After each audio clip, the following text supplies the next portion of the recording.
Hi, two people. I got two people right now.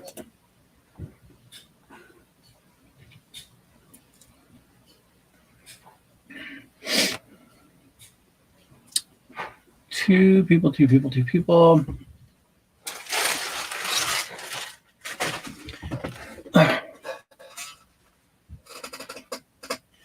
Chrissy! Hi, Kim. Hi, Sierra. Yeah, my teeth look so white. Patty's here. My phone is going to die, but I'll be back. Okay. Hope you're doing well. Hope you're all doing well. Well, there's 13 of you, so that's a decent start. Hi, Ariel. This is Ariella. Did you just get on? I just got here. Hi, OGC. How are you? Hi, Belinda. How are you? I can already see that my internet is weak. Oh, shit. Hey, Nathan, what's up?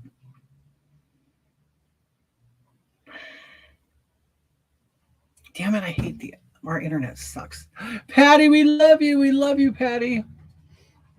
Okay, so you guys, Tammy, hi. Okay, so as you guys know, I'm been away. I've come back. I've been away, come back. I finally think that I'm in a place where I can come back and stay back. Okay. I'm trying not to die from the Canadians. Oh, I bet it's awful up there. Yeah, we haven't had a fire here in a long time. Hi, Kate. Hi, Tara. Absolutely adore your points of view. Oh, thank you so much. Appreciate it. Yeah, the smoking get bad. Yeah, I live in Southern California and we get like our wildfires and it gets crazy. Like it like there's days that'll look like it snowed outside because like it'll just be like ash falling. Okay, you guys. So my whole point was to come on here, say hi, reestablish myself on here. The air quality here in Ontario, Canada sucks right now. I bet. Are you guys wearing masks? Kim, good news. I've been worried about you.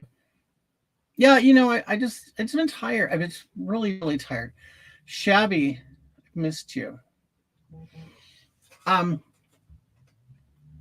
today I'm doing more of my pretty look, because my internet sucks. I wonder if I could pause this. No, but we probably should be. Like what they always tell us in California is to run your air conditioner, basically, to filter out your indoor air. Thank you for your sensible views and standing up. Oh, thank you, Sandy. I appreciate it. Hi, Hope Irving. How are you? Is it winter still where you live? I know you live way in the hell up there. For those of you who've been around for a while, my sound quality is probably a little different. I have a new microphone. You're probably going to hear a lot of background noise. I still have to figure it out, but I bought a more sensitive, higher quality microphone. I also got lights. I got new lights, and I can't wait. This will be my first time showing you. Watch. Okay. So right here, this is just one ring light. And here are my two other lights that I got. The quality is nice. Good. Thank you. Hi, Kate. Hi. Did you see the CIA celebrating Pride? You know what? I'm so sick of it. I really am. It's like, oh, here we go. Watch these lights. Oh my God, I'm brighter. It's 79 degrees. Is it really? I bet you it's cooler here today. Hold on. I bet you it's cooler than 79 here right now. 72. It is 72 in Southern California right now, where I live. You guys, it is hotter in northern. It is hotter in northern Michigan right now than it is, and I live 40 miles away from Palm Springs. How funny. Jess, how are you? Nice lighting. Thank you, Sandy. Cost me 20 bucks at Amazon. Oh, you can actually see my eye color now too. But my teeth look so fake. Because they are. After a crappy Mr. Invisible says, which I haven't seen you in a while, Mr. Well, I guess nobody has seen you, Mr. Invisible. After a crappy day, up pops my American Angel Hoggy. I've missed you. You look fantastic. Hope you're doing well. Hi, Rhonda. Oh, Rhonda, how are you? I haven't seen you in a while. Thank you, Mr. Invisible. Mike, how are you, Mike? How are you doing? Okay, so I just plan on coming in here doing a little makeup, talking shit. Oh, it's 74 there. Yeah, Mike, where's Hugh Jess? Oh, thanks, Carrie. Okay, so I'm just gonna do some pretty makeup, and I also have a new dog, in case some of you don't know, who loves to bark. It's hotter in Idaho Falls. Moshi! Have you guys seen Moshi? I'll show you Moshi. Moshi, come here. Come here, baby. Come here, little boy. Here's my little boy. Come here. Come here. Here's a Moshi. Moshi, Moshi. Look, Moshi, right here. Moshi, look right here. Look. Moshi, look right here. Look. Oh, no, he's made a baby. Oh, he made a baby, huh? That's right. It's a little baby. He has a flat face. Okay, look at Moshi. Say hi. Say hi. Oh my god. Yeah, he is such a cute dog. He's gotten big. I know he has. Hopefully, don't get much bigger. They're only supposed to get, the Shih Tzus are only supposed to get like 16 pounds. If you guys, I'm not saying it just because he's my dog, but this is the first Shih Tzu I've ever had. And I'm going to tell you, they are great dogs. Like a really good dog. He did a good boy, isn't he? He did a pretty baby. Such a good dog. I know, he's on steroids. Look how big he is. I'm going to get him a spiked collar. Mike, you have a Shih Tzu? Oh, aren't they great? He's adorable. He is absolutely adorable. You ready? Come on. Get up here. Lay down. Lay down. Okay. There's the cat, too.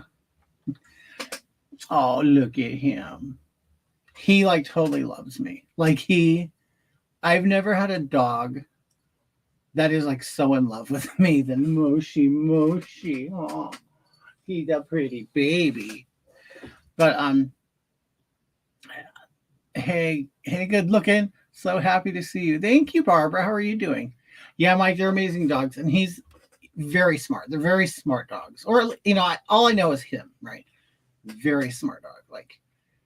When I got him from the breeder, he was, and yes, I used a breeder. I did not rescue him. I'm not a hero. I bought him from a breeder. And I can completely talk about that forever. I don't care. Okay. Anyway. I'm great. Love the pup. Thank you, Barbara. Okay. So I plan on doing a comeback, but I have my Hoggets fans, I have my Kitty fans. I'm gonna put them together in one show. This is what my goal is I told you bacon aftershave makes all the difference. Oh my god, I do. I put the bacon grease all over here, and he just licks it, and he just loves me. Wait, oh. I made him. I got a doggy door from Amazon that fits in a window. And so I put it in my window so he can go in and out onto the side yard. And then I bought some garden fencing. So I created an area where he can't get out. So he just goes right out the window out into the side yard and does his business. But when I got him, he was 8 weeks old. He was already potty trained, pad trained. He could, go on the pad. But he's really good, really good. He's doesn't shit and piss everywhere. He's a really good dog. Okay, but I am wearing your shirt today, and here you are, Chrissy. It's meant to be. Does it still fit you? I know you're getting so skinny. Are you wearing it as a nightshirt?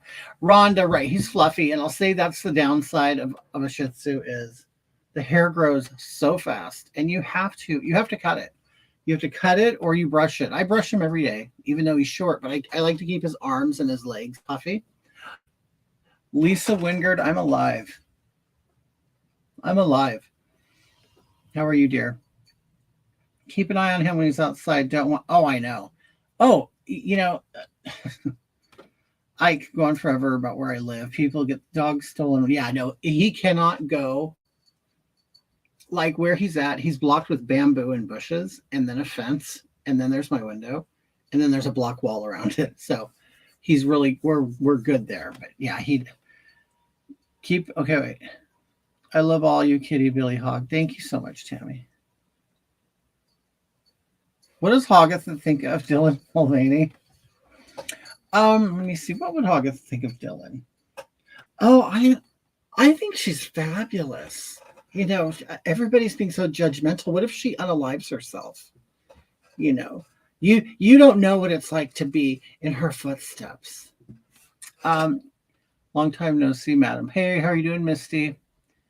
They steal dogs for pit bull. Yes, they do. Hi, James. How are you doing, dear? Okay, let me get started with this. I got to put on a little moisturizer. I just shaved right now.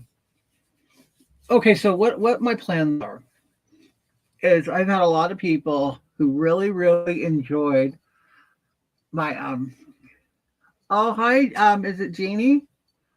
Thank you, love. My skin's kind of dry. But anyway, I plan. A lot of people have requested, and I did have fun doing it. My Kitty Network news, where Kitty would come on and try to be a newscaster and tell you some stories about what's really going on, and then at the end give you like her opinion. Well, what's going to happen now is Kitty is going to do the news, and then Hogarth is going to come in and give the balanced view of the topic.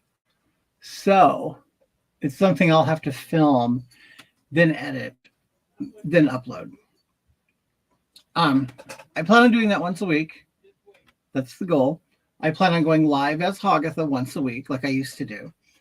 And then I have a couple friends. We plan on doing a show together, sort of like a roundtable discussion type of thing, but with homosexuals.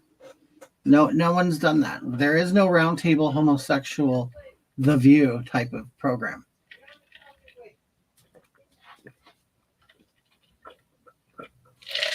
And I'm not talking about the sissy faggy gays.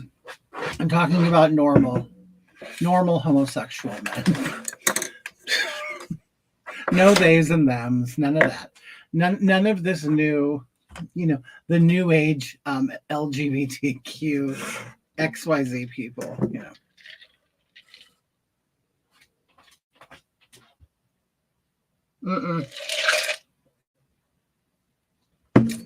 Yeah, right, James. Homosexual has become the new straight white man. You guys know that. If you're just a homosexual, then you're basically a racist. I don't have my P.O. box. I can get it back. I probably should. I've had lots of people request it. Any lesbos on there? Oh, we would love to. We'd love to have lesbians. We're going to try to get a very prominent transsexual on there. Moshi. You guys, Billy Dean, how are you? I'm telling you, he loves me, and he just... Yeah, baby. He's my big baby. Okay. Oh, Billy Dean, how are you? Just like vanilla ice cream with no sprinkles, right? The COVID lockdown live streams were life-giving. I honestly would have been so depressed with the talk. Oh, thank you, Mike. That's sweet. I know. And the funny thing is, yeah, Hogatha came right at the right time for a lot of people, including myself. But yeah, I have to change it up. I have to. Moshi, I can't hold you this whole time. Like he wants me to hold him all the time. Oh, pretty. Okay. Right here. You lay down. Okay? Lay down. Okay. It's getting nice and warm in Bullhead City. You should try to get Elizabeth Williams on your show. I don't know who that is. Thank you, James. Hoggy saved my sanity. You know, I get Ricky Roberts. You guys, I love Ricky Roberts.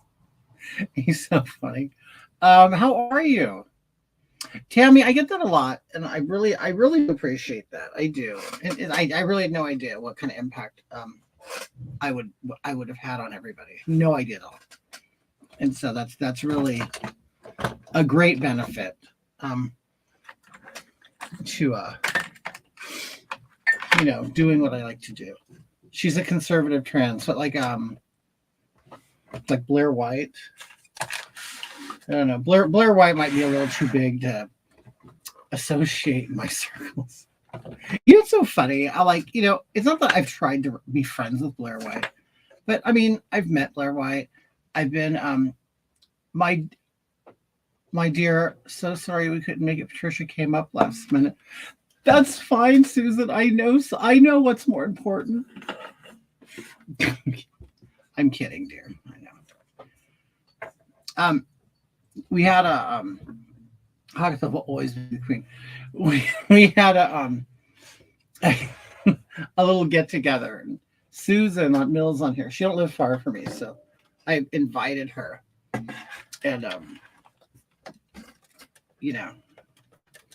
something suddenly came up. Sutton suddenly came up and she couldn't make it. I'm just kidding. Wasn't that from a Brady Bunch episode? Something suddenly came up. I can't remember if that was from the Brady Bunch show. Anyway, okay, I'm gonna do my eyebrows real quick. So did Patricia spend the night? Okay.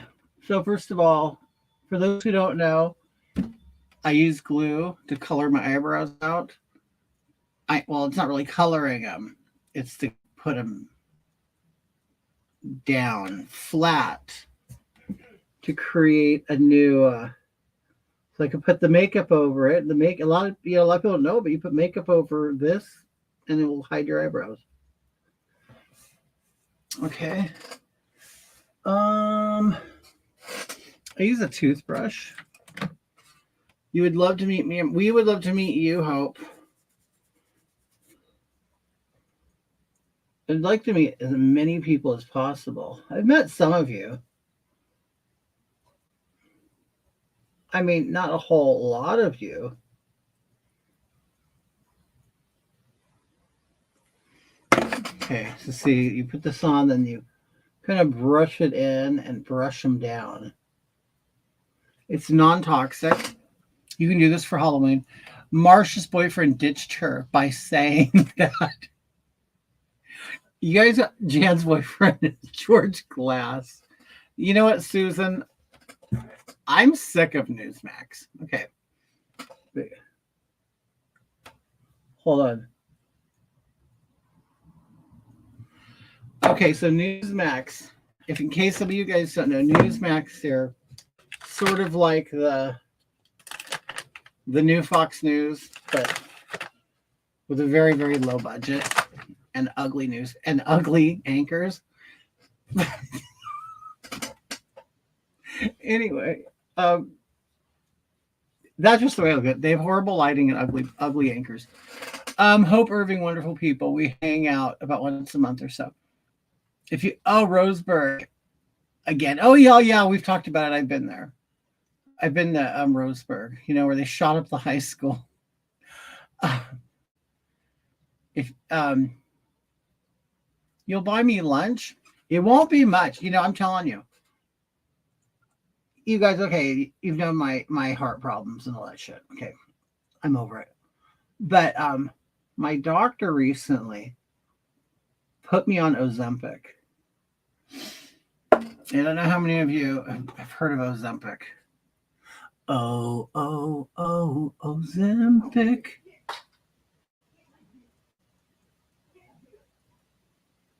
I'm sure you've heard of that commercial. Oh, Ozempic. Okay. So I'm on Ozempic for diabetes, type 2 diabetes. It's an injectable once a week. They found out, Oh my God, you know what? A great side effect? Everybody's losing weight doing Ozempic, and it's true. Um, so what's happening is all these, celebrity people or whatever in, are now on Ozempic so they can, take it all from all the diabetics. Um, I have been thinking about taking it. Rhonda, it works. Chrissy, you're on Ozempic. You're down 88 pounds just on the Ozempic. I'm only down 10. Carlos, I hate that commercial. It is the most cringeworthy, uncomfortable commercial ever. I don't know if that's Ozempic, but it might be one of those Mounjaro or Wegovy or whatever. There's several versions of the same injectable medicine. But yeah, but Ozempic is the one that, gets the credit for it. But there's several out there. Yep.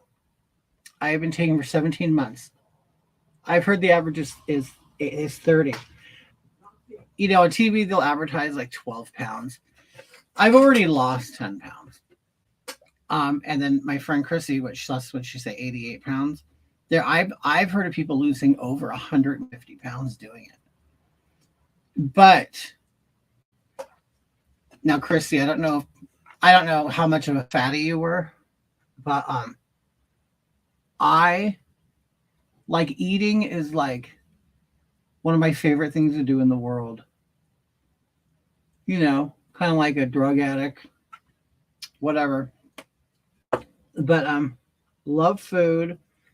I'm always watching food shows, Googling the best of anything in every town, whatever. Love food. I went on a vodka diet and lost 2 weeks.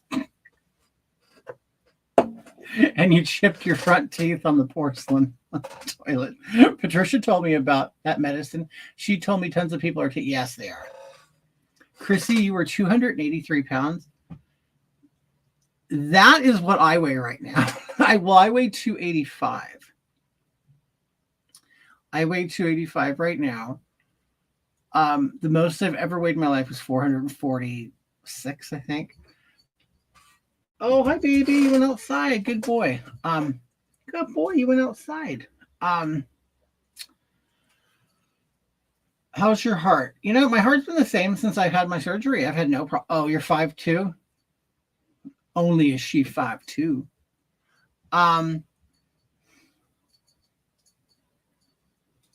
Yeah, 283 and 5'2" is big one. Because I'm more than a foot taller than you. I am over a foot taller than you. Yeah, that's big. You're a big girl. But you know what, Chrissy? You know what I say? More cushion for the pushing. That's all I say. Hi, Gagging for Lit. How are you? Thank you, Rachel. Susan says, will doctors prescribe it to average people that aren't diabetic? I want to try. Oh, my God. Susan, you're not fat. But I think they will. One of my favorite Hagatha live streams was with Monica, who pulled down her face mask and revealed her beard, and then Jen Little Warts was hitting on him. Wait, what? Wait. I was on it. It helped me lose 20 pounds, was using free samples and insurance wouldn't cover it, but now down a total of 130. Great, Chris. That's awesome. Can we see pics of when you were big, please? I don't believe it. I don't know if I have any on my computer. I know I don't. This computer's too new for me to have any pictures. I'll have to I'll have to put it on Instagram or something. Where's Hagatha been? Hagatha had a heart attack. Hagatha had surgery. Hagatha was recovering. Hagatha got depressed. Hagatha got bored. Hagatha had to go on legit disability because Hagatha couldn't work anymore. Hagatha's slowly been crawling back from the depths of hell. Hagatha has bought new lights. Hagatha got a new microphone. And Hoggith is here now.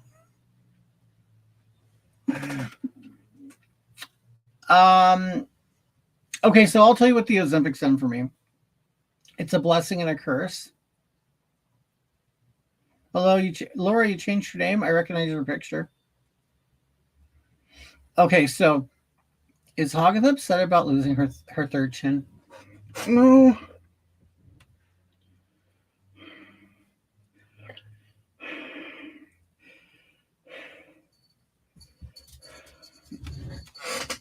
Yeah, my disability came in. And I got so lucky, you guys. I know some of you, Barbara says, I guess not.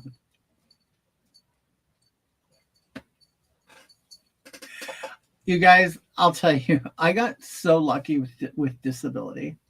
What is Pink Flamingo? That is Pink Flamingo. Who's Pink Flamingo? Wait, Laura is Pink Flamingo? Why are you being confused? Are you hiding from somebody? When I met you, Mark, I swear, I'm going to feel like it. You're 4'9". Oh my God. Oh, thanks, Nancy. Wrapped in plastic, Laura. I mean, I'm telling you, I have a horrible memory, Mike.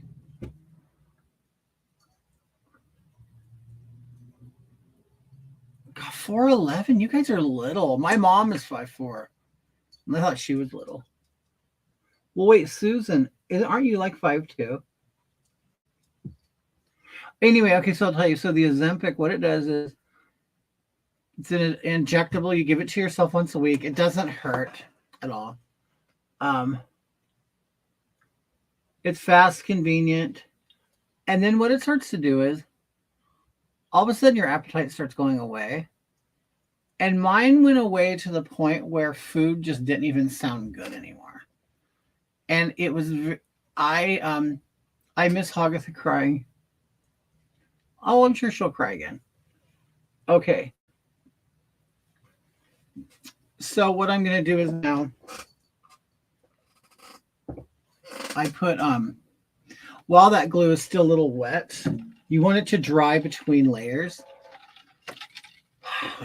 I'll put powder on it. And the powder will kind of fill in the gaps.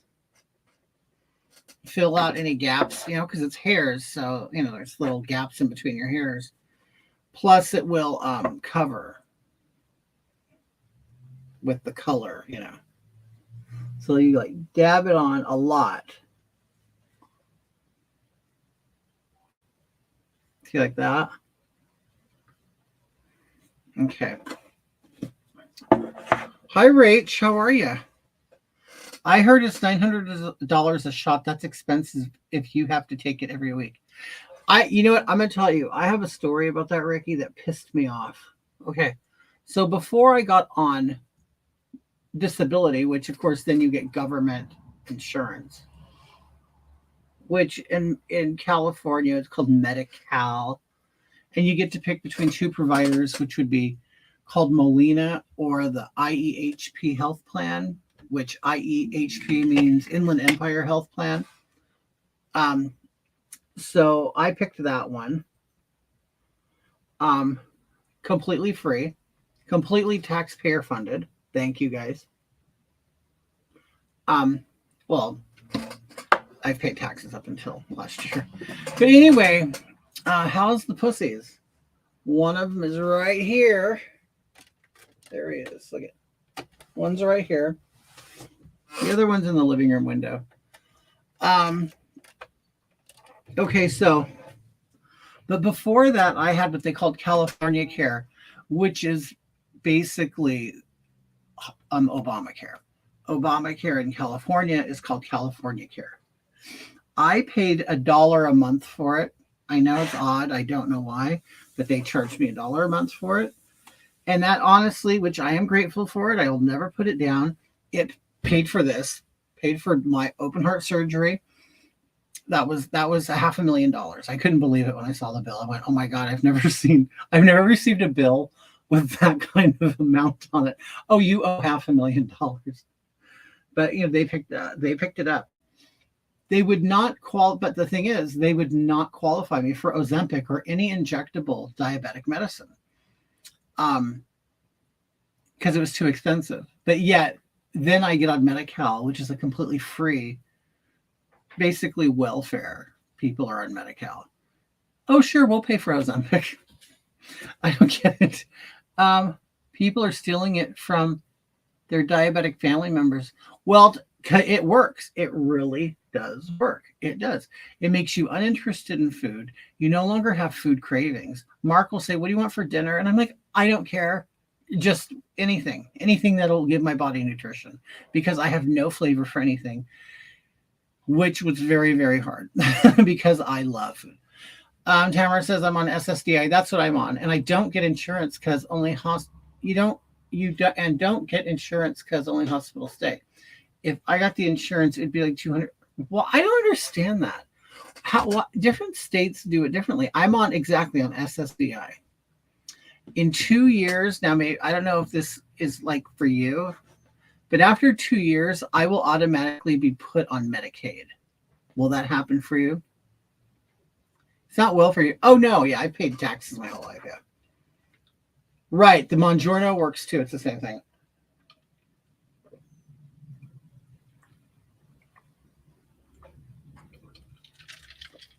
So, Michelle, it's covered in Canada.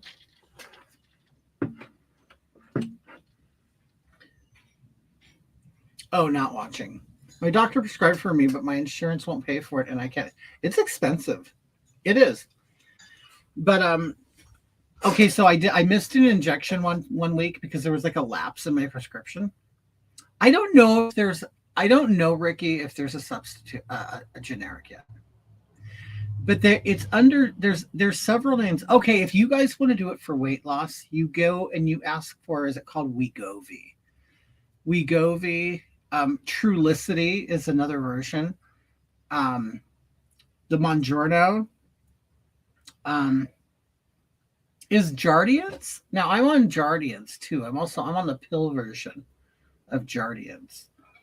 I don't know if that does, but anyway, I have no appetite. You know what I eat? I eat a lot I'll snack on this shit. I love Pub Mix now. It's just pieces of pretzel and stale bread, but I don't know. I'll munch on it. I'll snack on it, but I eat a lot of fruit. But if I get, like, I made enchiladas yesterday. I had one enchilada, half of my rice, and that's it, and I was full. Not only is food not interesting to you, you also get full very quickly. And it doesn't feel, you don't feel like you're depriving yourself. In fact, you feel like, I'm sick of eating. I'm telling you, it's the best one I've ever been on. Wegovy is not paid for by a lot of insurances either. When I was originally, oh my God, I love you. Laura, I hate you. Elizabeth. I love eclairs. So maybe what I'll do is for 1 week, I won't take it. So my appetite comes back and then I'll eat a box of eclairs. Okay, but check it out. You know what I did? Ozempic covered in Australia for diabetics who are overweight, right? Here, okay, I know Australia, California or United States, we all know it's a capitalistic place. I mean, there's lots of capitalistic places, but they're highly capitalistic. And the doctors will do anything to put you on that medicine. I mean, seriously. My doctors they're like, they couldn't wait. They wanted to prescribe it so bad.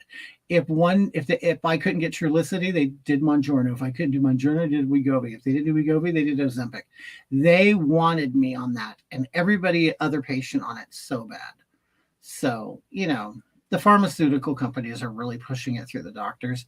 I have zero appetite, and I can't eat like the first 3 or 4 days that I took my shot. I could eat the first day, but after that, I can't. Eclairs are phallic-shaped cream pies. That's true there. Really, Brittany? Yeah, it just depends on your doctor. There are some doctors who really just legitimately care about your health, and then there's some who just like want to give you medicine. You seem to have one that cares about your health. What an asshole. I'm just kidding. Okay, let me get this makeup on. Um, a pill for everything. That's right. Do you guys know I'm on 9 pills a day and Ozempic. And do you want to know something that pisses me off? Okay, so the doctor, you have to be on this. You have to. It's if you want to stay alive or whatever. And um, I hate that. And because medication is fairly new to me for the past year, there's days I'll forget to take it, and when I forget to take my medicine for 24 hours, I feel so good the next day. Like I think it's the medications that make me feel bad and not necessarily my heart. Okay, so now I'm just going to color right over that. See? Oh, Laura. Ugh. Pink Flamingo, thank you so much. Thank you so much, dear. Okay, so covering the eyebrows. I'm on 6-day plus, a shot every night and once a week. Oh, 6 pills a day plus a shot every night and once a week. I'm sick of it. I'm sick of taking medicine. I hate taking medicine. I hated taking it even before I was on it because I don't know. I mean, even though I'm not one of these tree huggers or, I just don't. I mean, if it's not meth, I don't trust putting chemicals in my body. Isn't that funny? Like, I actually feel that way. Like, I feel like I'm like, oh no, I don't want to put anything in my body like that. Oh, but when I was, 17 to 27, sure, give me all the meth that I can get. Thank you, Laura, for your pride donation. Thank you so much. Yes. Thank you for that's messed up. Thank you for giving me. Yeah, you've donated to the LGBT cause, the drag queens who are being genocided fund. Thank you so much for giving it directly to me rather than some, project, where the administrators or foundation where the administrators, keep, 98% of the money. Okay, what I'm about to do is you love a good Vicodin. Do you want to know something? Okay, first of all, I'm going to cheat and I'm putting tape on my face. People do this. Some people think it's cheating. Some people don't. I don't care. It helps create straight, even lines. And I'm not kind of no longer in the process or the phase where I feel like I have to prove myself. I just want to put the makeup on and get it over. See, that's where I'm kind of at with my makeup. It's no longer like, oh my God, how fun. Let's do makeup. Now it's more like, shit, I gotta put on my makeup. But I do enjoy it, but it's not like, I was on antidepressants for about 3 years and they literally saved my life. I know that's not very long compared to some people, but I was sick and tired of not feeling raw emotions. Mike, I'll tell you, I was on starts with an L, Lexapro. I was on Lexapro, I would say for 2 months, 2 to 3 months. And I know exactly what you mean. I was completely numb, but yet I still was not happy. And I decided to get off of it so I could feel my emotions, process through it, and then, because to me, it's like you can't really process what's bothering with you if you're being numbed from the drugs. So anyway, okay, I put tape right here.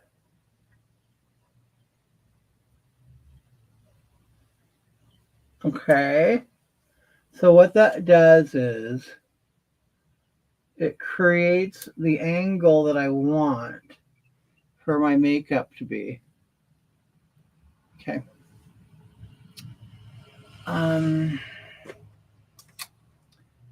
At work, they had pride flags with a little purple circle inside the trans triangle bit. I had to ask what it was. Turns out intersex have been added to the pride flag. When are they going to add micro penis? Just add a micro penis and a, whatever. Okay, so here we go.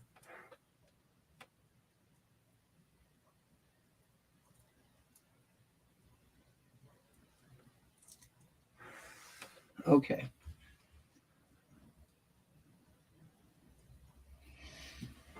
Wait. What inspired you to create the character Hagatha? I need tape to lift my face. I'm starting to look like a hound dog. You can get facelifting tapes on Amazon. Um, I haven't gone that direction yet. I'm not sagging that much yet. I mean, I do have this, but I could still camouflage it with makeup. Have you heard of the song "Eating" by Sukihana? You could do a great cover of it. The song is about a woman eating her man's booty hole. You know what? I think I heard that the other day, and I was just dying laughing. Dying laughing. I couldn't believe it. Did the LGBT community send out a warning that the right is taking their rights? I heard a gay guy talking about it and saying it was hate speech. I was screamed at and called every name in the book. They send out the stupidest. Was it like one of these, like,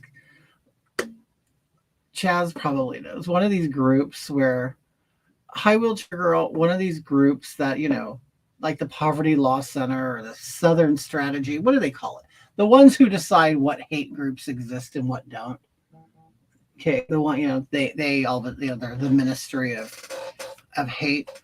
Yeah, for some reason they've decided that LGBTQXY people are in danger, and like it's a national emergency because we're all being genocided. It's so stupid. Okay, Chaz says your process reminds me of when Pee Wee Herman wakes up and applies all the Scotch tape to his face. He did, didn't he? I bet he did. Okay, so I do this to kind of separate the two planes of my face because I do makeup up here and down here separately. This is going to create shadow angles, symmetrical, whatever. Okay, so I'm going to put my the same color I put over my eyebrows, I'm going to put all over here, which is the darkest color I will use. Missing you. I know, I miss you too, dear. How are you? Okay. And if you notice, the tape will keep it from going down. Because what I'll do down here is I'll do a really light color to look like I have bigger cheekbones. Okay, so I basically do this dark color everywhere, except right in the center. Because the center is where I will put a bright spot. So I look like I'm round rather than flat right there. Hi, Penelope Longstocking. Oh, it's not Niggy Longstocking. We haven't had Niggy Longstocking in a while, have we? Yeah, it's funny. Before my heart attack or during recovery, me and Mark were coming up with new ideas for characters. We still want to make it happen. It's just not knowing when. But we both developed these two new characters that are going to be funny. It's just getting it together. It just, navigating through the whole process of my health and the insurances and getting things together, and then Mark doing his business, his work, and us. We started a fish business, so we're selling fish now. So if you guys want to buy fish, let us know. But okay. I've been on Lexapro since 15 for anxiety. Now I no longer have anxiety since I came out in 19, but I still take it because I have a brain damage because, oh Lord. And another thing, Hope, if you ever decide to get off of it, don't just stop. I made that mistake and it made me feel very, very depressed. To the point I was going, nobody would miss me if I died. I never wanted to kill myself. I just got to the point where I said, if I wasn't here, no one would care. And then I realized, I'm going down a dark road. I got back on the medicine. And then what I did was I started cutting them in half and weaned myself off it. And then that helped a lot. Okay. So you see, I'm building up this sort of light area to give my face more dimension. You want 6. This will be 3. Oh, Lord. Oh, I already know you're talking about your kids. You already talked to your husband or your man. You guys want, okay, do any of you, I mean, I don't know if I should be saying this publicly, but are you any of you on Valium?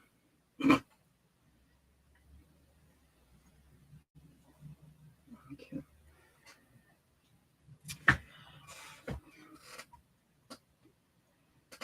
Okay. Okay, Ray, Klonopin. Okay. Now, I do have the choice to get Klonopin. Okay. I recently was gifted a bottle of Valium. Because I do have horrible sleeping problems, this and that. Maybe it's anxiety. I don't know. I don't know what to call it. But I lay in bed and think about dying. I think about everything. You know, my mind goes 100 miles an hour. So my friend said, why don't you try Valium, before bed, whatever. Well, I've been doing 5 of them. But apparently they're 5 milligrams. And it just doesn't do shit for me. I'll do it, and I just feel drunk for about 2 hours, and it doesn't let me sleep. I wake up in 3 hours. Now that's taking Valium and a hit of marijuana.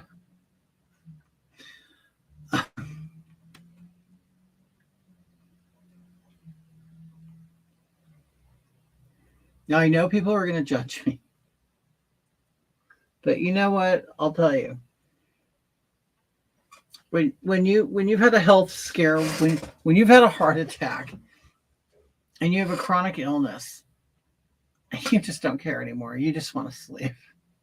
You're like, I'm on 1 million medicines anyway. I already know my life expectancy has been shortened. So, you know what I mean? I just, a good night's sleep would be great. Is that too much to ask? A good night's sleep. So the Valiums don't work for me. Oh, thank you, Ray. Trazodone. Does Mark have any Trazodone? I know Mark has gabapentin. That really doesn't do anything for me either. Okay, so and I very well, and I have no problem accepting the fact that I was a drug addict for many years, and I think I've completely just ruined my system. Okay, so in that white area, I will put white powder just to make sure that it stays light. Okay. Kind of feather it around. Okay. Also, because the makeup's wet, because it's a paste, so this will set it. Yeah, the cannabis helped me sleep, Tammy, but I wake up every 4 hours, and I have to do another hit, and then go back to bed. Okay, so I put that white right there, and now I'm going to put what is called rose beige everywhere else.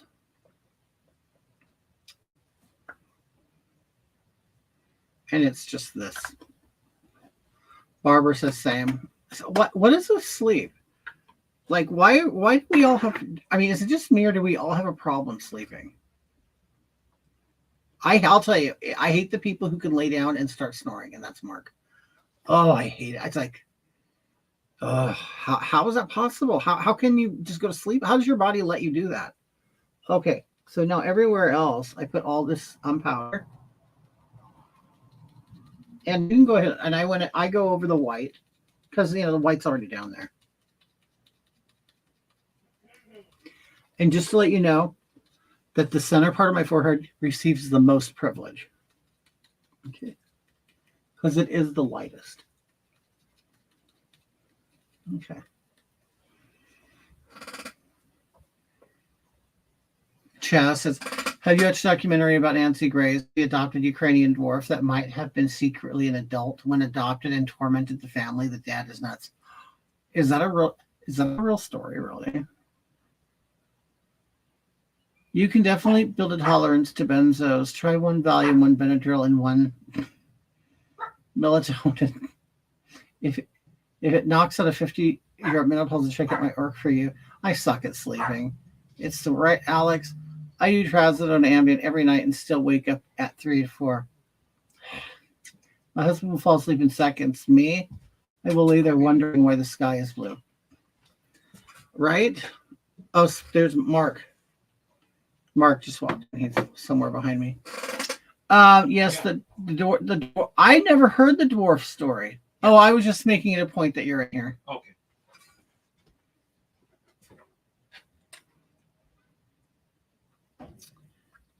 Are you gonna bring? Yeah, Hoggy's. Yeah, Hoggy's coming back. Hoggy's gonna come back on a show with Kitty. But I'm still. I'm gonna do Hoggatha my live shit again. I'm gonna get back into it.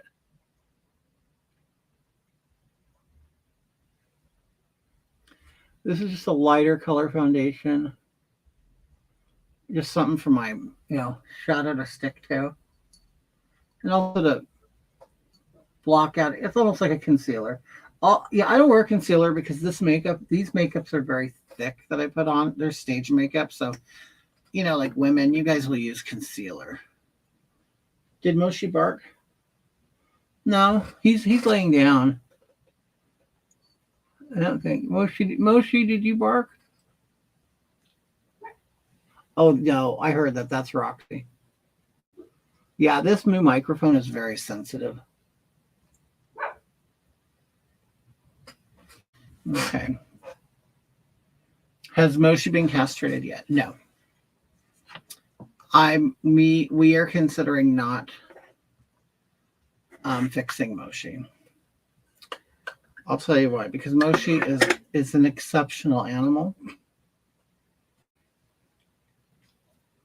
And I'll tell you, and he's a pure Shih Tzu.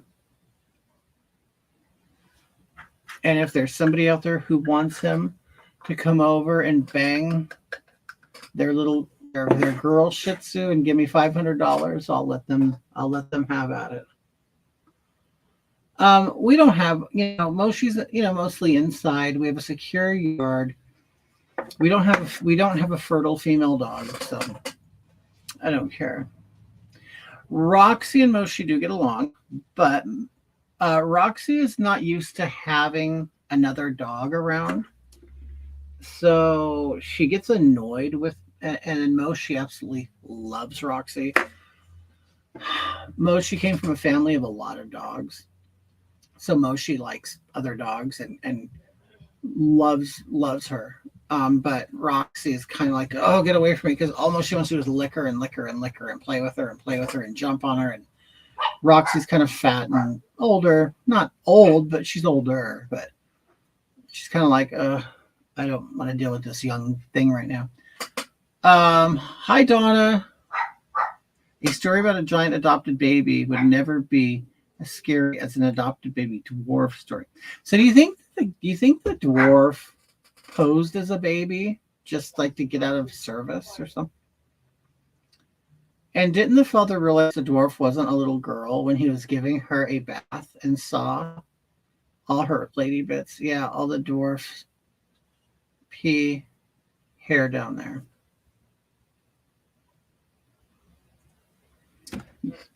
You guys are talking about something completely different. Okay, so I have been really in a blue phase. And that's because for some time now, I've wanted to go in that like Anna Nicole Smith route. Especially when she wore like the blue and the pinks and stuff. Like it was really it was past her real glamour days of Guess, when she got fat and was really hopped up on pills and with the old man.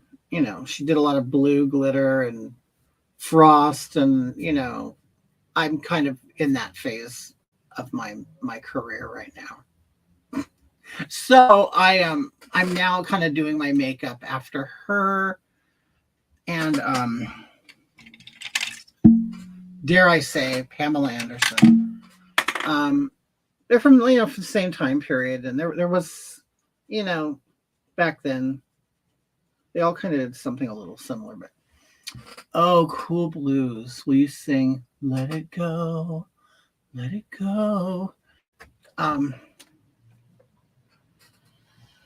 No, there's another drag queen that'll do that. I'm not a Disney person. Not that I don't like Disney. I'm just not. You know what? I should probably put on my eyebrows first. I like old Disney, Plus, they say, this whole new. Well, it's always been out there, the whole Disney controversy about children and stuff. I mean, I don't know what to believe. And you know what? I'm going to be honest with you. I don't know if it's because I'm getting old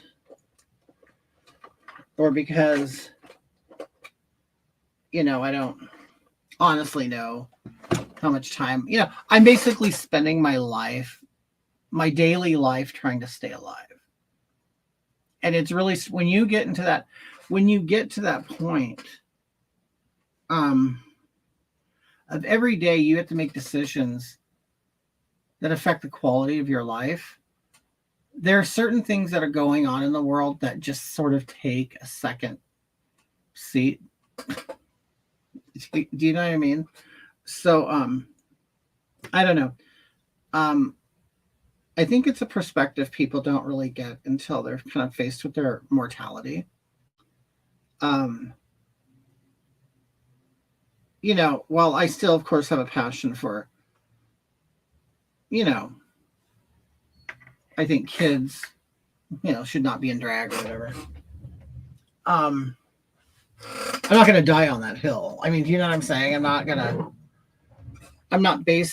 going to base my life on what other families are doing. You know what I mean? I'm still politically minded. I'm still care, of course, but I'm in a position where I'm kind of putting myself first and my needs first and my wants. How's Gays Against Groomers California doing? How's it doing? I don't know. I don't really, how can I put it? While I am considered still a contributing member of it, I'm not really an active participant in it. Well, because I'm just going to put it out there plainly. I was doing Gays Against Groomers before Gays Against Groomers. So, you know what I'm saying? It's not really a ship that I need to hop on. Does that make sense? I was already marching on Hollywood Boulevard holding a sign saying "Don't fuck kids" before Gays Against Groomers was even created. So, you know what I mean? So it's not like I need Gays Against Groomers. I mean, I think it's great what they do with the message they put out there, and they're getting the message out there. That's the thing that they are able to do that I couldn't do, was to gather the numbers and the attention. I mean, it really wasn't until Gays Against Groomers came along that I was even invited to go on Fox News. So, or Newsmax and tell my story and what I think. So that was the benefit, of Gays Against Groomers. But I'm not a daily, even weekly or even monthly participant in the group. People that I knew that were in it, like high level, like administrative in it, have quit. A lot of people have quit for whatever personal reasons they have with each other, whatever, but they still exist. They're still doing their thing. But I kind of don't need to be a constant participant in it. I'm more of a content creator. If they like my content, they'll use it.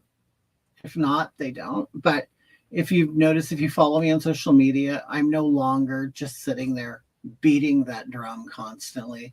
I've kind of moved on to other things, but I will still post things. If I see things that I think are inappropriate with drag and kids and stuff, I'll still do that. But I'm very happy.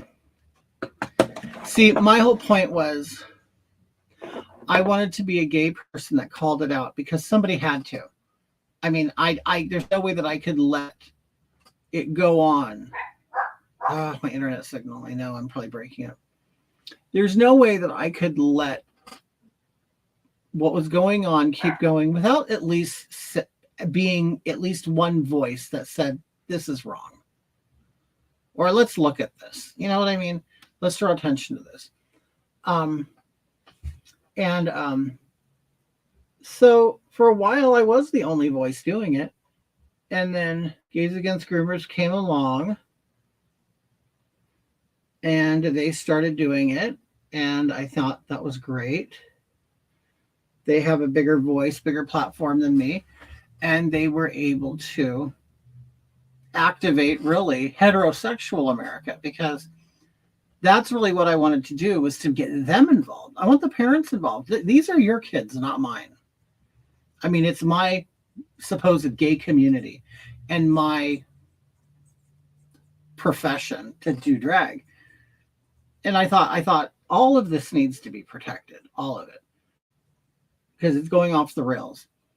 So once straight America, or the, finally you got through to the moms and dads, and they're like, oh, wait a minute, this really is happening. This isn't a conspiracy thing. Then they got activated and they went out there and they started doing their thing. They have way more power than I do. Way more. When you can get a passionate father in front of a school board yelling at them, and a bunch of other passionate fathers behind him, and some outside because the building couldn't contain them, and then a fight breaks out outside, now you have national attention. Now you have other, what that does, it inspires other parents to do something. And then that's when you'll see change. It will start changing. It will. It won't go back to what it used to be. They're just going to modify what they're doing, the schools. But, the whole LGBT thing isn't going away. I know it's not. Because they rarely completely just kind of remove something from our culture. Oh, we made a mistake, let's take it out. It'll just be modified. It'll be regulated, which is what they've needed. Maybe you're just not into the group thing. I know I'm not either, Ricky. You're right. What I do here is completely is all me. Any video I've done, you look at any of my channels, any of my social media, it's all me. I've had nobody help me with anything. I don't need the help. I would like the help, but I don't need it. So, hi, just me. Damien, how are you? I can tell you're pulling back from it. Hoggy, life's too short. Do what makes you happy and it's important to you. Damien, how are you doing? Are you still strictly eating meat? And I don't mean men. Okay, so I don't know if you can see my eyebrows. You probably kind of see the shape of my natural brow. I'll start a new one a little further inward and a little further upward, because women kind of have more of a space.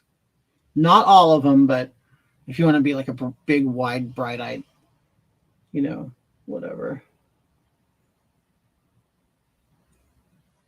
And I made a dot up here by creating this angle with my pencil, and then I put a dot right there.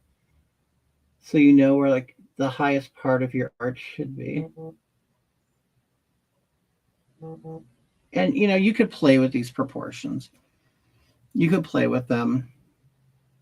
Sometimes it looks good, sometimes it doesn't. You know who's good at doing this are cholas. I would watch them do their makeup. Those bitches, they don't even need a mirror. They could just do their makeup. Like, they know by feeling the bones in their face where the pencil should stop and end, and they're great at it. What I do is I make them really thin at first. And then I'll go in and after I kind of do the rest of my makeup and see which way my face is going, then I'll go, well, I'll decide how thick I want the brows, but this for now will frame my eyes. 418, 1 year on carnivore diet. You guys, Damien Gotti, I know a lot of you can't see him. He's on Facebook. he went on the carnivore diet some time ago, January, February, March, April 18th, a year ago. Oh, so you started when I had my heart attack. Anyway, he's eaten nothing but meat or animal products since then. And I did that for 3 months. So I could imagine how great you feel after a year. I did it for that long and it was great. I hope that LGB doesn't. Right. And see, that's the thing, Hope. And see, that's the thing. That's what I was hoping. Moist. And Hope, that was also okay. When it comes to, like, you were talking about gays against groomers, I started seeing that where even some members, not all of them, seem to actually, how can I put it, advocating to keep children out in a way that seemed to be where they also didn't have the gay community's best interest at heart. Now, I think we should just be treated like anybody else. Gays are just people. But I would see some of the posts and the comments, and they're getting a little aggressive with gay people, like using words like demonic. And it's like, okay, I get it. There are people who use the term evil in more dramatic ways, or, you know, I mean, I'm not a religious type, so I don't use the words like demonic, and, you know what I mean? It all sounds very magical to me. So I use kind of like real modern earthly words. Demonic, I'll say, well, it's perverted. You know what I mean? I don't. So a lot of the people on the right, and I'm sure there's some watching, you know, tend to get a little too biblical for me, and to a little too churchy for me, especially when they are not pillars of society or upstanding members of a church. You know what I mean? It's like they're the kind of people that just conveniently want to read scripture when it fits their cherry-picked thing. I just don't. It's like I lived with that my whole life, and it's like I could see it a mile away. I'm like, stop it. Don't sit here and call me demonic and all this crap when I know you probably have a woman wrapped up in saran wrap in your closet. I mean, don't do that. It's middle to upper middle class white suburban white women that are driving this trans insanity. You know what it is, Ricky? It's like they want to be Paris Hilton with a little chihuahua in their purse, but now it's just their child. Please go and ruff some feathers. Is Kitty going to go to Pride this year? No.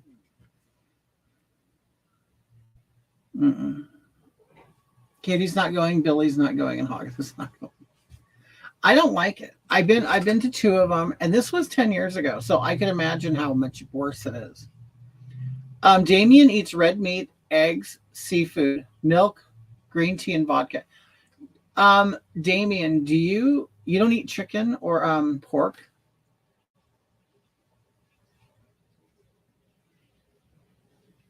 No, wait.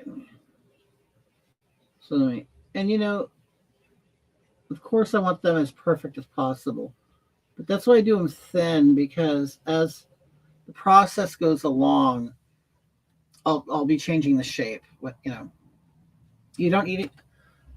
Wait, Damien, do you eat fried chicken?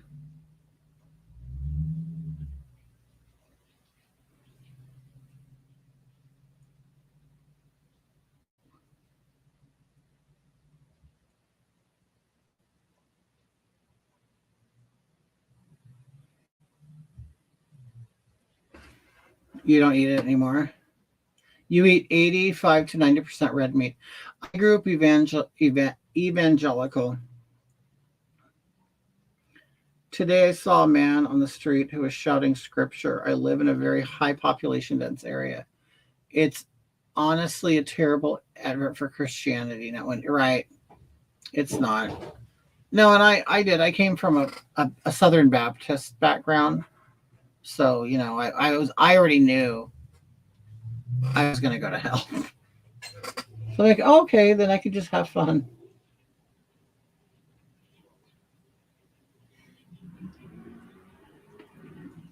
And the funny thing is, I think that's kind of like the flaw in religion. When you tell somebody, the way you're living your life, and your life could just be you, just by yourself and one other person and not hurting anybody. When you have people telling you you're going to burn in hell for that, and it's really the only way you know how to live and the only thing that you know. So sometimes you're just kind of, okay, I'm going to hell. I'll enjoy life while I can. I mean, a lot of it, people don't talk about it, but that attitude exists. And I think religion needs to go, oh shit, we got to think about that. We have to consider these people. And then when they say, well, hell's basically on earth, and you're like, well, shit, I've lived here for 50 years. I guess I could live in hell too.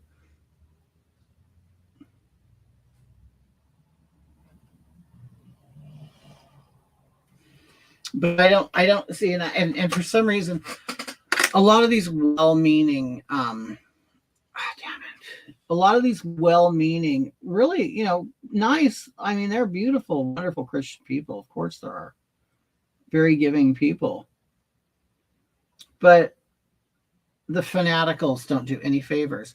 Just like in drag, the crazy drag queens don't do my community any favors either. So, and I tell this to people, the gay community, a lot of people say, I can't believe you're making us look so bad. I go, no, I'm trying to make us look good. There's a difference. Every community needs to do that. They all need to do it. They all need to stand up to the people that are in their community and say, you knock it off. You're making us look bad. That's what everybody needs to do, but there's not enough of that going on. Sharpening your own community. Daniel Wagner. Okay, you guys, I'm just seeing the messages. Damien eats Stephen Laguna.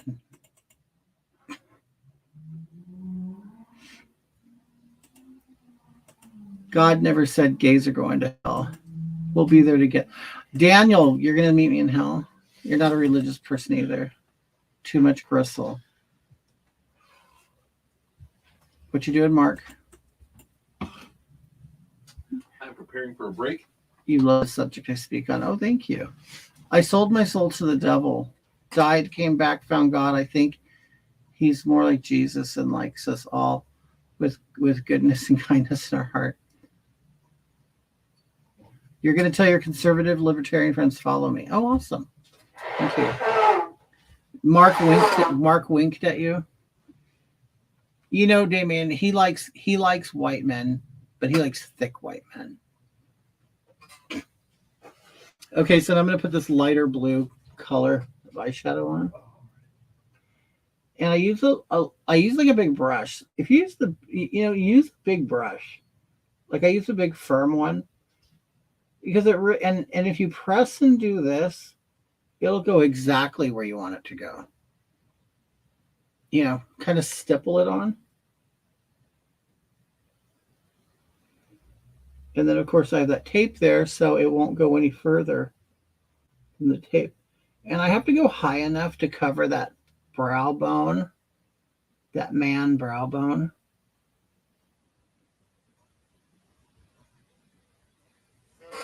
Okay. And butter my biscuit.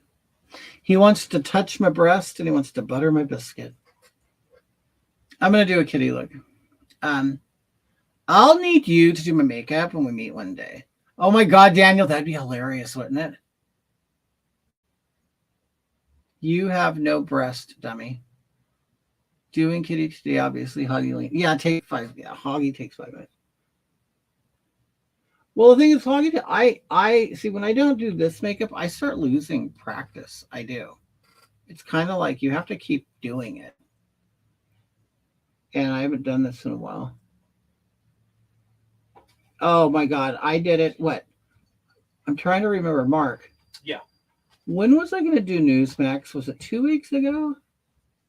Yep. Did you guys know about that? Did I tell you? right before. It was the day before. Oh, the opening. No, Trump's. Oh, okay. When Trump got indicted. Yeah.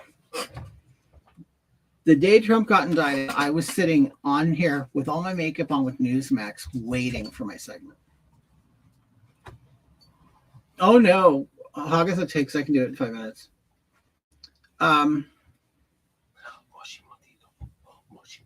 Oh, you liked my top surgery for my moobs? Okay, so if you don't use it, you lose it, right? Exactly. What was I saying? Newsmax. Newsmax. Okay, so I'm sitting there on basically a Zoom call. That's really all it is. A Zoom call with Newsmax. And you're waiting to be announced, right? And all of a sudden they have breaking news. Oh, the Trump verdict. The Trump verdict just came in. And then of course, then they put all these stupid people up there. And then a producer comes in my ear and says, "We're so sorry, but due to basically breaking news, we're gonna put you off until tomorrow." And I'm like, "Oh, okay." I got up at 9:30 in the morning, got ready by noon, so I could do your show, which is on the East Coast, right? I was so mad. I go, "Okay, fine." So the next day comes. They send me the Zoom address. I click on it. I have all my makeup on. I doing all that, whatever. I'm waiting, and then the Zoom call ends. Like anytime I would try to connect to it, I would be in what they call the green room, and then it would kick me out. So I have my friend in Florida watching Newsmax live. And he's texting me and he's telling me, "Oh, they just announced you. You're going to come on next." I'm like, "Okay." No producer is talking to me. Nobody's saying anything in my headset. And then, and it was like 10 minutes before the show was to end. And I'm like, well, I've done 6-minute segments before. So they'll probably have me at the end, which is great. They'll have me at the end. And, that's it. The show ended and they never put me on. They never said anything to me. They never said anything in my ear. Everything completely canceled. So I texted the producer of Newsmax and I'm like, "Hey, so what? You didn't need me again today?" And she goes, "Oh, you weren't on? How do you not know that I wasn't on? Like you're producing this show. You're the one who called me. You're the one who asked me to be on your fucking show. And now you're going to tell me, you weren't on there?" And I'm like, what kind of rinky-dink business is this? And then that's when I kind of decided, you know what? Newsmax is a low budget Fox News. They're a low budget wannabe Fox News with ugly news anchors. Ugly. Yeah. Now, maybe I'm being a little harsh, but I'm not. But it's like, yeah, Newsmax's yearly budget's $3.50. And I'm not. I mean, yeah, clearly I'm mad. I'm talking shit about them, but it's like, what the hell? Twice? And then my friend Mario, I just talked to him yesterday. He was on Newsmax yesterday. They called him and he went on and he had a great segment. I don't know if you guys saw him on there. But anyway, that's that. So I'm kind of pissed off at Newsmax for being unprofessional. I mean, I'll be honest with you, my lighting here is better than theirs in their studio. And I probably spent less than $100 on my lighting. So whatever. I'm not saying it's, Newsmax is bad, but I'm just stating what they did to me. That's all. I'm just How they victimized me. how they have, ruined my life. Moshi looking cute sitting. What's he doing? Oh yeah, he's over there. Yeah, he's over there. Moshi looking cute strutting. Does he like the cat? He loves he loves the cats. Loves them. Loves the kitty cats. They just don't love him back. They tolerate him. They're old men. Our cats are old men, so and he's like the new young kid on the block. Hi, Robert. How are you? Susan says hi, Mark. Hi, gorgeous. Say hi to John for me. Yeah, how's John? How's Johnny boy? How's Teddy? And give Teddy a hug. My cable company dropped Newsmax. You know what? Ours did too. Like it was a certain package, and then we got a new package, and Newsmax is back. Okay, so what I do is I'll put it on the white right now. This is like to highlight my new brow bone because my real brow bones are out here, and I want to make this my new brow bone. So you probably saw a lot of drag queens will have like white right there. That's just so that pops out and you look at it as their new brow bone. I'm not as severe. I mean, if you'll notice my pictures, I don't color my face in such a severe manner. I don't want to say it's because I don't have like these really strong masculine features. So, I mean, there are areas I really have to work on, but my eyes aren't really one of them. Like they can get pretty feminine. So I don't really wear a whole lot, but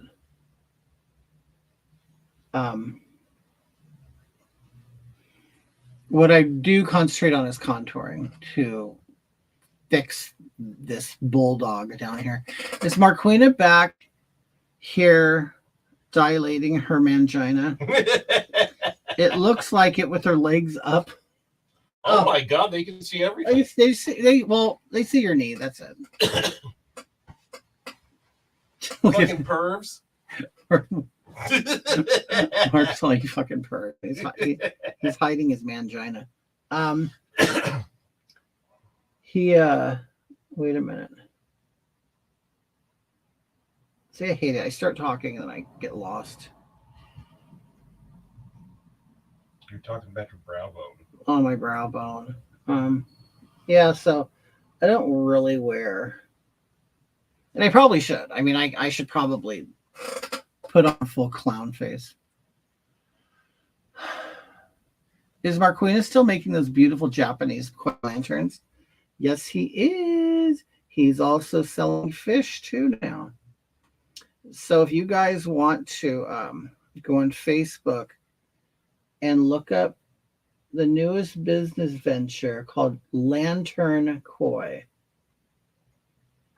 There's some pictures posted. We're going to start posting more on there. We had a grand opening last week. Sold 30 fish. Sold 30 fish. Sold 30 fish. Sold some plants. He's also selling plants, water plants. Is his fish fried or baked?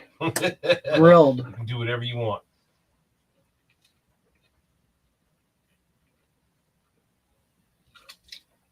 Grilled fish. It's healthier for you.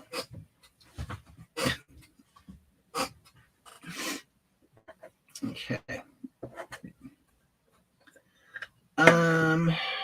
What else? Have you talked to Christian Art? Hold on. About Saturday? 1 second. So, guess what, you guys? So today, after I put on my makeup, I have a package to open. in it. I know what's in it. I don't know what it looks like. It's a wig that Chaz Smith sent me. It's one of those kind of, it's a big foam, it's a foam wig. I don't know if you've seen those before. I opened up the corner just to see what color it is. I didn't see the style. So it's red. I know that. It's red. So I figure, well, I can still do my blue makeup. Yeah, he's fine for Saturday. Is he? Yeah. Okay, so Saturday. Let's take my car because I'm going to take a bike. Okay.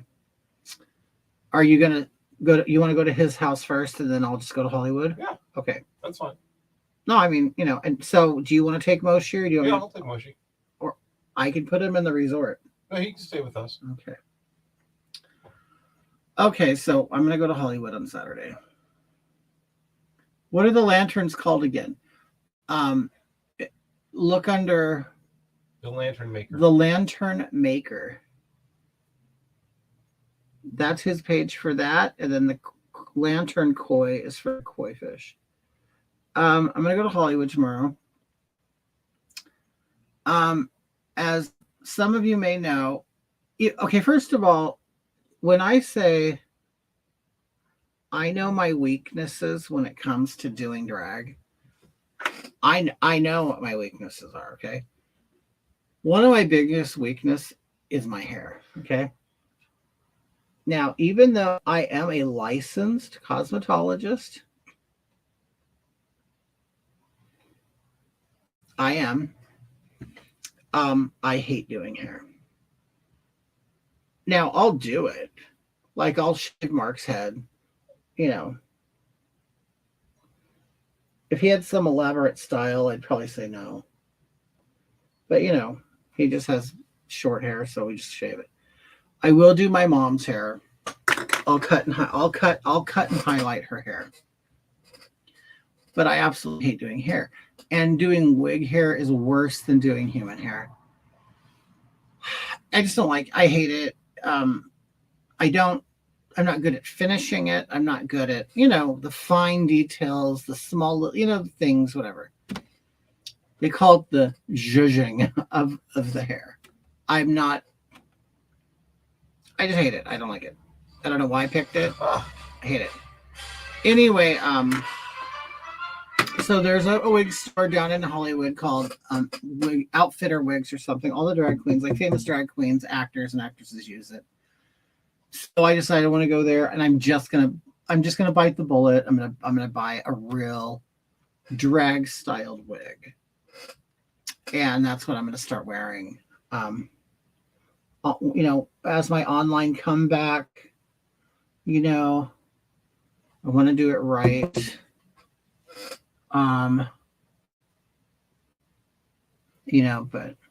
But yes, hair is definitely like all kind of performers, they have their weakness. Mine is hair. Hate it. I just want to pop it on like a helmet, I don't want to play with it. I want someone else to style it and lacquer it completely, like make it like a shell, and then I just put it on.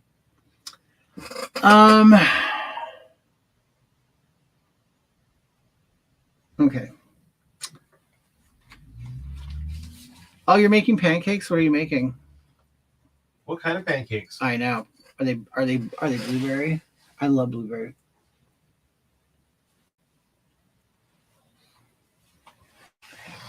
Last night when we were falling asleep, Mark said, "You know what I want for breakfast?" He already knows. I want waffles. I'm going to make waffles. Yep, we ended up having ham and cheese and egg quesadillas. And they were so much better than waffle. Well, it's like with the waffle. You got to pull up the waffle iron. You got to make everything. You know what I mean? If you're gonna do it, it's got to be good. And see, and it's like, okay, I'm like this. Okay, And I'm low on maple syrup. Oh, we don't have any. Just a little. Well, we got to go to Costco. And we need vanilla. Sugar and lemon Nutella ones, crepe type pancakes. Yum. You have to maintain your figure. That's right, dear. Damn Skippy, hey baby boy. To maintain that figure. What's that with me? Okay, so I did this, the eyeshadow, right? So now I'm going to take off the tape and see how straight it is. Oh, Moshe, you going to go poop? Is Daddy going to take you to go poop? Good, you see that line? It just, and I can blend that line.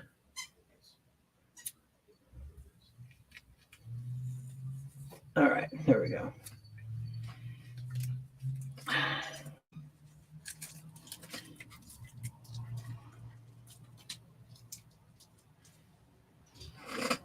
So, okay, so tomorrow, okay, I'm going to go to Hollywood. I'm going to go get a wig. I'm going to go, or hopefully could find one that I like that's already styled. And then Mark has a Koi friend that lives in North Hollywood. He's going to go there. He's only lives 10 miles from like Hollywood Boulevard. So that's where my store is. So I'm going to go down there, and then Mark's going to go to his friend's house in North Hollywood, take his bike, and they can go bike riding. Plus his friend has a little dog that Moshe can play with. Because I told Mark, I go, we can't, I have a pet resort here in town, or next town over. A nice place I take him. They only charge $20 a day. I like to babysit him.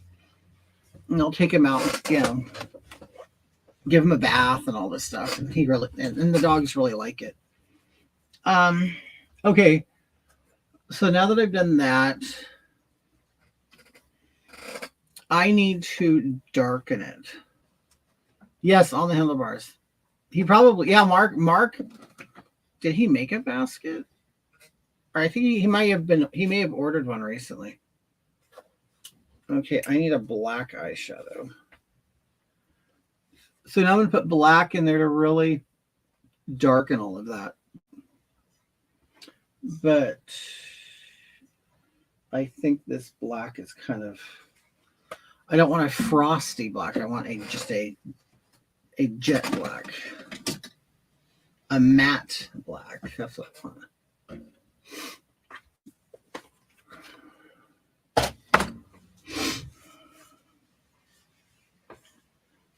There. Oh my God. The other day, black eyeshadow is ungodly. Hi, Leola. Okay, there's black. Well, get ready, Damien. Here we go. We're gonna get ungodly right now. No, you know what I'm gonna do? Before I do black, I have to do a darker blue. See, it's why I gotta stay in practice with this shit. Okay. You need to do your makeup in a God-honoring way. Yeah, Damien, how does a man wear makeup to honor in a God-honoring way? I'd love to know. Okay. So now I'm just going to follow my real crease with this really dark blue.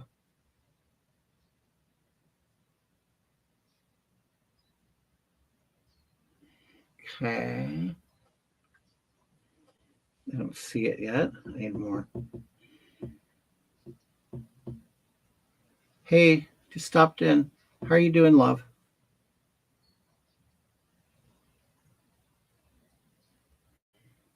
Okay.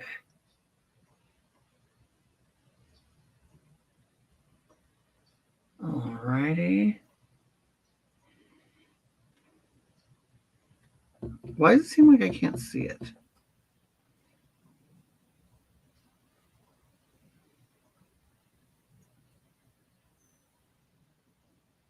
I probably should not have taken my tape off yet.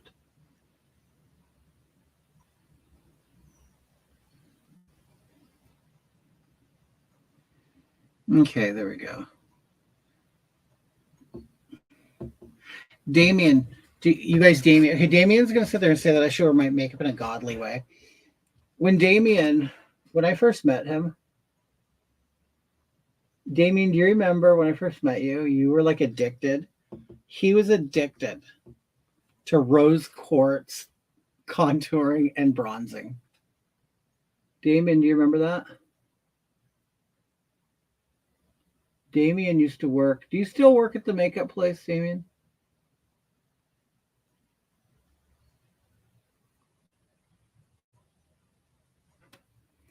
I'm good. I just had a bad thunderstorm here. American Falls, Idaho. Hi, Corinne. How are you?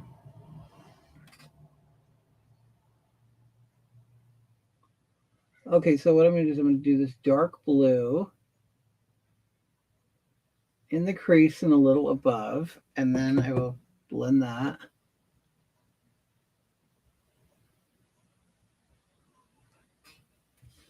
Born Digital Gaming. Hi, how are you? You know what? I love thunderstorms, which I don't know if a lot of people know that we don't get thunderstorms in California, not south. Like, it's really rare to get like thunder and lightning here. When we go out to the desert, I love it. The weather is so like violent. And when I was a trucker, I saw real weather. You know, we don't have real weather in California. And when I lived in Kansas for a year. Yep, real weather there too. Like, it's just violent. The Midwest, like God, they get like some violent weather. The way the lighting just cracks, and it's just so. Being from here and experiencing that for the first time, it felt like it was like the end of the world. Okay, so I'm going to blend. I don't want to over blend it because I do want you to be able to see two different blues, but kind of want to marry them. I do too. So relaxing, to be honest. It's a whole vibe. Oh, you're in Missoula too? I'm gonna sneeze. Hold on. Oh, bless. I'm sorry. Okay, this one. I need to blend this a little more.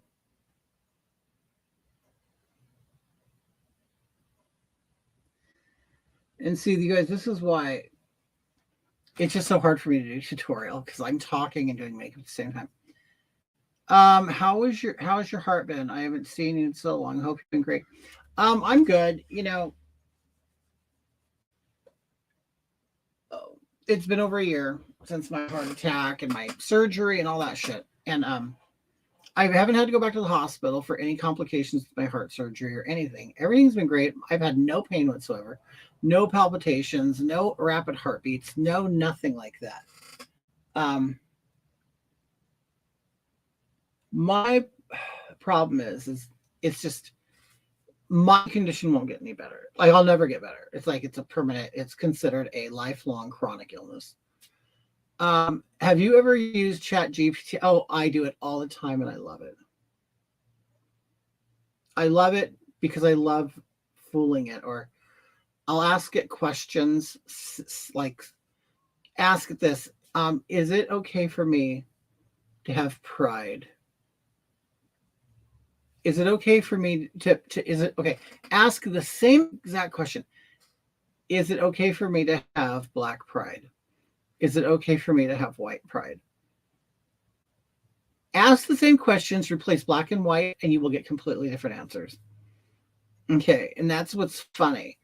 And the funny thing is that the chat GPT will actually act as a conversation. And I will ask it, why did you say that about white people but not black people? And then it will say, oh, maybe you misunderstood me. Black people just have, the odds against them. It's like they really make you feel like it. By the end of it, you're like, well, God, you make it sound like black people are handicapped, or you know what I mean? It's really degrading. I think it is. I would feel that way,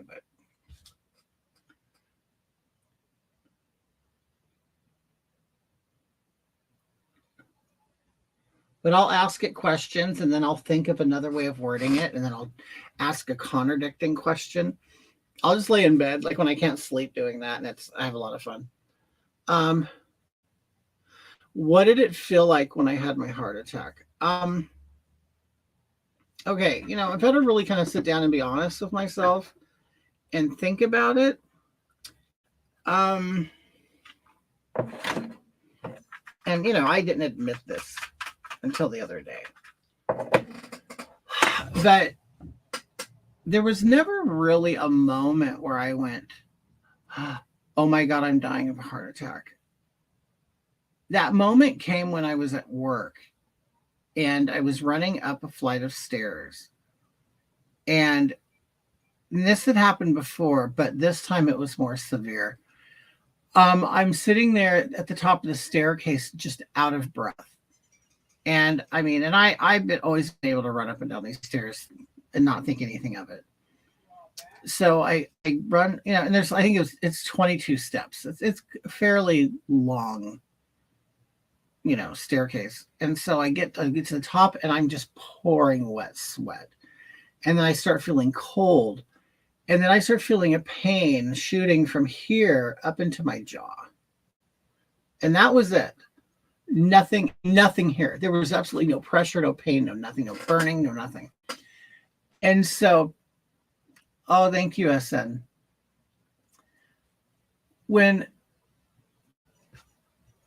For a minute there, through all the chaos, the club is completely chaotic. And I'm sitting there thinking, that is the sign or the warning sign, one of them, of a heart attack. That crossed my mind. But then I just went right back to work because I figured, well, if it was a heart attack, then I would fall. I would call 911. You know what I mean? Like I thought that there would be more to it than that. So I excused it away. And I'm like, well, that wasn't a heart attack. It has nothing to do with my heart because now I feel great. You wait 2 minutes after me being exhausted from the staircase. I get back to the top of the staircase. I'm on the first level and I'm like, oh, okay, I feel good again. And I'm running around doing my job. The next day I woke up and I was having breathing problems. And I'm like, fuck, why am I breathing like this? And I think, well, the club is filled with like fog and all that. And I'm thinking, well, maybe I'm just getting sensitive to that. And so it was then the next day I woke up and I was like, I can't breathe. And then I went to the store and I bought one of those Primatene Mist things, figuring it was like an asthmatic thing. And then I go to go get it. And the truth is, it did help me. The Primatene Mist did help me breathe better. Well, anyway, the next day, again, I can't breathe. And I go, and I'm not. And so it must have been pretty bad. I'm like, I need to go to the doctor. So I go to the emergency room. They do a test. They said, there's nothing wrong with your breathing. It's your heart. You've had a heart attack. And I'm like, oh, shit. And of course, I think back, that time at work, I didn't say anything. And then they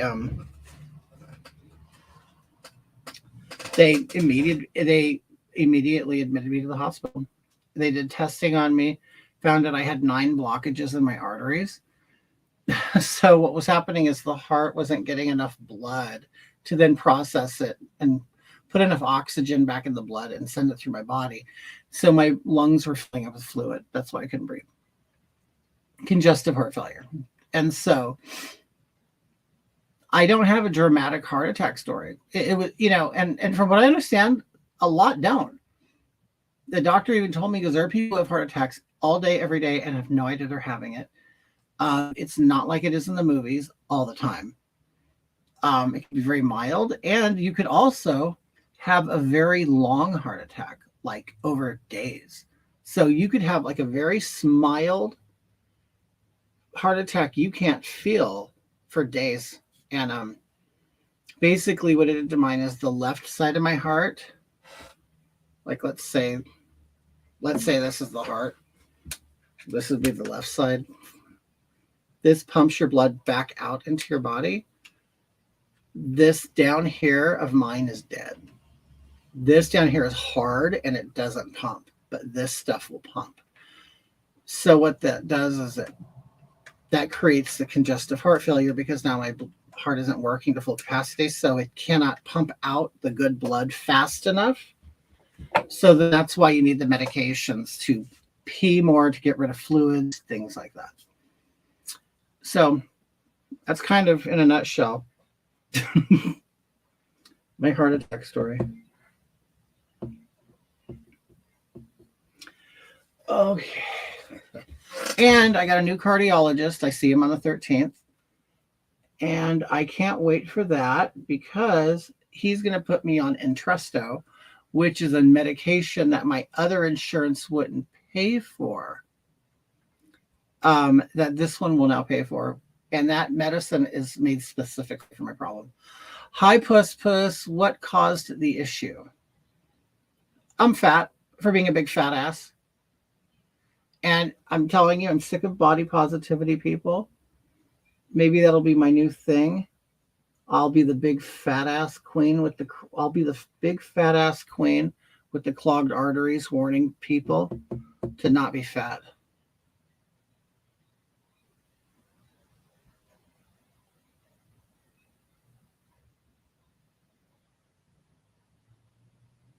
I mean, because as a fatty who's had a heart attack, why I have that right, don't I?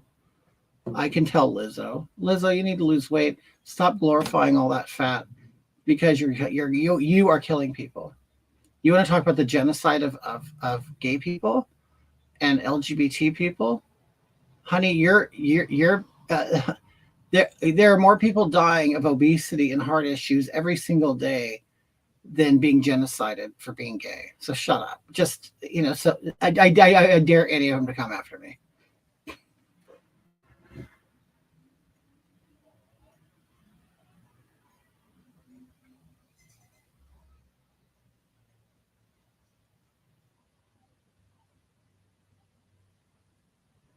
What's her name? That Tess Holiday. She blocked me.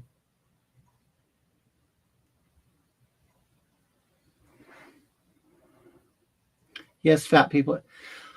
Well, they are. You don't sit there and say that 33% of the nation is like obese and then act like nothing. I mean, why state it then? Why state it? Why state that we have an obesity problem if there's nothing wrong with being obese? I mean, and I'm saying, you can do whatever the hell you want. I mean, I'm a big, I'm a fat ass. I'm just not as fat as I used to be. But all the damage is there. Like all you people, like, okay, who's on?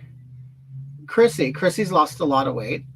She's not, 20 years old or whatever, but she knows, she's smart enough to know that, okay, I'm losing weight, but do you know all the Twinkies that she ate still left all of its evidence in your circulatory system?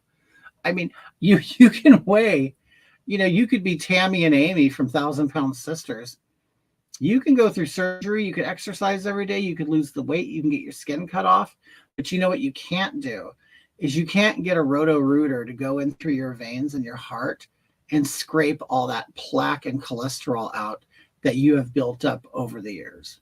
That will still be there.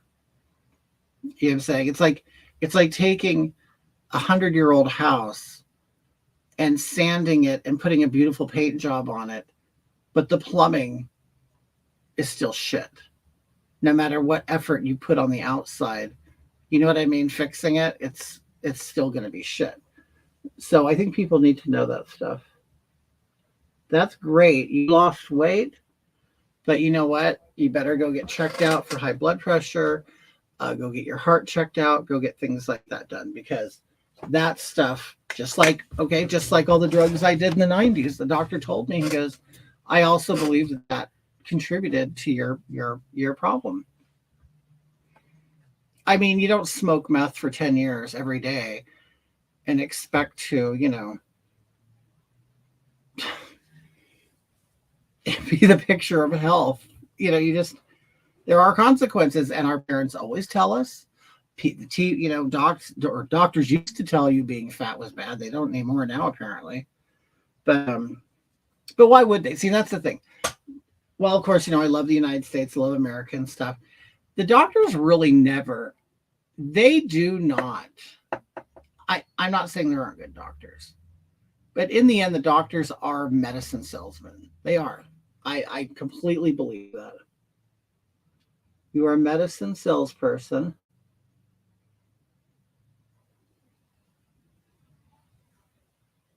And they will try to medicate you for everything.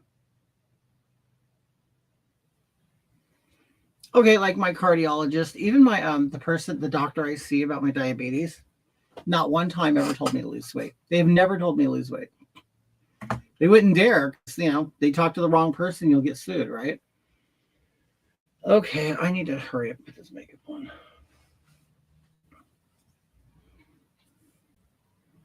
So while I am completely, yes, I'm a complete capitalist.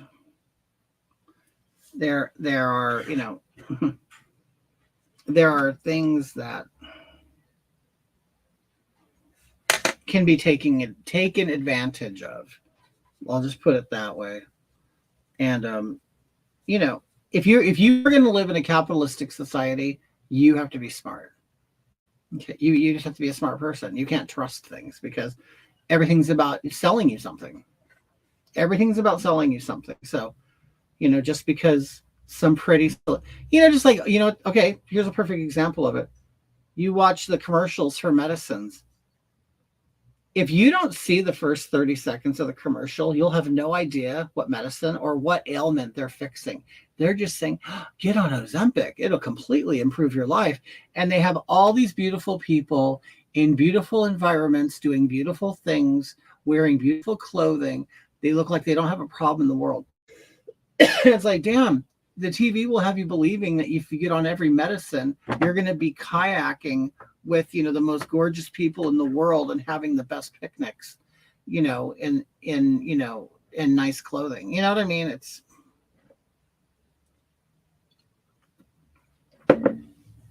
They had me on metformin. They finally took me off of that, but I'm still on 8 different meds.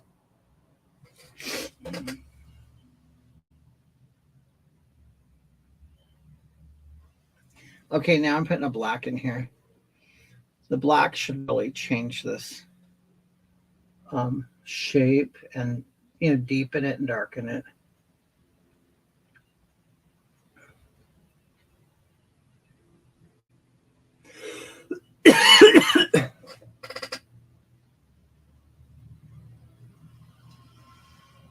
Michelle, how are you? What part of Kansas are you in?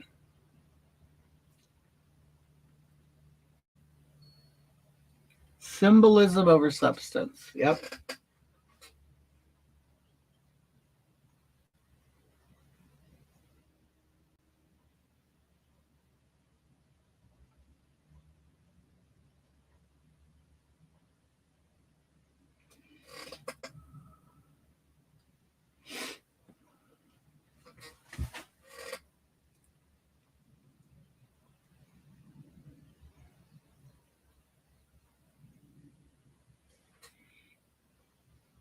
I can't even sorry I had a heart attack.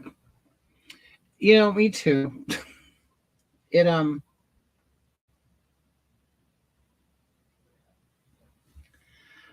tell you what it's done to me more than anything that I hate. It has really, really affected my energy and endurance. And that really bothers me. I am like Mark basically does all. Oh my God, Marion, how are you doing, love? You're so sweet, dear. I was hoping you'd come on. I mean, not because you'll give me money. How are you? You're so sweet. I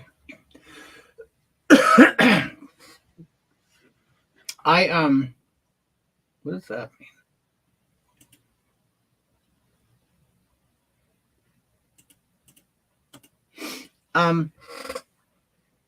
Yeah, Marion coming through for Pride. But that's right. Thank you for the Pride gift, Marion.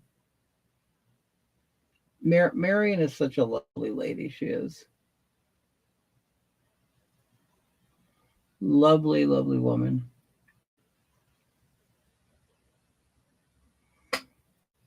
Marion, if I ever get out to Tennessee,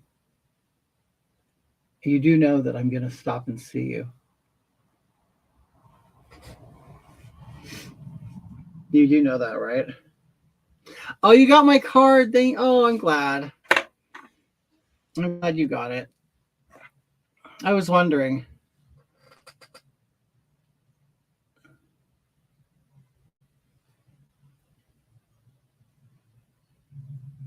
Um, yeah, it's so funny because I don't know what it is with Tennessee, but I know quite a few people in Tennessee through this. Marion, look what Marion said. No, honey, I am too. I was over it, but I was over it the day before it started because it seems like Pride has been happening all year long. And doesn't it seem like Pride happens all year long? Good nutrition is giving you Mike, I already know what this is. Good nutrition is giving you some length of bone.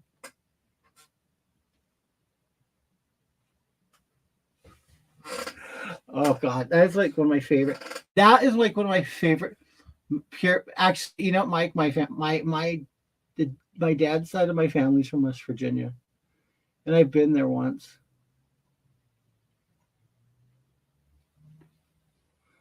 Pure West Virginia. Was your dad?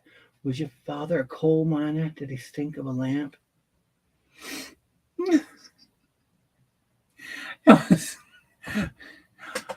Good nutrition's giving you some length of bone, but you're not more than a generation from poor white trash, are you, Agent Starling? And that accent you've tried so desperately to shed. Pure West Virginia. Oh, it's the best. And you know what? They better never, ever, ever try to remake that movie. There is no way they could make it better. They could. You cannot remake Silence of the Lambs and make it better. There's no way. You can't. But Marion, I'm going to let you know when I'm in Tennessee, and I'm going to surprise you.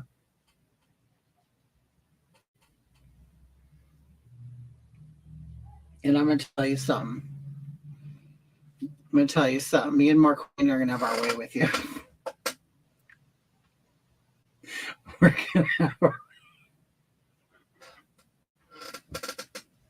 We're going to come. And we're going to show you the best 3 minutes of your life.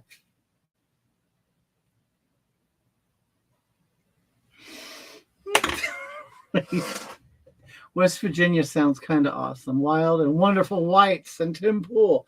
Oh, is that where Tim Pool's from?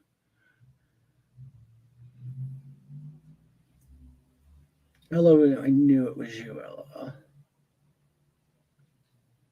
Mike, what are you talking about? Silence of the Lambs. It is my favorite movie ever. And you know what? I'm so stupid. It's like when they came out with like Red Dragon and all that, I go, I'm not watching that. That's all like fake stuff. I love all those too. I love the Red Dragon. Now I will say I love Julianne Moore. I don't necessarily love her as Clarice, but I accept it. You know what I mean? I mean, there's no replace for Jodie Foster as Clarice Starling. I mean, come on. So, right. Oh, Mason. Like Mason is like my favorite character ever. Like, oh God, it's so twisted and I love it. Not seen Hannibal Rising because I hated the book. Was that the one where he's young and he cuts his face off? He tells like Mason to cut his face off. Like, which one is that? Mike, I didn't see the series. Silence of the Lambs is a league of its own, though. It is. And you know, the thing is, you get to really see any of the movies and not know the other ones, if that makes sense. Maybe except the second one. I mean, I don't know, but yeah, the other ones are definitely not as good as the Silence of the Lambs, but I thought they were pretty good. I liked them. In fact, you know what? I would love to do like a whole binge watch I should get Mark to do it. Mark does not binge watch. Mason Verger, Michael Pitt is a great actor. Oh, it's the best. I love his character. Not seen the TV series, just the movie, but love the bit with the pigs. Hannibal Rising was the fourth book. It was about Hannibal growing up in Russia and being abused. Oh, okay. I've never seen that one. Is it a movie?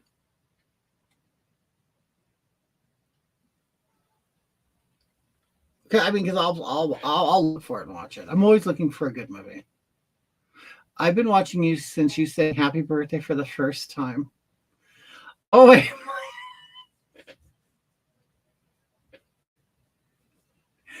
Oh,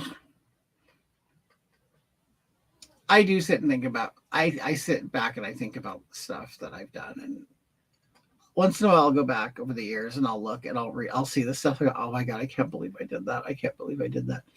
Okay. I bet I got to get going with this. Now I'm going to do my lower face makeup. This is what they call it. It's called Extra Fair. I'm going to put this on like the areas where the bones are.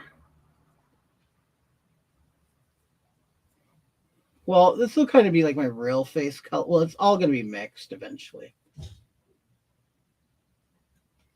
Okay.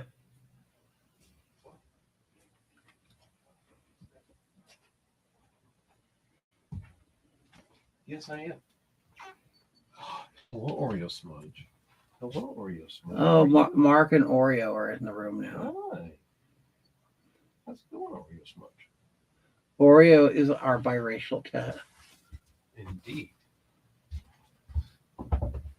In Tuxedo Kitty.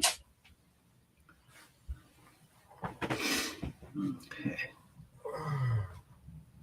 Did somebody do a Hannibal Lecter ASMR Anthony Hopkins? Ooh, Did they?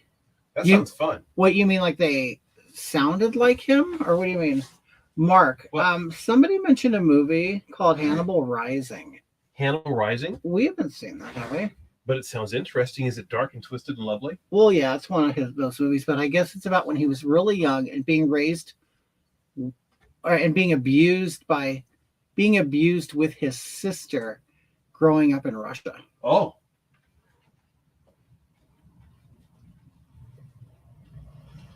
So I'm putting on this extra, it's called Fair. that sounds wonderful. Oh, where else do I want this right here? Okay. It's been a while. I gotta think about how I want my face to stand out. I don't know if you made a movie, if they made a movie of oh, okay.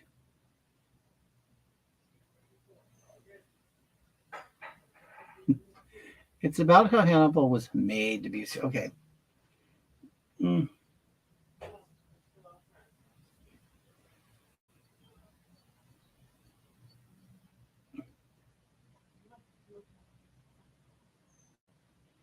Okay.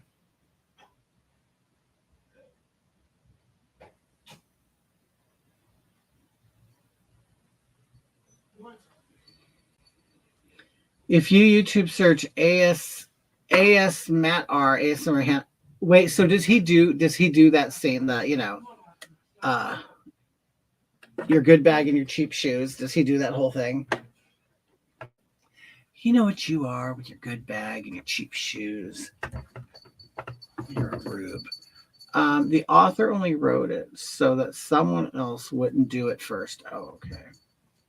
But it was garbage. Dark, twisted, and lovely, just like Marky Mark. Marion, do you like the dark, twisted movies?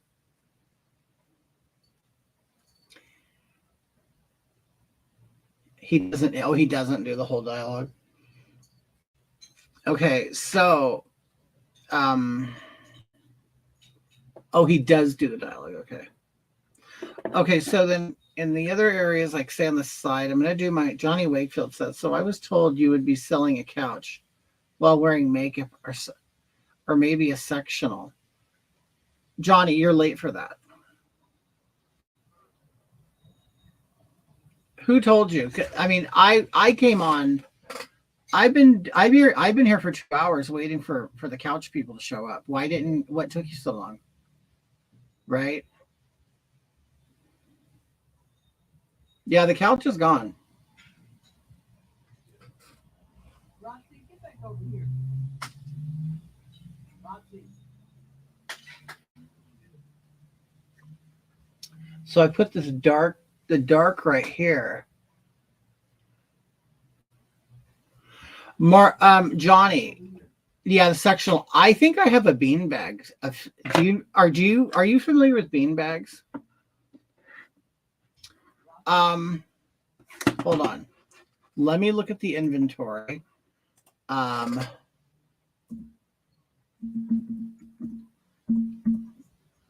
me look and see what I got.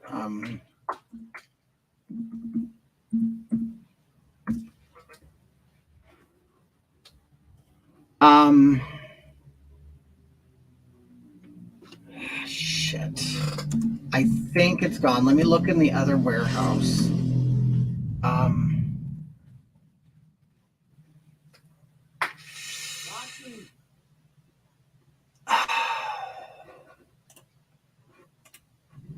Get over here.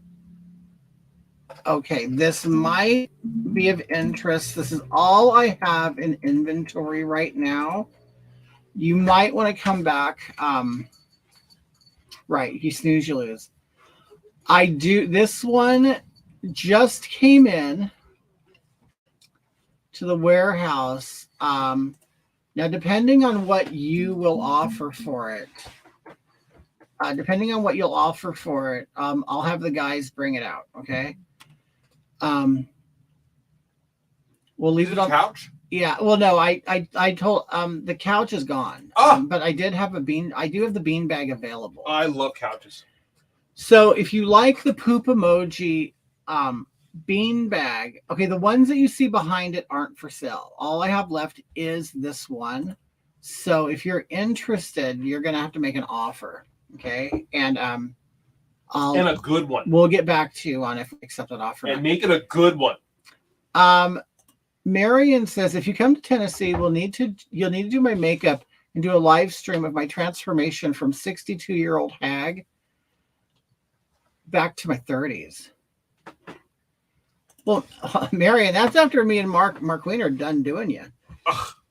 I mean, Gotta beat that sucker up a little bit. yeah, we'll do your makeup, then we'll bang you, and then we'll see if First, we're gonna spit roaster.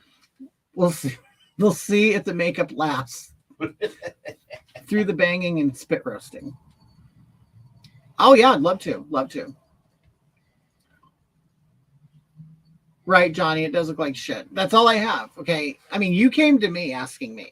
You're the one who's late to the auction. You missed out. I had a wonderful a truckload of inventory.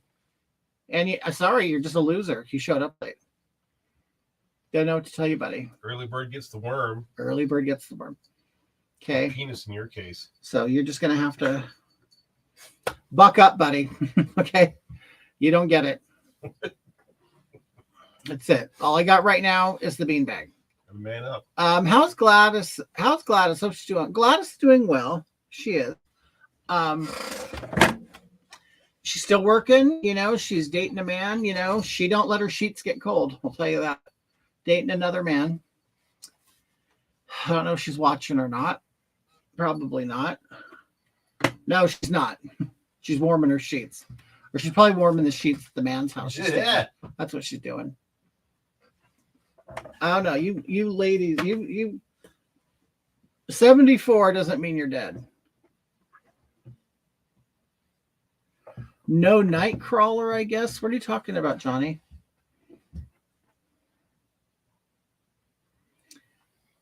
Is she on Ozempic? No, she's on gastric bypass surgery. Oh, surgery. Oh, she's on. The sleeve. No, they didn't even have the sleeve back then. It's gonna make you heave.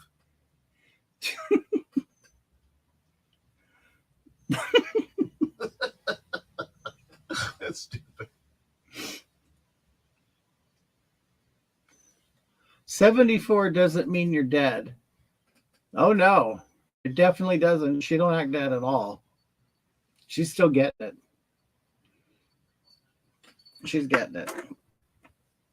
And I'm gonna tell you, every time she comes, she'll like, it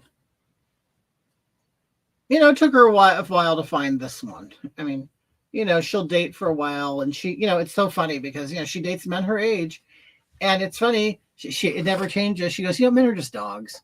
All they do is think about one thing, and I'm like, you're dating men in their between 75 and 80, and they're still trying to get down your pants. And I think that's so awesome. And she said, yeah. I'm like, well, then they must have, some prescriptions to Viagra or whatever. That's awesome. But yeah, no, she says, they're like octopuses. They're all over me. Like, okay, Gladys, you're not that cute. Yeah, whatever, Gladys.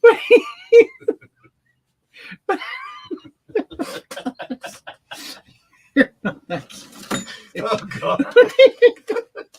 All right, Gladys, you're going a little far with it. You're kind of pushing it now. Right. And Gladys keeps going back to them. She loves them.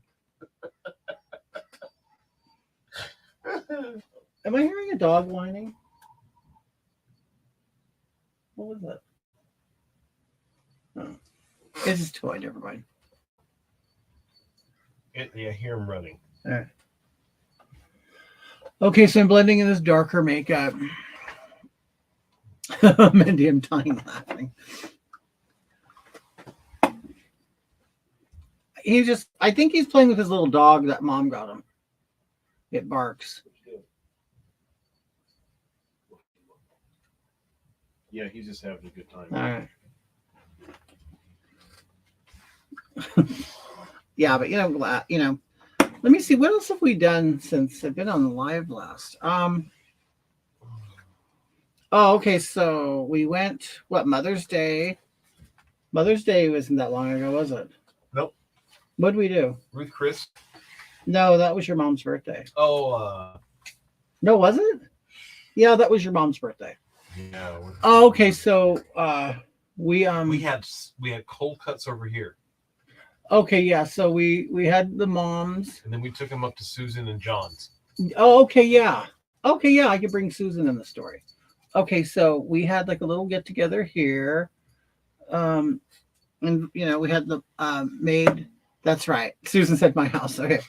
Yeah. So we did and her and John were perfect hosts. We made croissant sandwiches and we had chicken. And I'm just and I'm one, like, I like to cook and all that, but I'm kind of getting to the age where I'm kind of like, you know what? Every holiday or birthday doesn't have to be epic anymore. Yeah, have a sandwich. Well, yeah, so we just made croissant sandwiches, ham and roast beef and all that, and different cheeses, and we Have had a sandwich, eat some cake, shut the hell up. macaroni, salad, beans. Oh, then we went to Susan Mills on here has an adorable cabin up in the mountains.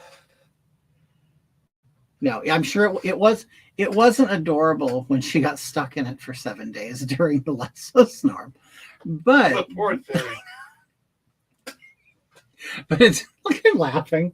Yes, I know. She's watching and I'm laughing about it. I'm not laughing at you, Susan. But anyway, sorry, I gotta itch my nose. 14 days. Correction. Susan was stuck in her cabin. So you guys, I don't know if you people in other states heard about the major snowstorm we had in California. We even got snow here. Susan lives 15 miles up the street from us. Completely different world. It's mountain country. And they got snow.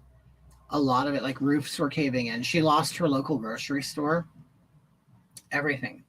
She lost her local sex store, the adult store where she used to go. She used to go to the arcade, and then she would try out all the sex toys. I'm kidding. Anyway, it was a blizzard. No, she got stuck up in her house, and so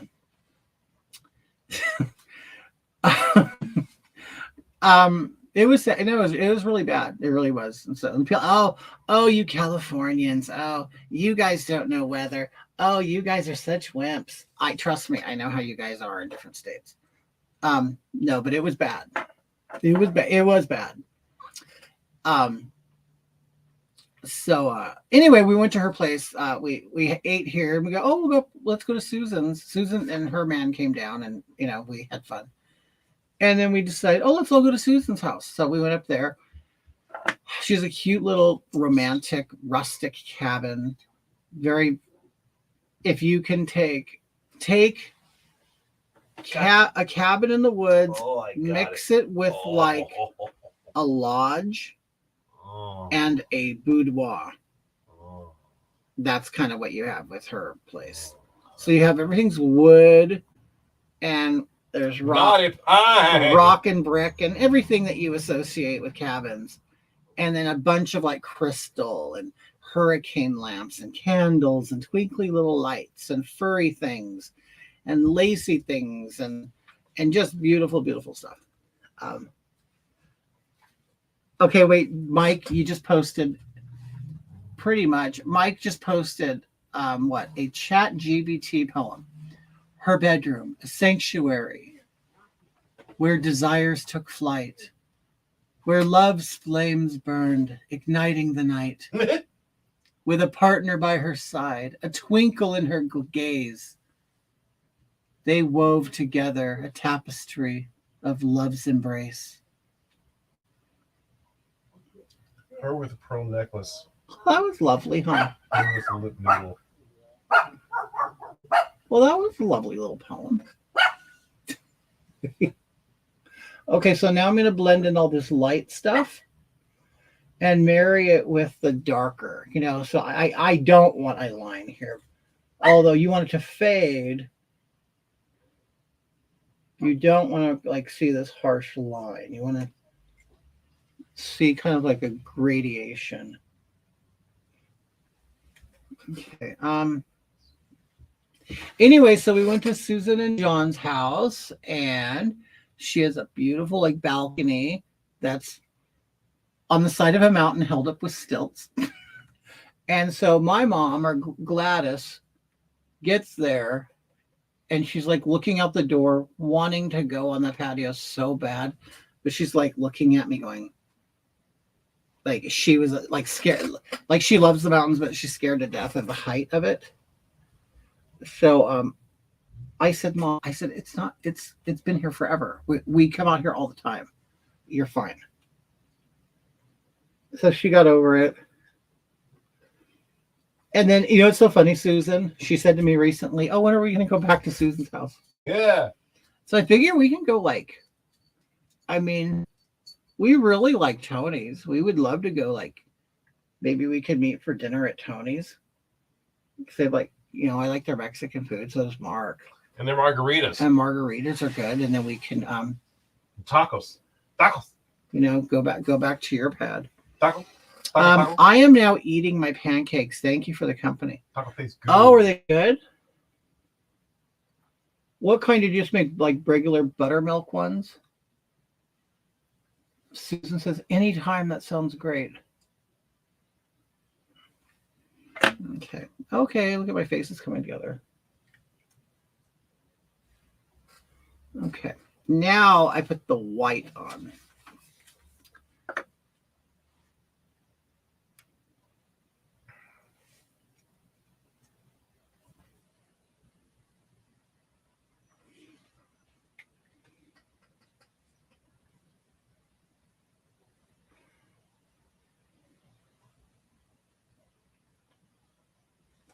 And I put this right where you feel the edges of your bone.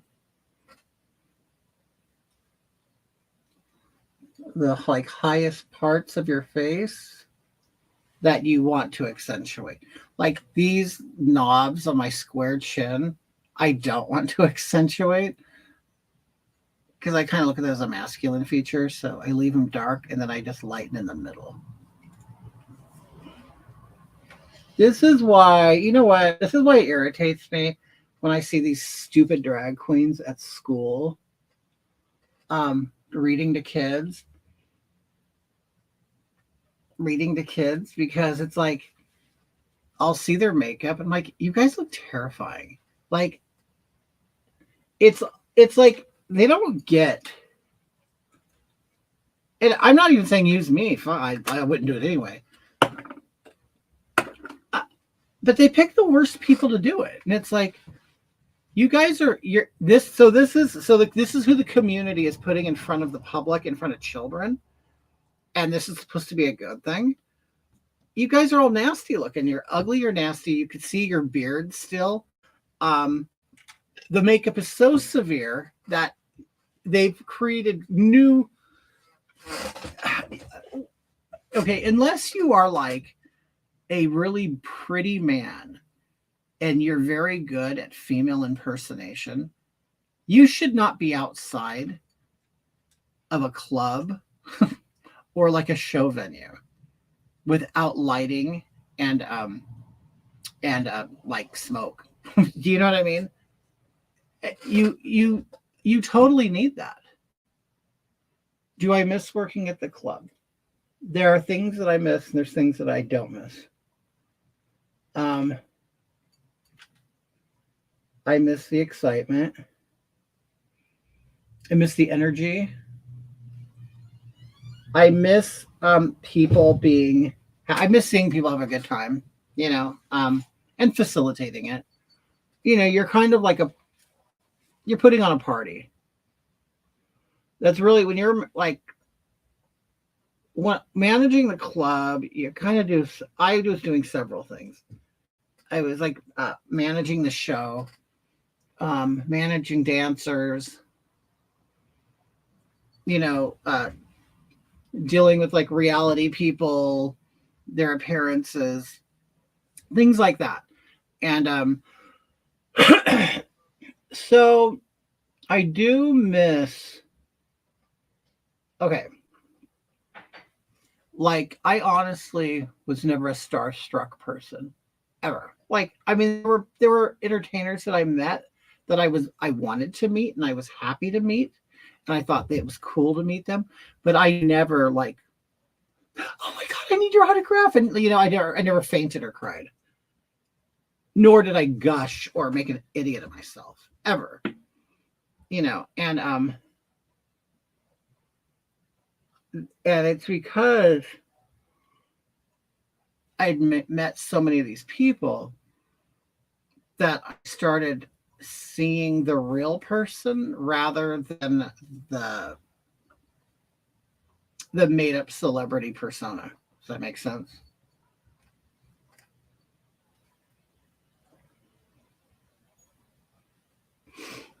So, okay, kind of like, I would think, I'm trying to think who would be the biggest, probably known celebrity I worked with.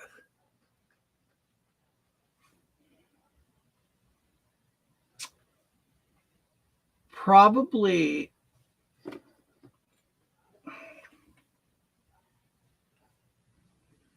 honestly, it was probably LaToya Jackson. I can't, or let me see. Yeah, everybody would know LaToya Jackson more than Maya, wouldn't they? Just because she's a Jackson. I mean, I think people just know LaToya because she's a Jackson. I don't think they could sing any of her songs. They could sing Janet songs and Michael songs, but not LaToya songs. You know, LaToya was always like the D version. Is that mean, Mark? No. She was sort of like the D version of a Jackson.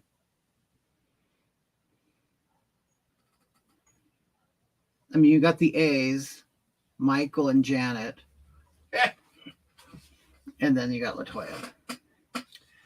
Your arms are almost as skinny as LaToya's, but I'll tell you, when I met her, I saw her walking down. She walked down the street with her people to the club,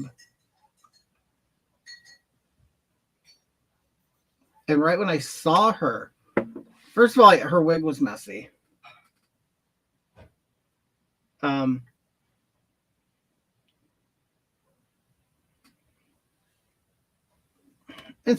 so, you know, okay, I'm gonna put sometimes like working in that field and meeting these people and working with them, it's kind of unfair to them sometimes because they've kind of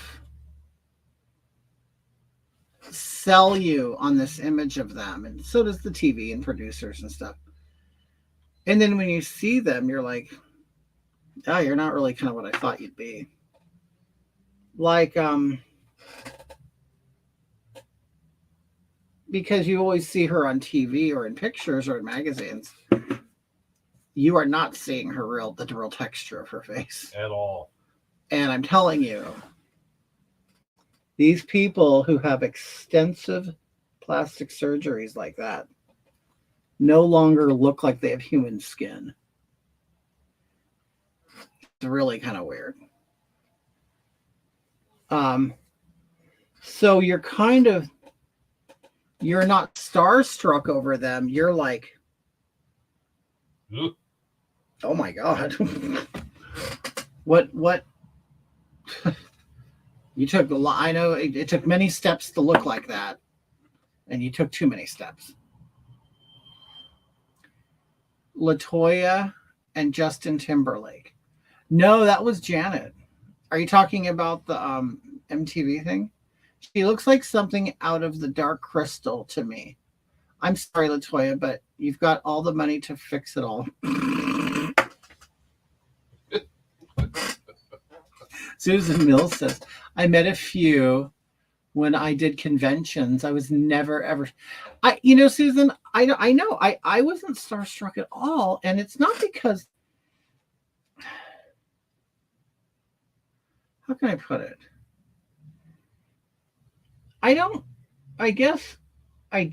Right here, I'm basically faking my jawbone. Okay. And I've heard them say this before, celebrities say this before, and it's true. They're just normal people with extraordinary jobs. And that's all they are. They're just people with extraordinary jobs.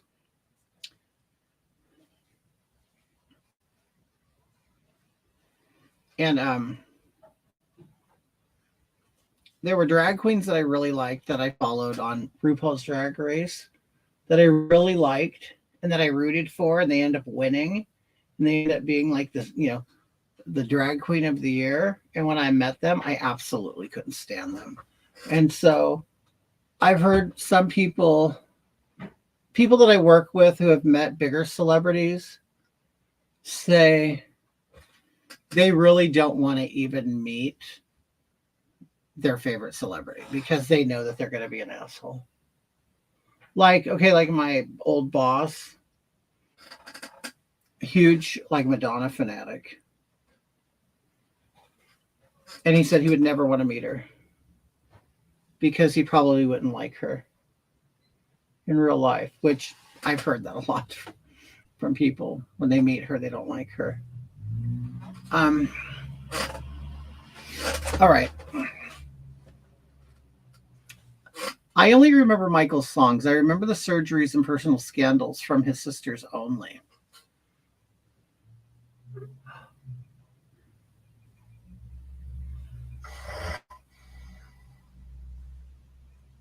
You don't wait, Marion. Well, I mean, you're not that much older than me. You're like about 9 years older. You didn't know any of Janet songs? Did you know any of Janet Jackson songs? Oh, thanks, Nancy. Oh my God, gagging. You met Nigella oh my God, Nigella Lawson.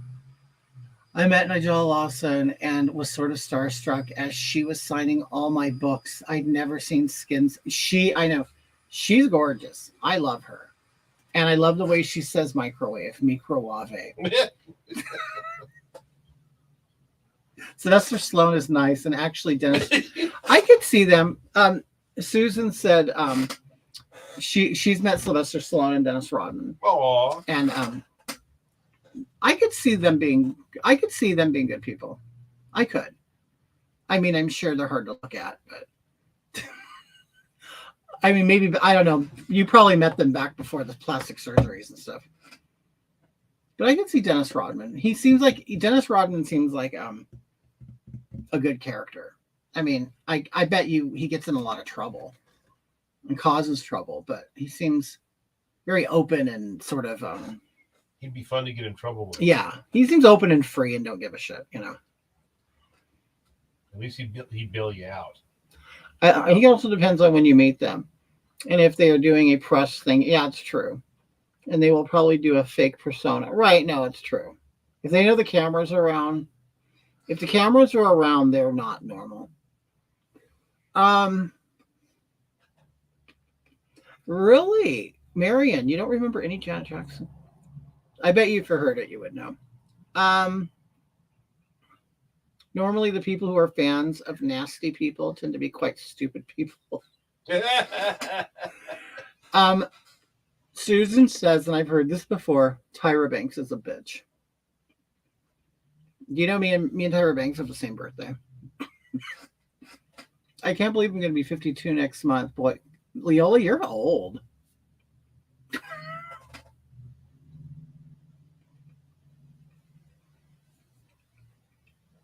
I can't believe, Leola, you're old. Damn, Leola. She's an old woman. Wait, let me see. Let me think. I'm gonna find a Janet Jackson song. What do you think would be our most popular one? Control. Not Control, is it? Mm-hmm. Her most well. Wait, Janet Jackson's most popular song.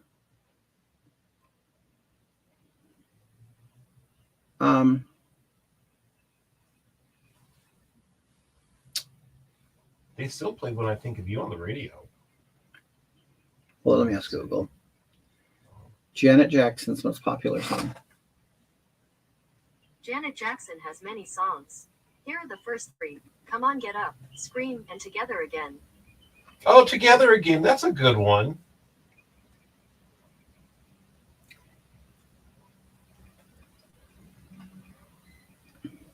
Control, Janet Jackson. I think she'll know this one because of her age. I would figure she would know an older Janet Jackson song.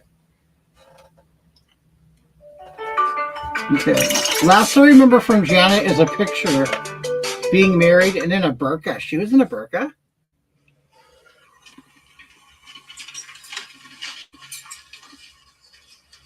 Oh, hi, honey. I'm good. Yes, married. And then she pushed the baby out at 50 and divorced the Muslim guy, and they were fighting for custody. Did you know that, Mark Wayne? What's that? She got pregnant by a Muslim man, and then they and they divorced. Really?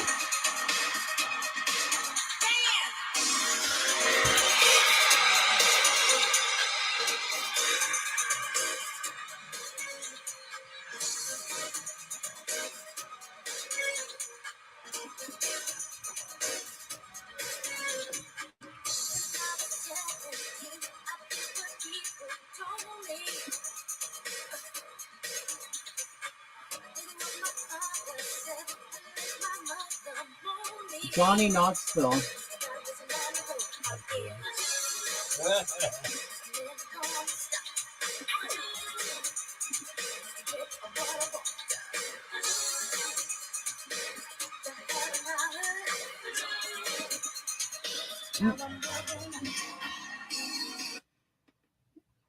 Yeah, you're right, Janet. I mean, Susan. Janet Jackson, she's going to be up the street from me. A little bit. Yeah, that was like one of her, like, in the 80s, that was like one of her big songs. She also does like Rhythm Nation. That's another big one, huh, Mark? Yeah. Rhythm Nation. But I think, Marion, you were in the fatherland at the time, weren't you? Bad song, not worth remembering. That's why I can't. Marion, is that what they called your country? I don't want to say, I hate giving people's information. Is that what they called it? I thought I heard on TV like the motherland. They didn't call it, or they called it the fatherland, didn't they? Yes. The fatherland.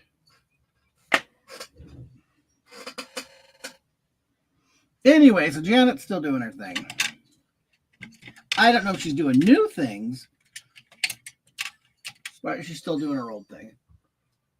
Oh, look. Sir Fat, how are you? You look like you're from The Little Mermaid. Do I look like the Black Ariel? Yay. No, what I know it's saying I look like Melissa McCarthy as Ursula. Marion says, yeah, Leo. Yeah, Rhythm Nation. But I couldn't even remember that. The Nether region. Chaz, were you working? Were you taking a break?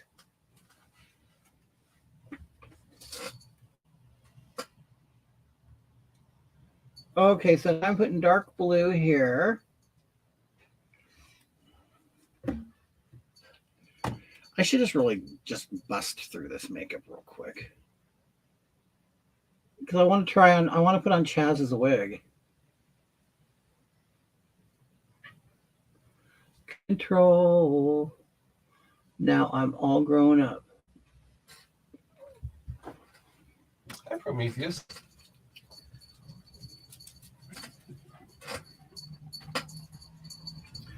Oh, Chaz, so when are you guys going to leave for your new vacation?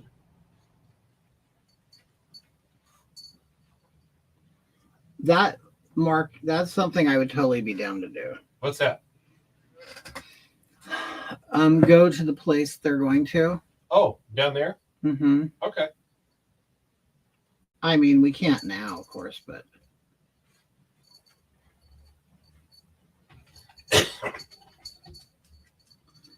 But, you know, at some point... at some point I would love to leave our borders. Yeah.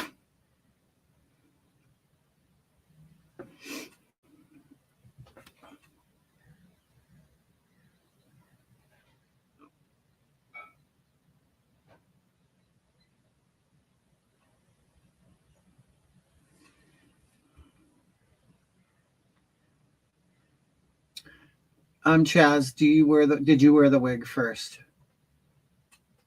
Oh, did you mention the wig already? I hope you like it. If not, you can use it to wash your Mercedes. You can even do it. I haven't opened it yet, Chaz. It's a surprise. I'm gonna put on my makeup and I'm gonna put on the wig. I know the wig is red, but I don't know the style. I feel like I would go on one with some friends of mine just to see what they are about. Oh, a gay cruise? No, we would never. Okay. First of all, okay. I don't want to say that I would never, ever, ever go on a cruise. I'm not going to say that. Okay. And I don't want to offend people, including, people I know have done this. And the only reason why I say this is because, no, I don't. Well, I don't want to do this. I don't want to go on a cheap cruise. If I ever go on a cruise, it would not be a cheap one. I'm not going, oh, well, you can go to Mexico for 3 days for $150. Definitely not. Hell no. No, I'm not doing that. You know why? Because every loser in the world will be on that cruise. So I would rather save my money and really do a good extravagant thing. And I would want to do it. I don't necessarily want to be on a big mega mall ship. Maybe a smaller ship. And I wouldn't mind more of a river cruise. I've seen these ones that are in Europe that go down the Danube River. You're there for a couple of days and you stop and you see, I don't know, the Netherlands and all this other charming stuff. I wouldn't mind doing that. But it's very common from where I live to get on a boat in LA or Long Beach or San Pedro, really, and then go down to Mexico and turn around and be back in 3 days. First of all, I don't want to deal with all the kids, so I would want to go on an adult-only cruise. What else? And Mark's mother has been on a couple cruises, and so I've kind of lived vicariously through her experience.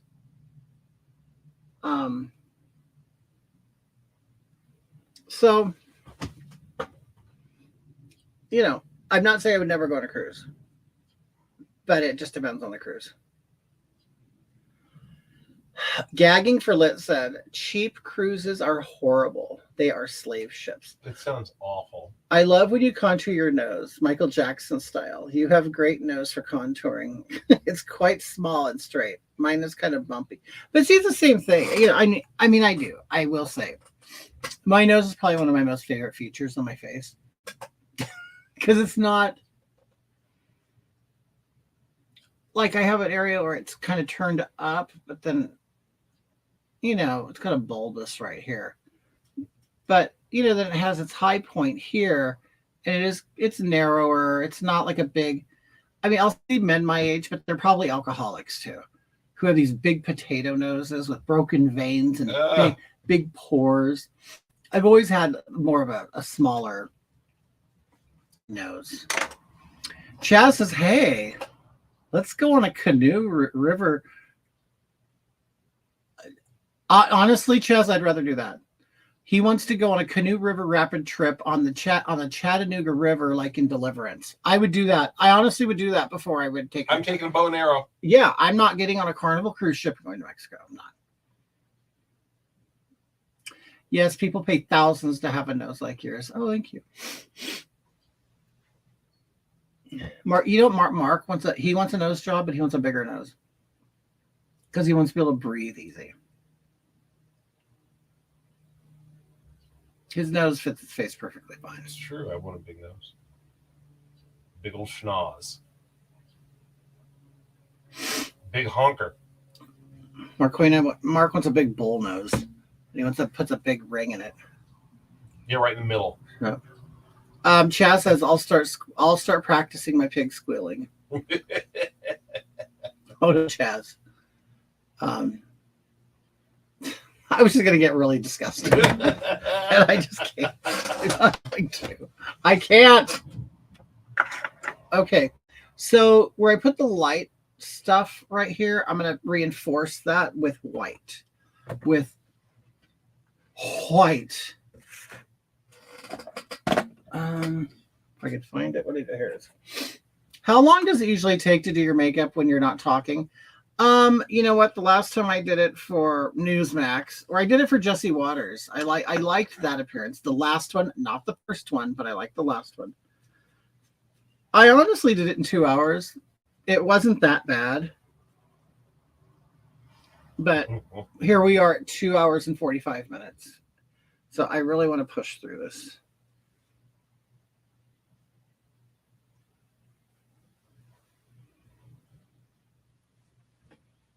Okay, so I'm putting this over the wet light makeup. It is just to kind of look like my jaw's here rather than here.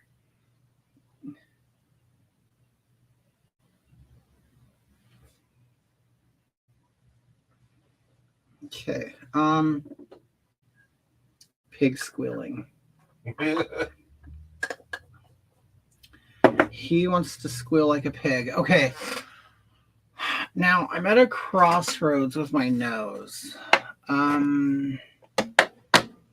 See, I've been doing this technique where I keep it dark in here, so it kind of seems flat, and then I lighten the tip, and it kind of looks like it's kind of going out, kind of like a Meghan Markle nose. She has a nice nose. I do pay attention to noses. Meghan Markle has a nice nose. I don't know how much of it's fake, but old disco song, Push, Push. In the bush. Marion, she wrote that. You just finished it, Mark. That's so funny. That's what she wrote. I also really like Michelle Pfeiffer's nose. Michelle Pfeiffer has a nice nose. It's completely fake. Because when you look at her high school pictures, she has a blob nose. So hers is fake. Who else has a nice nose? Charlize Theron has a beautiful nose. She has a good nose too, even though she's a bitch. And I've recently not liked her Twitter account. Let me see.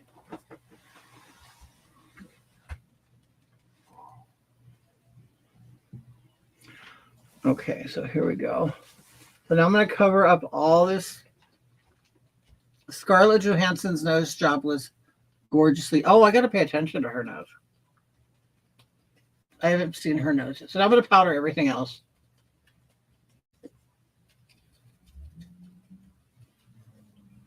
But I don't know. It's like I know everybody has their own taste, but yeah, I think I've always thought Charlize Theron was absolutely beautiful. Absolutely beautiful. Yacht girl, yuck, Meghan Markle. I think Meghan Markle. You know what? It's really sad. She had so much potential. She really did. She had so much potential. I mean, to go from, opening up briefcases on a game show and a few roles that she did in Hollywood. I mean, she wasn't an A-list actress at all. I mean, I don't think people were knocking down her doors for work. Maybe she was cast as, part of the royal family. Who knows why she ended up where she's at. But to squander such an opportunity like that. And I don't know. I don't know why she would do that. And you know what? And I don't know how many Caucasians I speak for. No one even cared or considered or even give it a second thought that she had black blood in her. I mean, nobody gave a shit. Nobody cared. It's like, that's the one thing that I'm really sick of and that I'm seeing is, I guess they call them false narratives. Is like, okay, it's like the gay community saying, we're being genocided. You're not being genocided. No one's doing anything to you. We just don't, nobody wants you to take off your clothes and be a whore around a child. It's just that simple. But you want to make it more than that. So now you tell the world, you're genociding us. You're against drag and you're making it illegal. It's like, no, that's not what's going on. You're lying. You're lying because you know it's true. I know what this is. Thank you, love. This is my black eyeshadow that I was waiting for. And it's like, huh? Okay. I mean, she literally put herself in the position. She could have been, I mean, no one will compare, but she could have been like the next Princess Diana. She could have been. I mean, she's married to one of her sons. I mean, all she had to do was have some class. All she had to do was have some class and not want to be a big star. And I think that's what it was. Like, she ultimately just wants to be a star and wants to be adored by people. And then, but, same as gay pride and black victimhood, same difference. I mean, and it's like, then when the public starts looking at her unfavorably, it's all of a sudden now because of my ethnicity. Dear, you're a white person with a tan, shut up. And most white people tan darker than you. I mean, I don't. It becomes so ridiculous. It becomes so ridiculous that you're like, shut up. And it's like they're people like her who do that. They play with emotions. They play with people's emotions, and they're also playing with historical trauma and injustice. And I think people should really be angry about that. No, nobody was against her until she did that shit. It's like, shut up. Then you got Prince Harry, who's like a pussy. I mean, I can't think of another word for it, but you're a pussy. And it's like, I don't know. I'm glad I'm not there. I'm glad it's not my life. I want to tell her, yeah, Meghan, let me be princess, or the Duchess of Sussex, or whatever. Sure, I'll get together with Harry. You can't handle the job, Megan. Let somebody else do it, okay? Her father is very, very white. Almost too white, in my opinion. I don't know. I think at some point, it's like, come on. It's almost like, okay, if everything is all about racism and everything is racist, how the hell did you even end up even being invited to Buckingham Palace? How did you even end up being in the royal family? You're a royal now. And yet, racism. It's like, what? Dear, let me, if anybody out there, a person of color, if they really want to understand what a racist is, they wouldn't even consider you for the job. Okay? They wouldn't. If they were truly racist, you don't think they would have stopped Harry? I mean, seriously. Was there discussion about it? Sure. Just like there was probably discussion, she said they were discussing what the skin tone of my child might be. Dear, everybody does that. Okay. Everybody wonders what the baby's going to look like. It doesn't matter what color you are. In fact, Black people are more concerned about the shade of the baby than white people are. I don't want my baby to be too dark. Way more. Okay, so I don't even want to hear it. It's like I don't want to hear it. It's like we all know. Okay, so just stop. I'll tell you this: when I know, like, when like, say, my nieces or nephews are born, I'm thinking, shit, I hope they don't have red hair, because I personally don't like red hair. Okay, even though I'll wear red hair because it looks good on me, but it's just not my preference. Like, I don't like freckles, right? So it's like my nephew had just a face full of freckles. Oh my God. I mean, it's like everybody does that. They all wonder what you're going to look like. And why? Naturally, if you're a white person and you're with somebody who's 50% African or around that amount, naturally, that those genetic markers are going to cross over. Hello. And you're going to wonder, what are they going to look like? Are they going to be blue eyes, green eyes with a tan?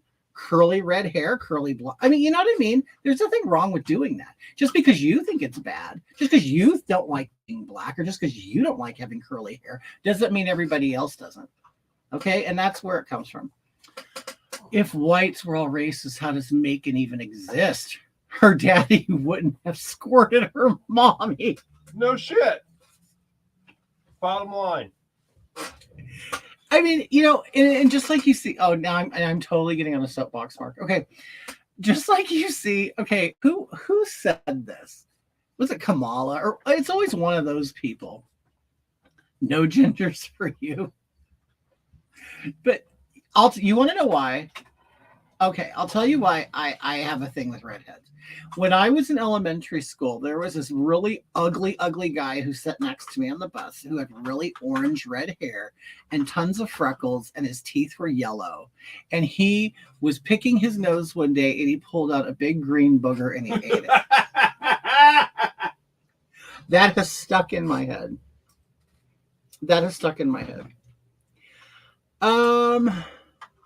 She's been trying to be white all her life now. She browns up her face, and the rest of her is light.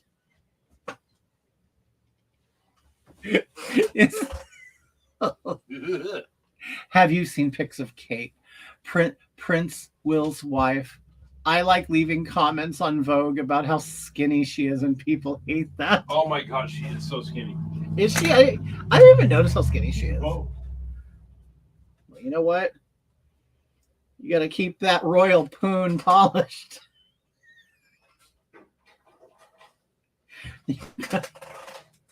Gingers are booger eaters.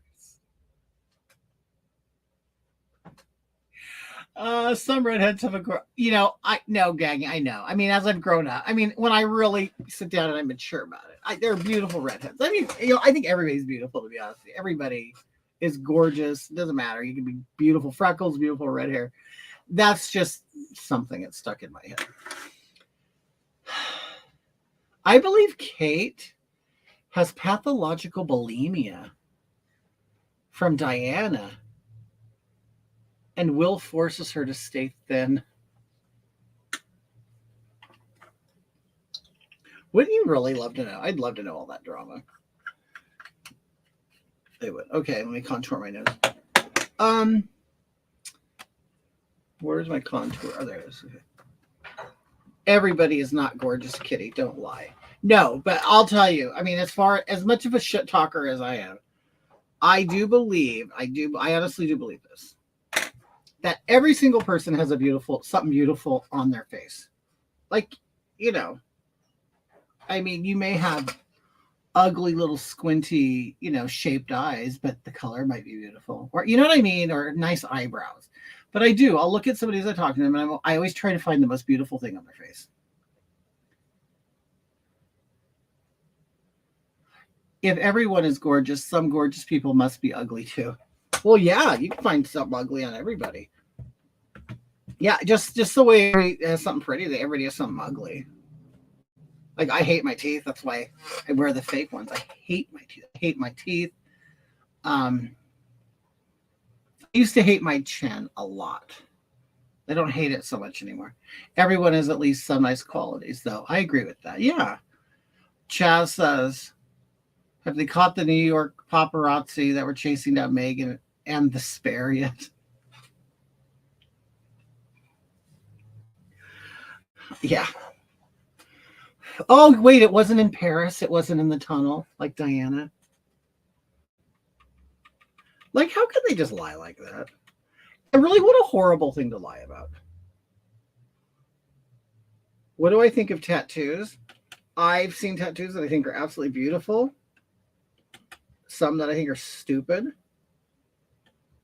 I have one right here of an ex's name, which I regret, and that's the only tattoo I ever have. And I won't get them, and it's not because I think they're ugly or gross or anything. It's because I think it's so much of a commitment that I'm not willing to make to have this design on my body for the rest of my life. Because I may not like it. Okay, I come from the era where it was very popular to get tribal tattoos. Or like the barbed wire stuff. Or, you know what I mean? And people don't make fun of that. It's like, so I would have these tattoos that people make fun of. Like, oh, that's old. That's like so dated. It's like, I didn't want to be dated like that. But I also, okay, you want to know what? People used to get a dimple in their chin with surgery. Ours is natural. Oh, yeah. Yep. I have mine too. Yeah, Michael Jackson did his surgically. You know what, Marianne? From what I understand, that's a Germanic trait. When I put on my makeup, I actually put white there to make it pop out more, so you can't see it. My thoughts on Dolan Mulvaney. Oh, Dylan Mulvaney. I think, okay, I started calling my younger brother the Spare, and my older brother the Reject. Chaz, you know what? And you want to know why they hate you? I don't know. I don't know if his brothers hate him. What do I think Dylan Mulvaney? I think Dylan Mulvaney is extremely annoying. First and foremost, I think he's the most annoying person ever, next to Jeffrey Marsh. Which, if you guys don't know Jeffrey Marsh is the other guy who but he's the guy who talks to your kids, tells you basically that your parents suck, and you pay him $300 every 30 minutes, and he'll tell you how beautiful and wonderful you are. That's Jeffrey Marsh. Dylan Mulvaney is a complete actor. Like, he's been trying to be an actor for years now. He was on Glee. He was on other things. We've all seen his clips on Price is Right. In my opinion, I think it was deliberate. I think he was hired to do what he's doing. I don't know how organic it is. I don't know. There's a part of me that believes that this is all manufactured. He's part of the whole ushering in of the whole trans, gay, them, they, fluid bullshit. Because he's been trying to be an actor for years, and I think he landed a role and he committed to it. And the thing is, the reason why I do believe that it's fake is because he's not fully committing to being trans, okay? And this is something that some of these newer age trans people have done, is they've watered down what transsexuals are. A transsexual is somebody like, say, like me. I'm not a transsexual at all. It would be like me, for whatever reason, whether it's a mental illness or just desires or preferences, and I don't care. It's kind of like being gay. I don't care why I'm gay. I'm just gay. I don't know if it's because my dad beat me, if, whatever. I don't know. And I don't care. I don't have enough time left in my life to give a shit enough to analyze why. Okay, I just don't care. Okay, all I know is it's not uncommon. There's lots of gay people, so it's not like I have some strange disease, But anyway, when it comes to Dylan, so you remember, if you recall, I don't know if you know this, he went through female feminization surgery. He didn't even go that far. Okay, he did shave down this bone that men have right here. He may have had a nose job, and he may have plumped up his lips. He really did not change his face. He didn't. He also did not get breast implants, and he also did not cut his penis off. Okay, and now he's even saying that he's interested in women. Okay, so I think he has been cast to be this thing, this kind of cultural phenomena that, people have been trying to use, Bud Light, things like that. They found out how far that fucking fell apart. But I don't know. I don't think that he's authentic at all, because he's too showy about it. It's a show for him. It's not.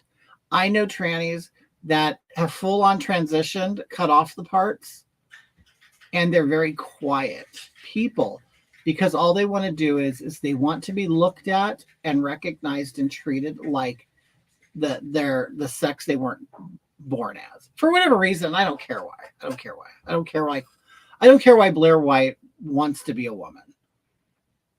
Just as long as you're convincing me you're a woman.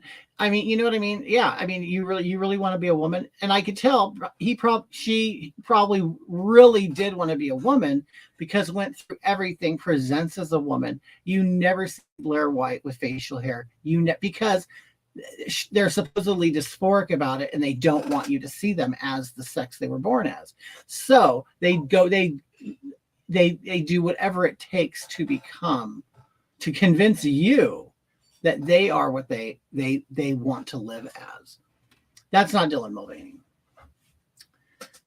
It would be funny if he's doing it to get women. Caitlyn still smashes women. Ladies, would you want Caitlyn pounding your sweet cheeks? See, and that's another thing. So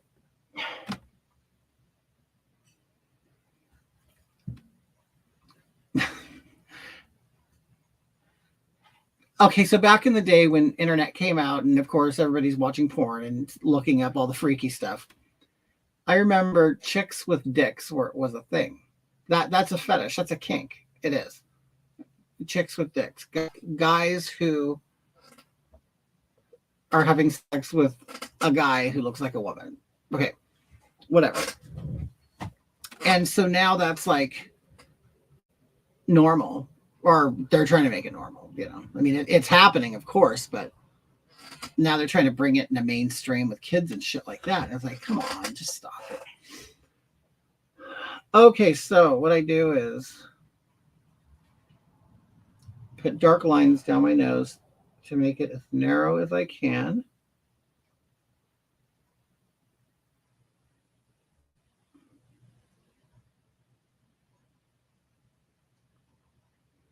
And I'll tell you, that's maybe that's another thing where I kind of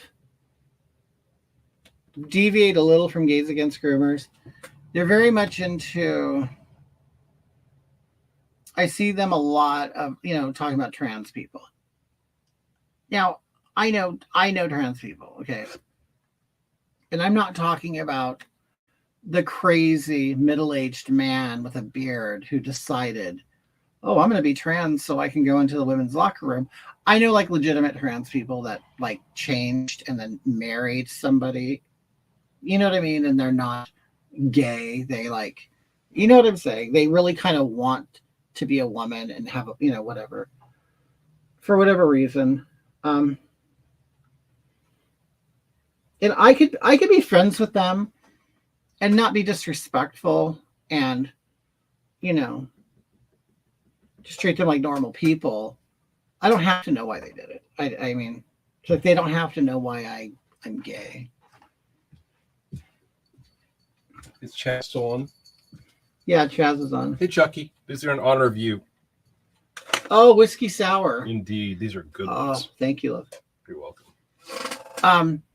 So I don't, I just don't care. Like, I don't care what people do in their bedroom. Oh, No, that's a good one.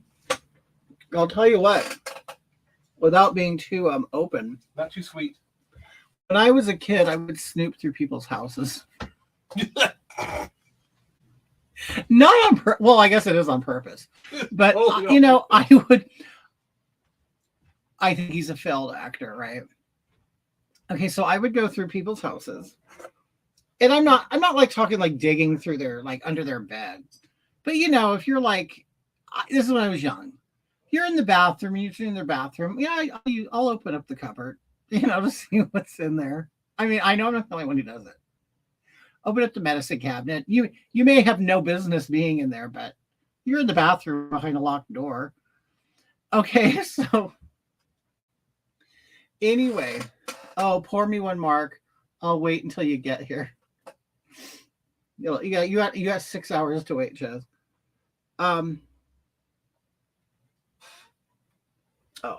That's Moshi eating. I used to love doing that as a kid too. I'd want to see if my friends really ate dinner like they did when I was around.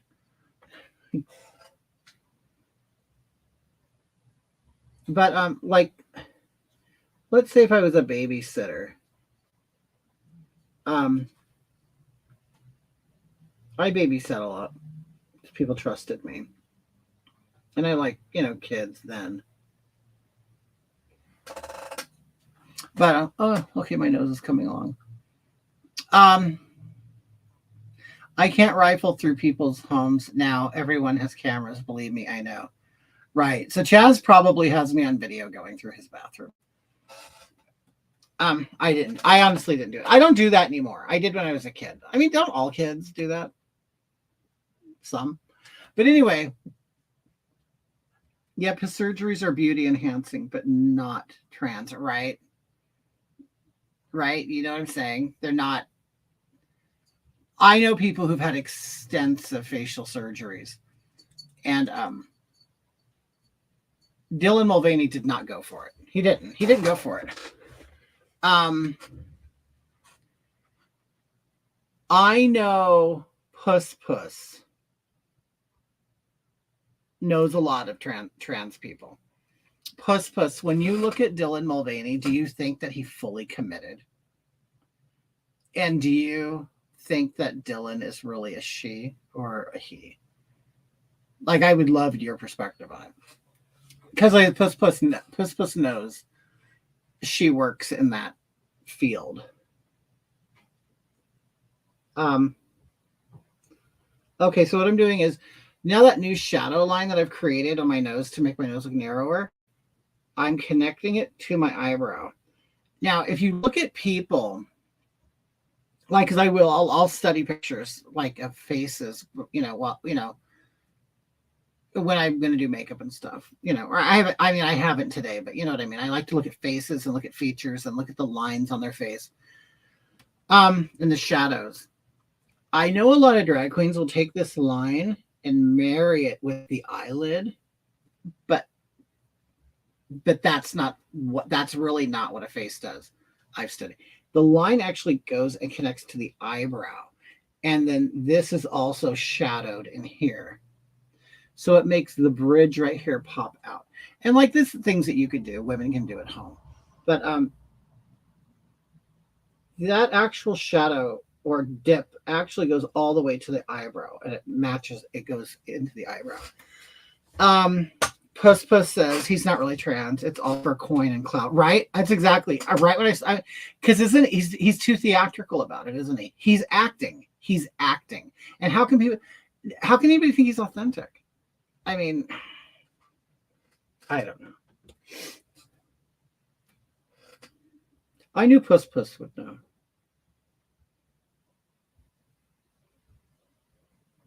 You guys, if you think that I do good makeup, you should see Puss Puss.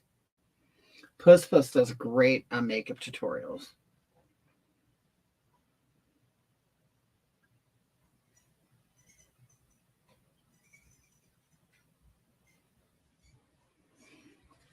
Okay.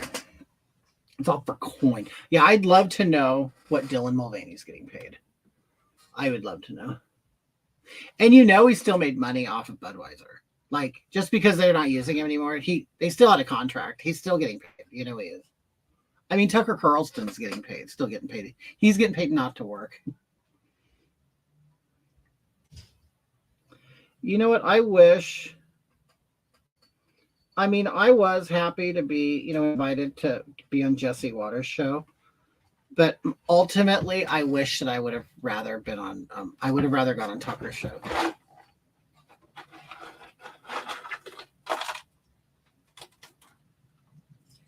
I never had an opportunity to do Tucker. I did have the opportunity to do Candace Owens. I mean, not sexually. Not in the butt. Okay, so now what you do is, I'm going to buff all that out. But now what I want to do is you want to basically use that same color and darken everything under here, like that ball right here, because you want that to be pushed back. People probably have to act like they think he's authentic because anyone questioning could get canceled. Yeah, probably. But I'm glad to see some people are like not giving a shit anymore. As time goes on, people are like, all right, this is stupid. Okay. So let me see. And the funny thing is, I blame, honestly, the media for all of it. Because we all, I mean, I don't know, whether you know it or not, you have known a trans person in your life. Whether you, I mean, it may not have been intimately or in a family way. But trust me, you have encountered them in your life and not even know it. And you don't know it. It's because they are really trans, Okay, a lot of people don't know this. I have a half sister. I actually have two half sisters, older than me. And one of them recently became trans. She's always been a lesbian. I'm talking a dyke. Okay, if you take your nose and push it up like this, and there'll be a crease. Take the contour color and put it in the bend right there. Okay.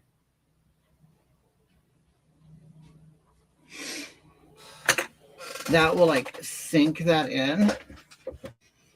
Okay. And then I'm going to take a, now the highlighter color.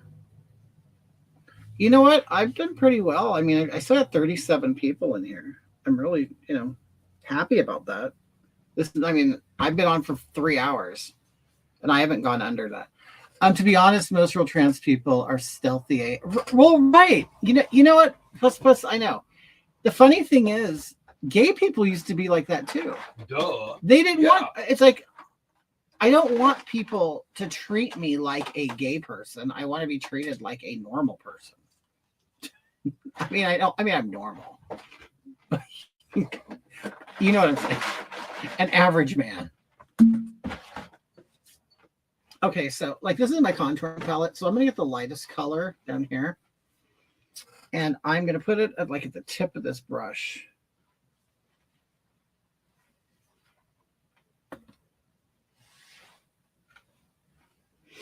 Okay. Now, you can either put just a dot or you can do kind of like a U shape, an upside down U, to give it the look of a curve. I'm just going to dot it. Okay. So you can see that. All right. I'm going to make it a little more severe and leave it there, and then I'll buff it up. Okay. C++, I'm not even trans and I know this stuff. Well, I don't you have to. You don't even have to be trans to kind of, it's like it's all very logical. I mean, okay, so I put the dot there, and then there's that dark spot that I painted. I brushed in. Then right on top of that, or above it, not on the actual dark, I'm going to add more of this light, and I'm going to make like a skinny line. And you want it to be in the middle of your nose.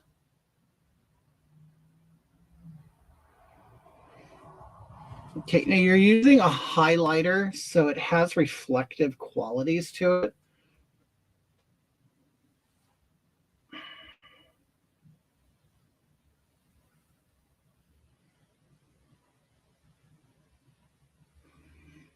Okay.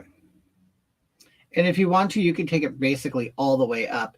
If you want it to look like kind of like a Roman nose, like a very straight, angular, nose. I don't really care for it. I kind of like it. I think it's kind of youthful if the nose kind of dips in here and then comes out, rather than it being like a straight Italian nose. I don't know another way of putting that, but nothing against Italians who have beautiful noses. They just don't tend to be, teeny tiny and petite.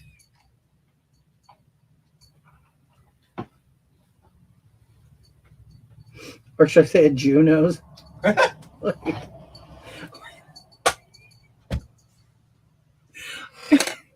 Okay. You could also take this. Okay, I'm going to take this. I'll do more to it. I'd be happy with this and just buff it out a little bit. If trans stuff becomes any more fashionable, acting trans will be a sign of cisgender heterosexual. Oh my God, wait a minute. I have to think about that. If trans stuff becomes any more fashionable, acting trans will be a sign of cisgender heterosexuality.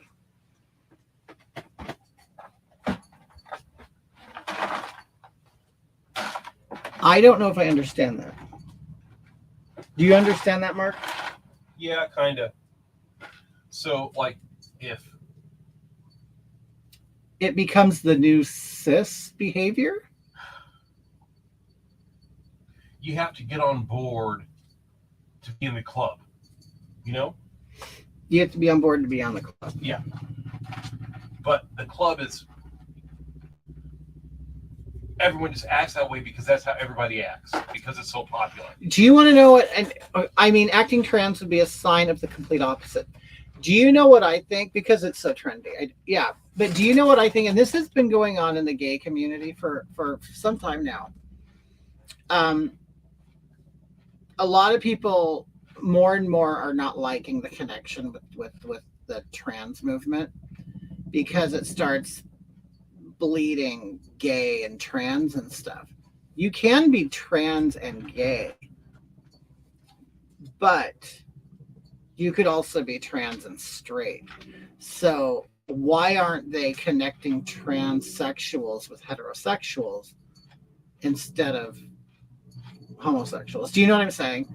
There's that kind of infighting going on within the community, where there are lots of gay people that are like, I no longer want to be, I only want it to be LGB community. TQI plus is a different category. There are people who are making that argument. My argument is, I'm not even a part of it. I'm just a homosexual. If you notice, there's no H. Wait, LGBTQ. Yeah. Well, is there H? No, LGBTQ. No, there's no H. I'm a homosexual. Okay. So I am not part of that LGBTQ community, homosexual. Chaz says, I'm waiting for progressives to come full circle and offer projections to the last minority group, straight white males. You know, that's the funny thing, is because on a global scale, white people are the minority. And it's like, nobody wants to hear that. They also don't want to hear, they always talk about, oh, LGBTQ or trans people, they are going to kill themselves. They're going to do this. Nobody kills themselves more than heterosexual middle-aged white men. Nobody. And the statistics prove it. And it's like, you know, at some point, see, I think that's why they want to dumb down society. They want to keep dumbing everybody down, because there's no way in hell they want people smart to figure all this shit out. Or they don't even want you. All you have to do is get on your phone and ask and find this information. But they don't want you to do it. They'd rather you be on TikTok or play your games or, you know, sexting or, you know what I mean, watching videos. They don't want you to use, you know, this handheld brain to find out useful information or the truth. And that's why they suppress it a lot. They do suppress this shit. Or I'll have people saying, oh, well, you got that information from XYZ news source. Well, just because you don't like the news source doesn't mean it's a lie. You know, it's like all of a sudden, you know, like there are people that'll say, oh, you saw that on, I'm not going to say Fox because people will automatically think I'm going there. You saw that on CNN. So it has to be fake. No, not necessarily.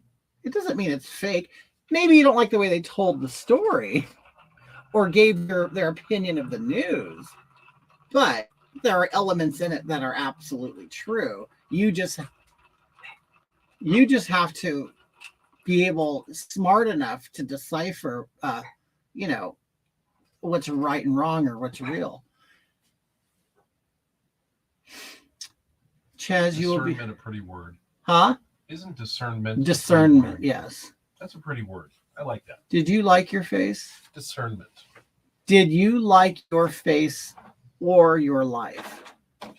I don't understand that question. G is for gay. So isn't that why there's no H? You know what? It's so funny.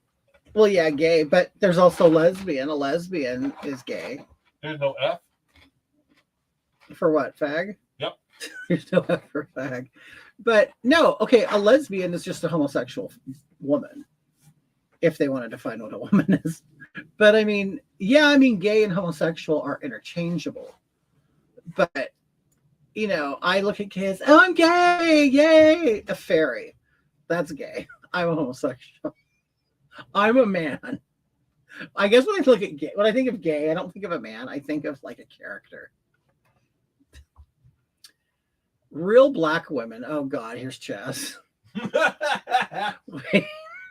Real black women and Aunt Jemima had to be removed from syrup labels so the fake black woman RuPaul could be put on cheeses. Do you know? It's so true. Yeah.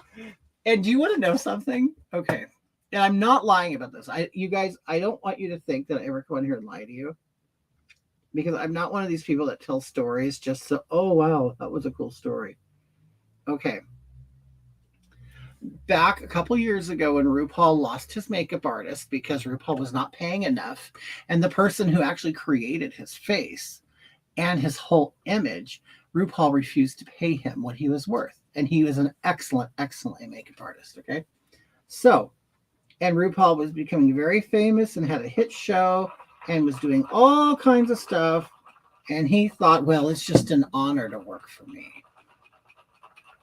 What's that? What's that noise? Ice cubes. Oh, okay. You can hear that? Yep. So anyway, we were friends at the time, told me, yes, it was Raven. Okay. We used to drive together into work because he worked at the club that I was managing. I wasn't manager at the time, but he was doing a weekly hosting gig. And he had asked me, because he had a DUI and he couldn't drive, like most drag queens have DUIs. He goes, actually, I think he had 2. Okay. So, but he would drive, and this is kind of what started us carpooling. Well, carpooling is when people pitch in and they actually help each other. I was chauffeuring. I'll tell you in a minute what I got from it. Okay. Oh, I would have loved lapping up the gossip. Okay. So I would go, okay. So we worked together. We got to know each other and stuff. Really liked each other. And he honestly was always one of my favorite drag queens. So what a woman. The exact opposite of everything progressives say they are. Okay, so I find out that he gets the gig, that RuPaul lost the makeup artist, and the people are like, oh my God, what are we gonna do? Because RuPaul cannot do makeup. Like, RuPaul literally sucks at makeup. RuPaul is nothing but a Barbie doll. Is a blank canvas that other people paint. Okay. Anyway, so, tells me, okay, oh, I got, doing this, whatever, blah, blah, blah. And telling how nervous he was when he first went in.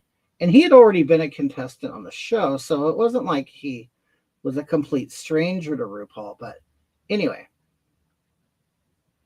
he then tells me, he goes, I don't know what to do. It's like, I don't know where to start. Like, do I look at pictures? The other makeup artist was Matthew Anderson. He goes, do I look at pictures of him?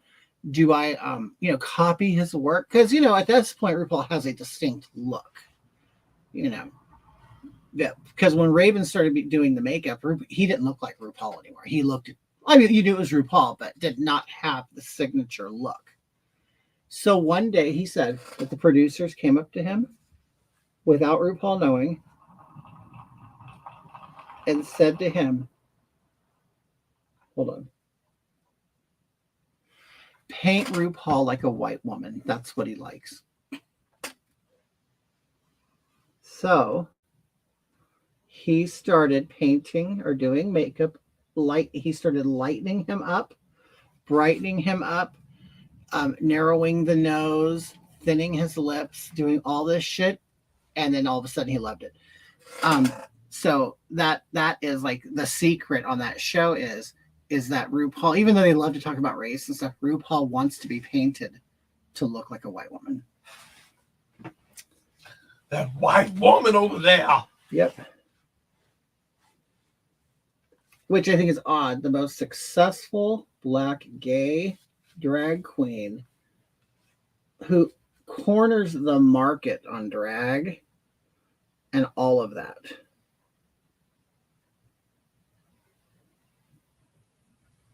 Is like that. Okay. Hello. Hi. Hello. Hagatha. Oh, hi, Carol. How are you? How's it going, babe? Okay, so I just buffed up my nose. Okay,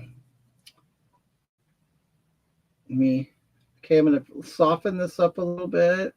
You marry it all. You don't want to see any lines. You just want to see like an indication. You want to make it look like it's been Rue Karen. That's right.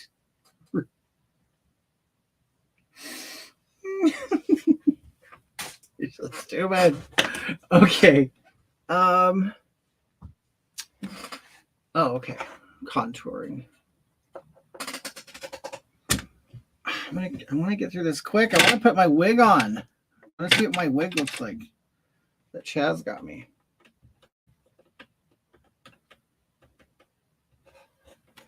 Okay, let me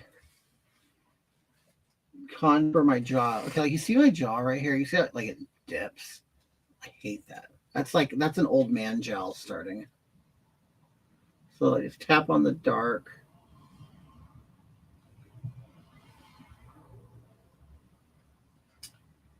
See, and it kind of straightens it up. But your face moves, and so does that. So does the lump. Like, This whiskey sour is brilliant. yeah, it's really good. It's one hit or quitter. He should become close friends with Rachel Dolezal, right? She could show him how to be white, and he could show her how to be black.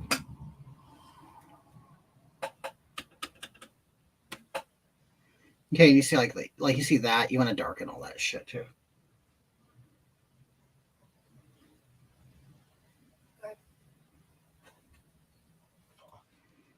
Okay. And I'm right now I'm using a fairly light color. You should I believe it. Until you know like the exact color that you want, it's best to use a lighter one because you could always make it darker. But once the makeup's on, it's hard to get rid of it. A black man who wants to be a white woman should be good friends with a white woman who wants to be a black woman. Well, yeah, you think they have so much in common.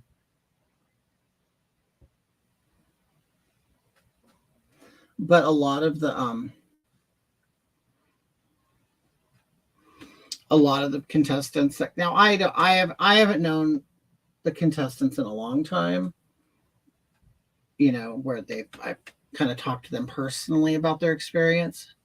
It's been a while since I've been, you know, involved with that shit, but a lot of times there's times where like RuPaul will actually forget their names. Like these drag queens are so starstruck and they can't wait to meet their idol RuPaul. And once they do, a lot of them are like, ugh, they don't like, because he's an actor, you know, he's just an act. He's just there to make his money. And a lot of these drag queens, they think they're changing the world. And see, that's another thing that irritates me about drag is they really think that they're like curing cancer. Now, I can say that, I mean, I don't want to downplay. I want to say, I guess, the impact of drag, because I've had people privately write me telling me that I actually saved their life. I mean, so I know for some people that, you know, entertainment that kind of makes them escape from their reality, they really like, you know what I mean? Like they're very grateful for. I mean, I don't have to understand it to, you know, respect it, but I am very glad to know what I do does make people at least happy. I mean, for some people it makes them laugh, or some people it makes them think. You know, I know I'm not everybody's cup of tea, but I know from personal conversations and cards and letters and that I've really helped a lot of people get through, especially COVID. I really never recognized my impact on COVID. The times that we were living through at that moment. I just came on, turned on the camera, and was having fun and making fun of crazy people, you know, and then it turned into something else. And I'm so grateful for that, but I had no idea at the time that's what I was doing. And, you know, it's hard. I don't want to say it's hard to hear it. You know, I'm not one of these people that kind of take, what's the word? Compliments very, very well. Beautiful eye makeup. Oh, thank you. Oh, I'm not even done yet. Babe, invert the light. Huh? Eyeshadow with the dark. Truly, you have scary eyes. Invert the... Oh, you mean put the dark where the white is? Oh, I'm not done, Marion. I have scary eyes. No, I have to add more. I got to add lashes and liner and more. I'm going to actually, I'm going to put a different color there. I'll like do my makeup on stage. It's like I'll go, I'm sick of doing that. I'll do something else. Okay. Let me see.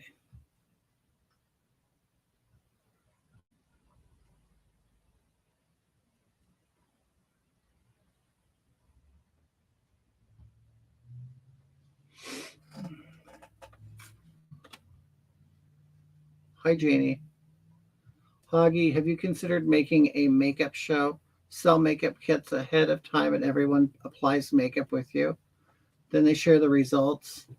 like wine, That's cute. a wine paint night. LOL. Ooh. I'm Herman Munster Eyes.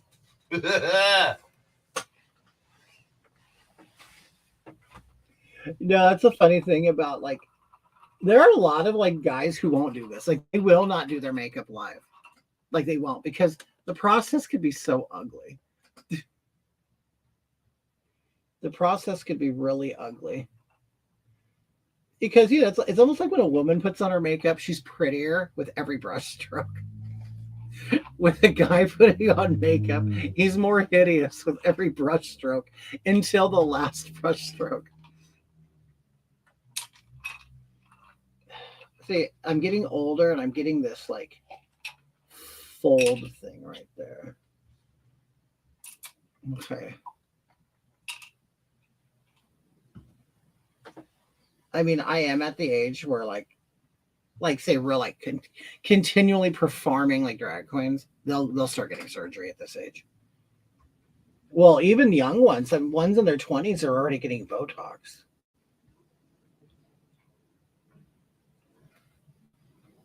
Okay.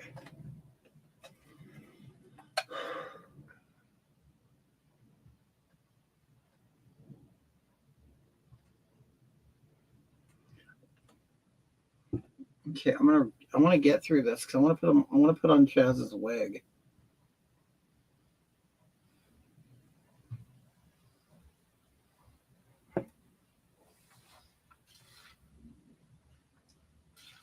And I hate sometimes my contour. If I don't get it just right, I'll look like kind of like a horror monster or something like with like these really deep chiseled. See, this is what reality is. I should be doing my makeup like a fat girl, but I don't want. But I don't want to be a fat. I don't want to look fat. I mean, I know it's all the rage right now to be fat.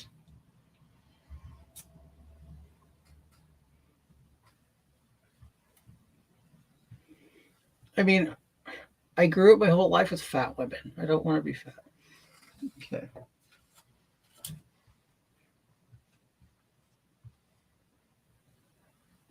All right. Okay. I'm done with the contour. Okay.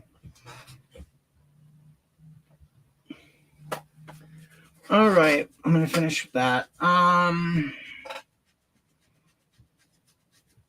Okay. I'm gonna blend this out.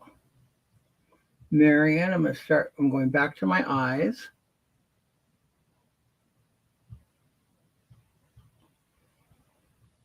And I put this color here. I want like this to be like a blue shadow, but I'm going to put black over it on top of it. So then it'll be black and like fade into blue.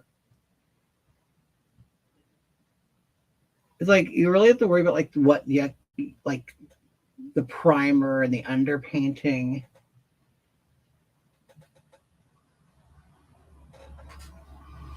Okay. Do drag queens want drag makeup after they die? You mean like, do they want to be in drag in their coffin? Is that what you mean?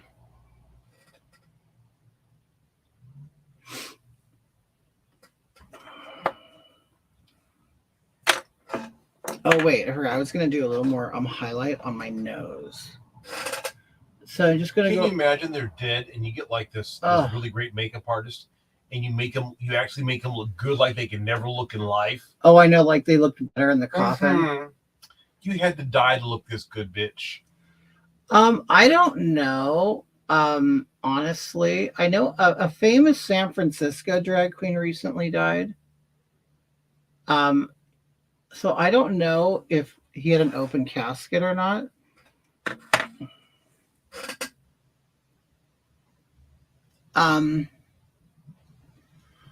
I don't think most do.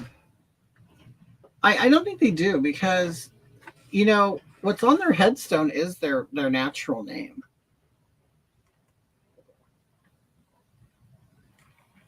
And I think they probably might have two ceremonies. Like the one that recently died from San Francisco had a big funeral in San Francisco. They even shut down streets for him. Um, but that's only if you're famous. I mean, and that's the funny thing about there are LMAO Mark. There are actually very, very few famous drag queens. I mean, there's as many drag queens as there are strippers. How many strippers do you know? You know what I'm saying? So, okay, so right now I'm brushing off all the powder that, remember, I didn't brush any powder off. So I am now going to blend in the contour with the face powder. It starts softening it up. It's like you leave everything on to sort of stain your skin or stain the other powder underneath it. It's called baking. And then you brush it all off and it softens it up.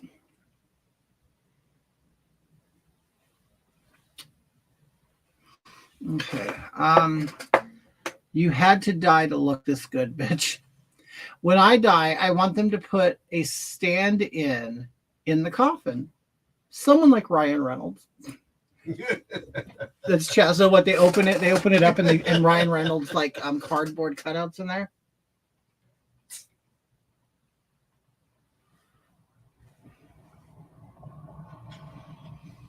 Okay. Let me finish my eyes. So Marion doesn't have nightmares. I'm gonna finish my eyes. Okay, I bought this new eyeshadow. Like I said, I kind of go for Anna Nicole, which is very her makeup. Not during her guest years. She was sophisticated then, but her billionaire marrying a billionaire and popping pill years. She wore a lot of blue. Everything was kind of glittery and almost little girl like. So I bought this eyeshadow. This it's like a frosted, really like high impact blue liquid shadow. So this is my first time trying it. So what I'm going to put this on, and then I'm going to put on my eyelashes, and then I'm going to put eyeliner.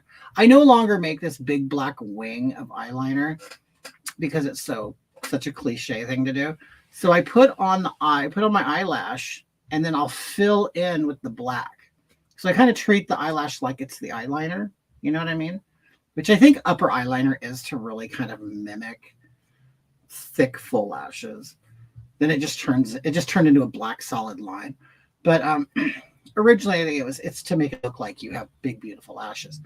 Well, now that we have big beautiful lashes, I don't think we need, or I don't. I'm just kind of creating my own look. I'm trying not to do what all the other ones do. And it's also easier just to put on this big eyelash. And of course, a drag queen never follows their natural eye shape. They create a new shape with the eyelash. And then any of the skin that's in here showing, they color it black. So this is the liquid shadow. I'm going to try it for the first time. I don't know what it's going to look like. So now I'm going to take this and I'm going to paint all of my eyelid with this. And you see, like I'll even paint over that dark stuff because that's like really my eyelid. Okay, look, it's kind of blue and metallic looking.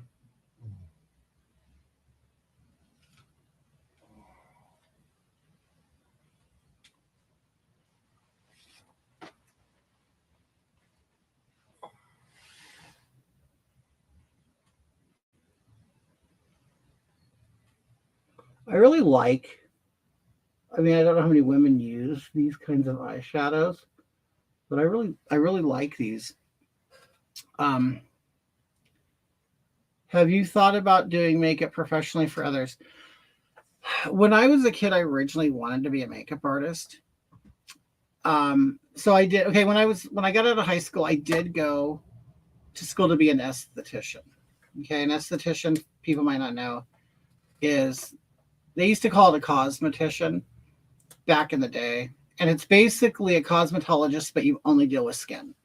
So you would go to school, you would get an education and then a license through the state to be an esthetician. Those are the people who do facials. They work sometimes, a lot of times they work with a dermatologist. They clean the skin, they pop the pimples, and they can also do, they're also makeup people, you know, anything that has to do with the face. So it'd be like having a cosmetology license, but you cannot do hair and nails. I went to school for that, which I completely blocked out why I didn't finish. But I didn't finish. I finished the course. I never took the test. Okay. And I always regretted that. And because I always wanted to be a makeup artist. Well, life went on. I then get into my 40s and I decide, you know what? I want to go back and I want to fulfill this dream I've always had. Well, you know, the dreams you had at 19 are not the same dreams that you're going to have at 40. So by the time between 19 and 40, I became very rough around the edges. I was no longer this fruity little gay guy who wants to hang out with a bunch of women and play makeup all day. I still thought I was that person, but I wasn't. Once I got into it, I went, oh my God, I can't stand this. I actually enjoyed working on a diesel truck more than I did doing perms and stuff. So no. To answer your question, Ron, to know, it isn't something that I enjoy doing. I don't enjoy doing personal services on people who have this idea in their brain of what they should look like. Because I'll tell you, just the time that I spent working in the beauty industry, there's a lot of delusion. And, you know, one thing that, you know, there are cosmetologists who will say, you know what, I'm a beautician, not a magician. And because there are people out there who they, you know what, I'll tell you, this is what, okay, I had this instance, I've said it before, I don't know how many people have heard it. I had this one incident that changed my mind. The one thing that said, okay, I'm done, was this girl comes in with really long, dark brown hair. And she's really pretty. And I always liked cutting long hair because it's easy to layer. And you can do it in a second. I can get like long hair and layer it in 5 minutes, and then you're done, and I can make money. So I liked doing long hair. That was my thing. It's easy to cut, and women have, not to bag about women, women seem to have this unnatural attachment to their hair, but men do too. Okay. Especially when they start going bald. But for some reason, there's the type of woman, if they lose any length of hair, you basically have to put them on suicide watch. Okay. And it was like kind of like that dramatic stuff that really bothered me. I'm like, I don't want to deal with your drama or your. So, you know, they go, I want to trim, but I just want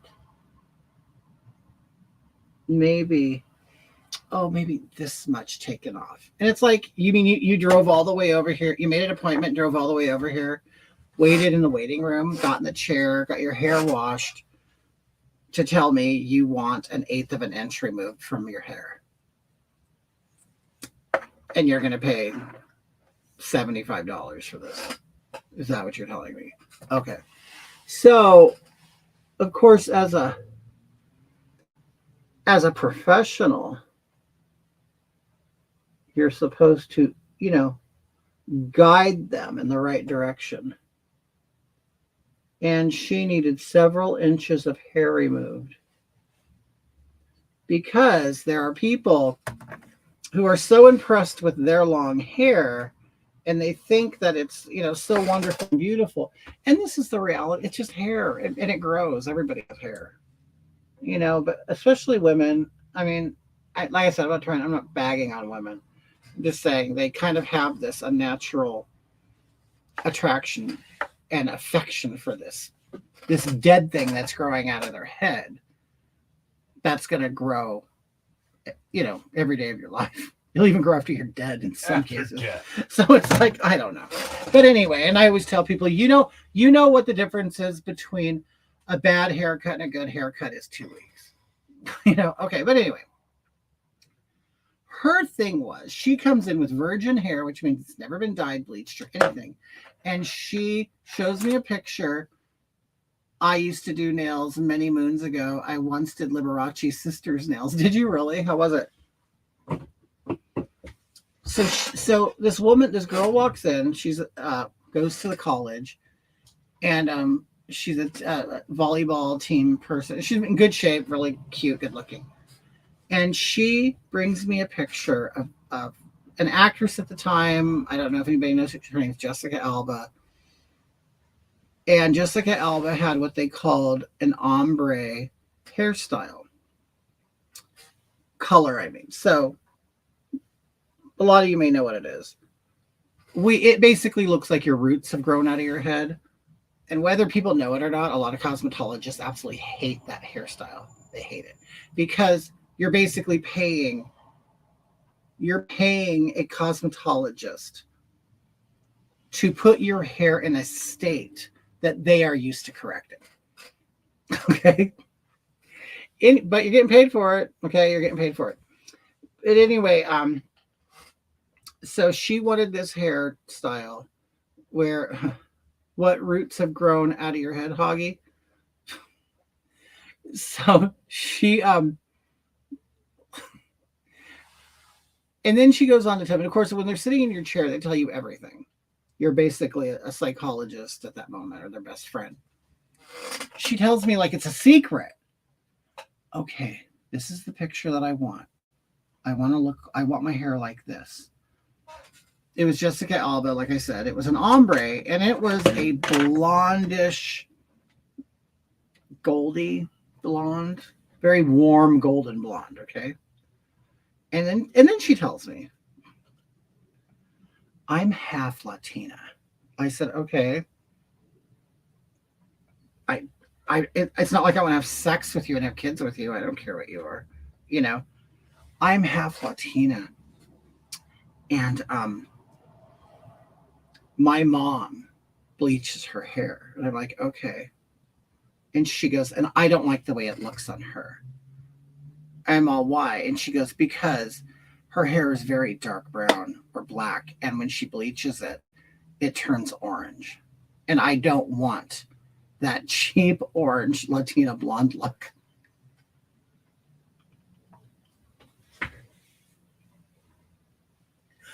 I'm telling you, I have heard the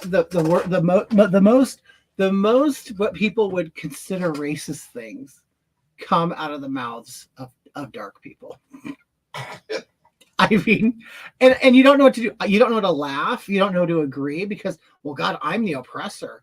And you're sitting here talking to me like you're a fellow oppressor. You know what I mean? And so I'm like, what do you mean you don't want? I go, you showed me a picture of Jessica Alba where she has orange hair. Well, I like the golden blonde. I go, dear, this is verging on apricot. Okay. This is peach. I'm a fellow oppressor. This is peach, apricot. On the color wheel of like color theory, that is orange. But you don't want orange, right? No, I don't want orange hair. Okay, so you want light orange hair, or because I'm just letting you know that in the color world, orange is gold, and gold is what you want. And okay, I'm not a chemist, and depending on what your hair naturally has, what color it has, because I may bleach her hair out and it might turn completely orange. It depends on, all her undertones, whatever. There's so much involved with hair color that people don't know. So anyway, I get a girl to help me who's more experienced at this. It took us 4 hours to do her hair. Okay. She took one side, I took the other. I mean, when it comes to ombre, you have to tease the hair. You have to bleach it. You have to color it. You have to tone it. And then you brush out the teasing that you did. And it's a process and it's stupid. Anyway, it's like I want to tell people, if you want an ombre, bleach your hair and don't cut it. I mean, don't color it for a month. Don't color it for a month. There, now you have an ombre. But anyway, so we do her hair, and then she looks at it, and she goes, "This is exactly what I wanted, and it's the right color. It's everything. I just don't like it on me. So can you color it back to my natural color?" And I said, "You will never have your natural hair color again until right at the root right here grows all the way down to here. You are never going to have natural hair again." "Well, can you put my natural color back in there?" "No, I can't. I can give you a generic brown, semi-permanent, temporary color to cover this. I mean, we just bleached your hair. We just bleached it. We colored it. We did all this processing on it. You don't want me to put more peroxide on your hair right now. So I can give you a semi-permanent color where it doesn't involve those harsh chemicals, which basically is a mask for your hair, and hopefully it stains it. But that's all I can do." And she's all, "Okay, let's do that." And I was so mad. I mean, I still got paid for it, but I was just angry that I went through all of that, did exactly what she wanted. And I just couldn't stand it. Anyway. And so it was a policy of where I was at the time that we walk our clients out to their car. As we're walking to the car, she informs me that she is on her way to go to her friend's wedding, and she is part of the wedding party. And that pissed me off so much. You gave me this big, difficult job with these parameters that can't be met, so you can go be in a wedding a few hours later? Like, you're going to do something this severe to your hair?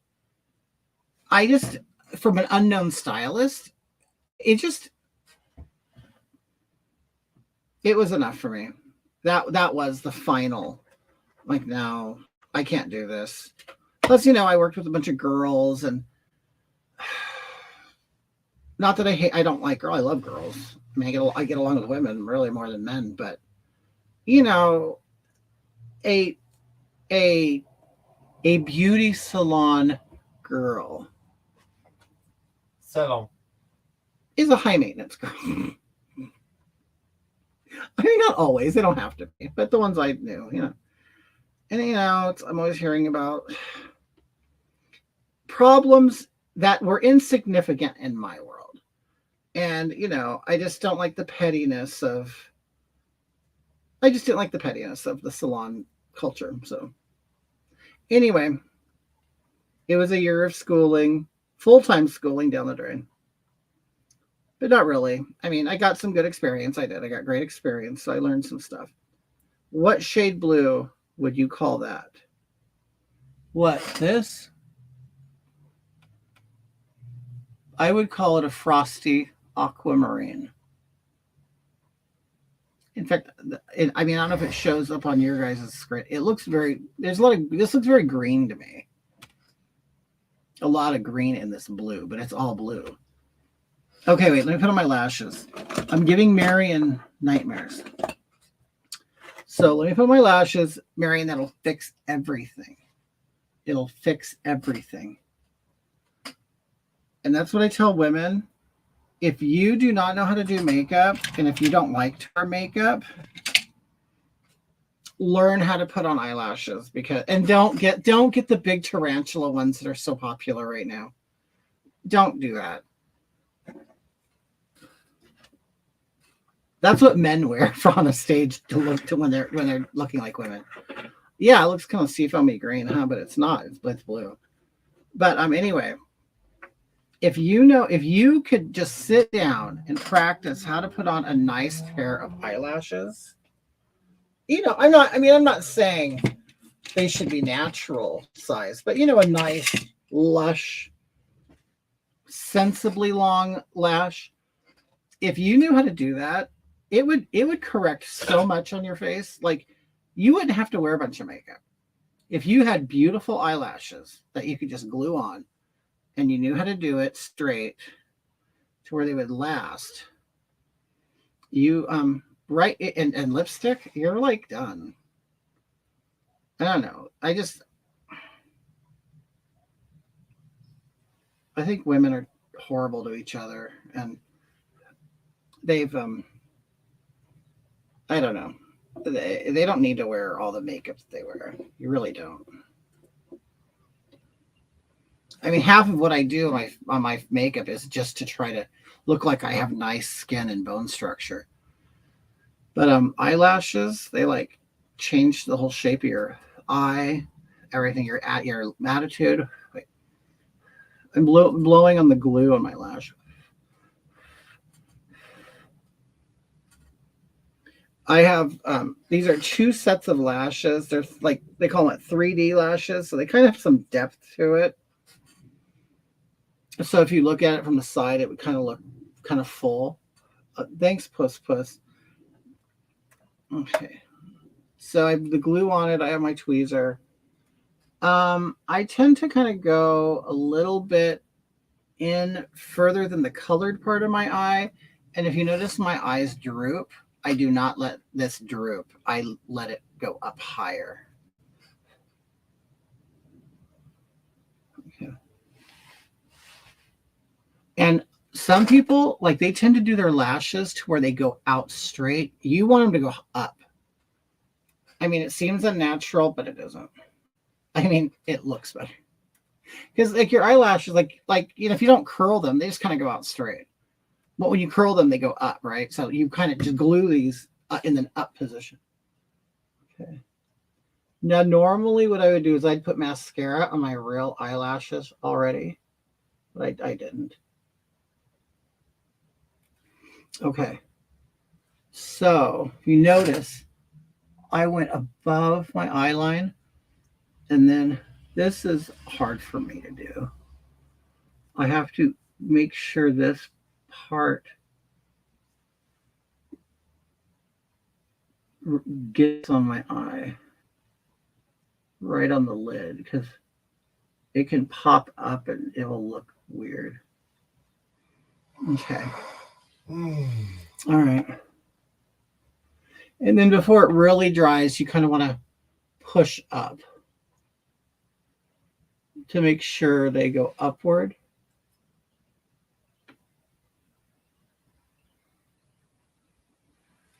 Otherwise, you'll kind of look like a cow. You know what I mean? Like they'll kind of go out like that.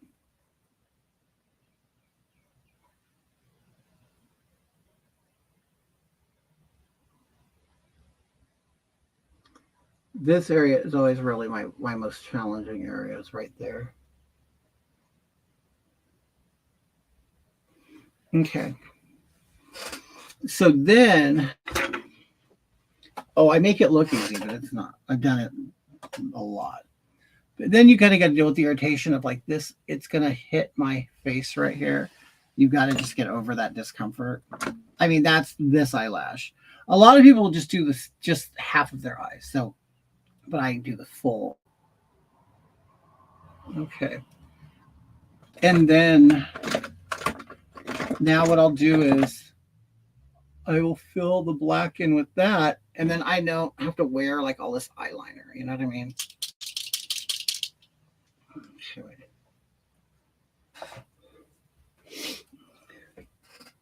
So I'll go like this is a liquid, like a felt tip.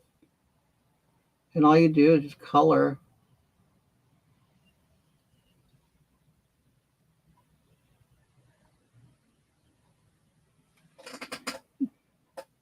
Okay.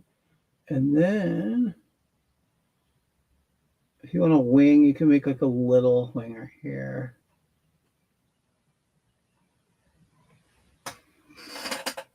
Okay.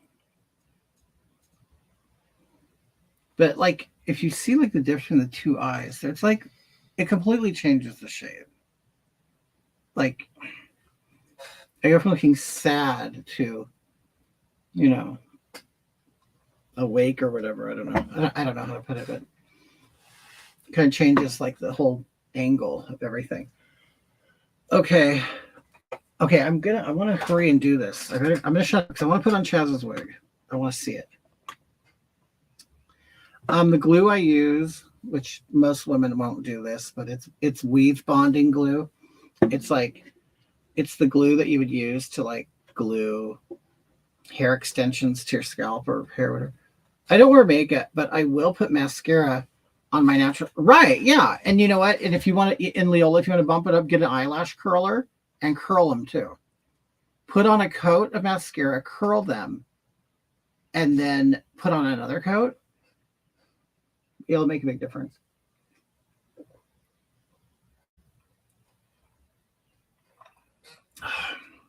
Mark made me a whiskey sour.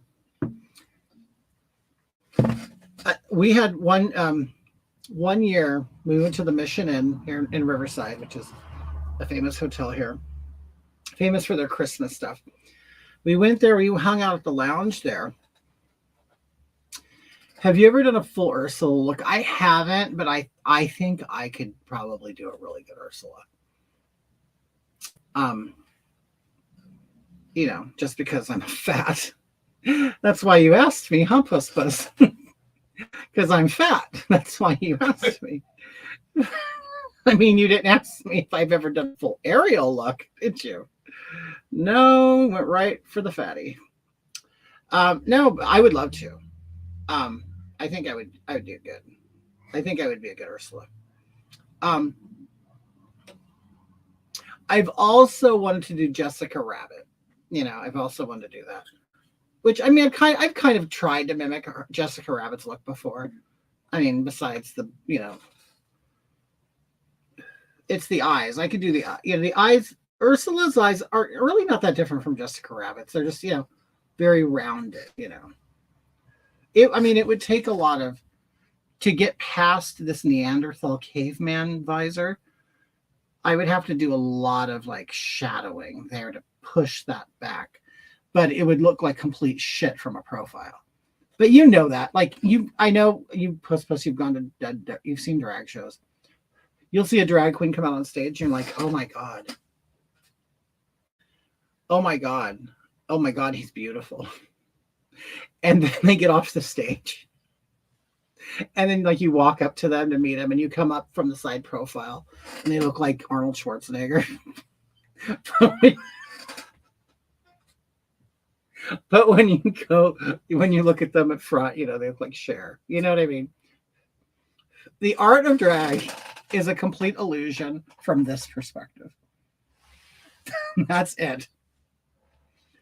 That's it. And, you know, watch. I'm going to put this on, and then I'm going to turn off my lights. I'm going to turn off my lights, and we'll see about what I look like. Am I going to fly away? You know what? You know what, Sir Fat? These aren't even long lashes. Like for drag, these are not long lashes. Like, honestly, if I went to the club and I performed, and somebody saw these lashes, they would say, oh, aren't you going to put on lashes?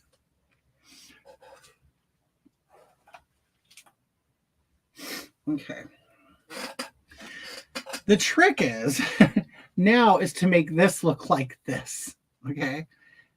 Which means I have to put it in the right spot here and angle it and tip it properly. That's where the hard part comes in.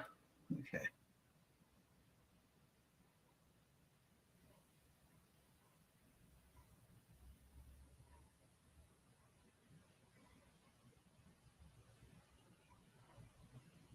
Sir Fat, how's your wife doing? How's Madam Fat?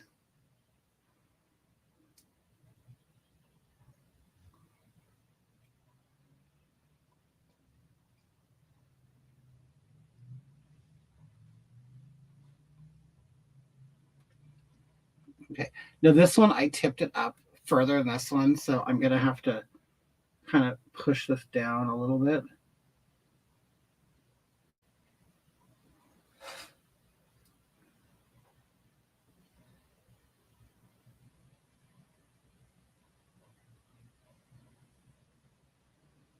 So like, yeah, eyelashes can get very frustrating.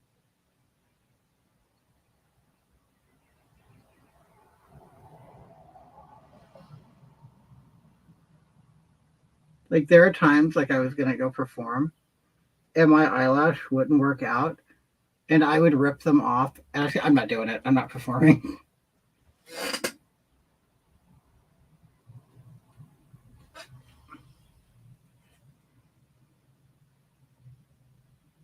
But I would say that, but I would always end up getting on stage. Because really, okay, like these mistakes or these things that I'm showing you now are not really visible from the stage. It's like when you're like this in the mirror and when you're like on camera like this, everything just has to it has to be a little more perfect.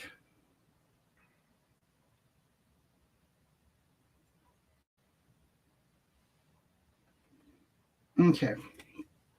I'm happy. That's good enough. I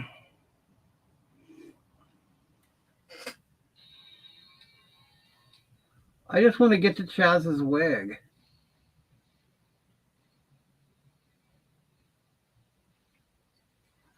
I'm sure the wig is going to be comedic. It's going to be funny. It's not meant to be a glamorous type of wig. I'll do that. I'll try that. Thanks for the info. Oh, you're welcome. Okay. Now what I'll do is I will put black in my corners where, like, you know, eyeliner, you go like this. I'm going to fill that part in.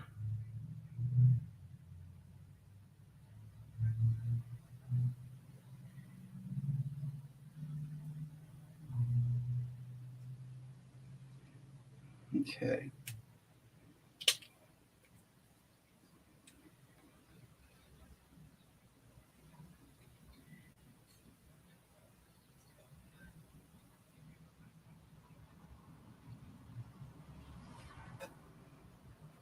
Okay. And I got to do my bottoms.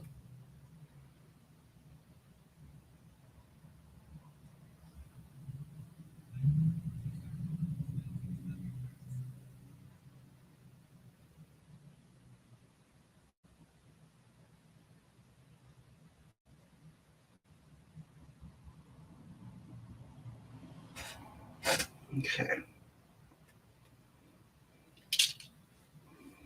You know, sometimes I'll do my makeup and I'll go. Sometimes I'll look like the type of woman I wouldn't want to approach. Like, God, sometimes I look myself, God, I look like a bitch, like an evil fucking CUNT.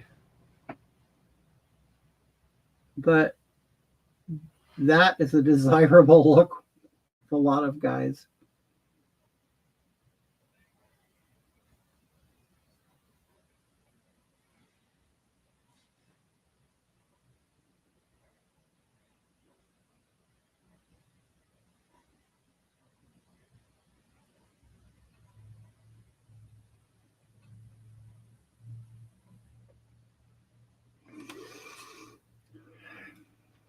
All right, and then what I'm gonna do is oh shit, I still gotta do my lips. Okay, so remember I was leaving that blue down there. I'm gonna add more. As you see, it's not there anymore.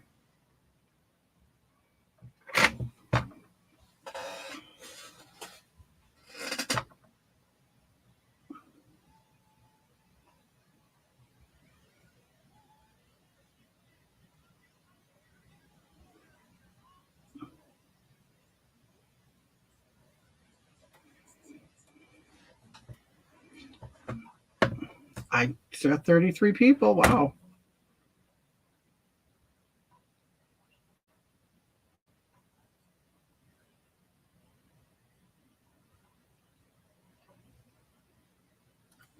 Okay, and then this will be it with my eyes.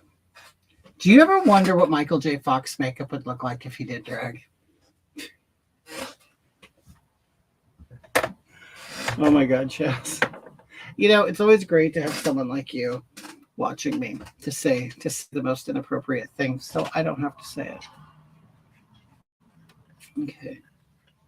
You know, because you're not as easily canceled, Chaz. Okay, this just gave me the what Mark gave me. I'm forever looking for the blackest black of eyeshadow, and I got this one. It's called Bloody Mary. Hopefully we'll see how dark it is.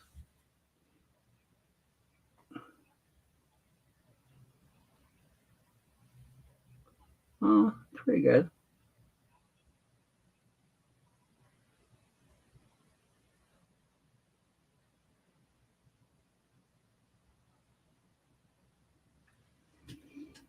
Let me see. Do you feel differently emotionally with your makeup? You know what? I don't. I know a lot of guys will say they do. The only thing I can say is when I do this, and if I go out in public, I do act differently. Not on purpose. Well, no, I guess it might be on purpose. I actually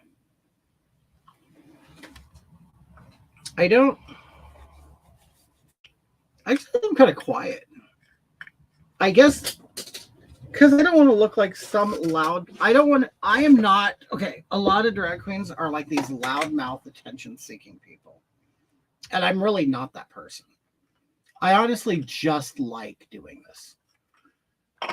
You know, drag, in my opinion, people have their own opinions, whatever. But I think I have an informed opinion, an educated opinion. A lot of drag is now turning into men who are trying on trans. It's no longer, I think, an art form. It is now a gateway. And there will be plenty of people, I'm sure, that will disagree. And that is fine. You know, I am fine with people disagreeing with me. Okay, now I'm adding more black to my eye, the shadow, like that detail right there. I say that because I've known too many drag queens recently, not in the past, but recently, who are part of that whole, we were talking about transgender people. There's also people called trans trenders. They're not really trans. They're just doing it. Like they're wearing it almost like a drag. It's almost like so they can justify drag during the day. That's kind of like a way that I can put it that's understandable, because I've known, and I also have known, and I hate these drag queens, old ones, like I'm talking in their 60s, who are now, because it's popular or attention seeking to say you're trans or on that spectrum, they'll all say they are now. That, oh yeah, I'm fluid. It's like, no, you're not. You're a drag queen. You live as a man, and when you go to the club to earn a couple dollars, you put on a costume, and then you go home and take it off. That's not trans. That's theatrics. For me, this is theatrics. A lot of people are looking at it as now, oh, maybe I am a woman just because I like to put it on. It's like, no.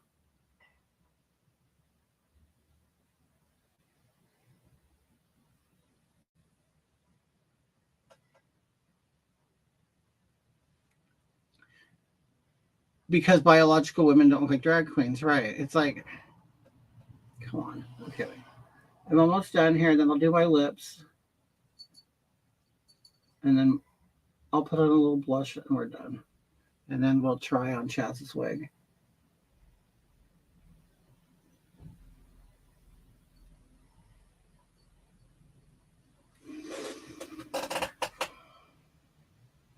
All right, I'm just going to leave it there. Okay. I know I said that. Hold on. And that's another thing with drag. You have to know when to stop, because you'll just do it forever. You'll do it forever.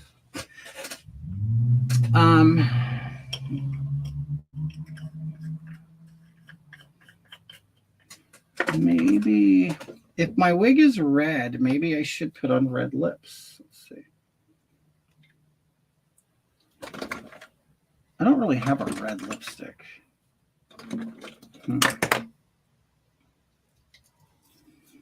I'm just gonna have to do pink. Okay. Okay, this is a raspberry lip liner.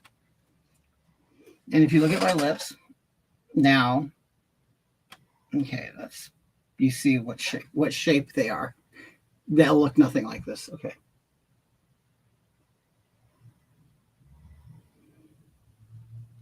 I actually take the lip line and go all the way down to the crease of my chin.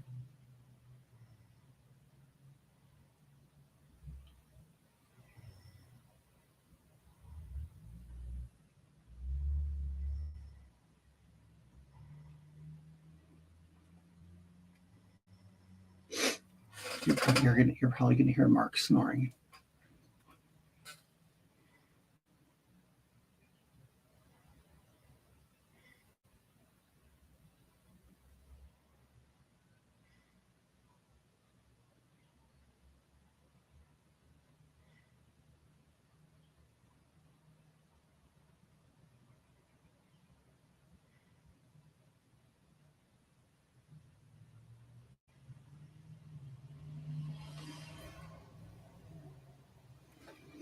Okay.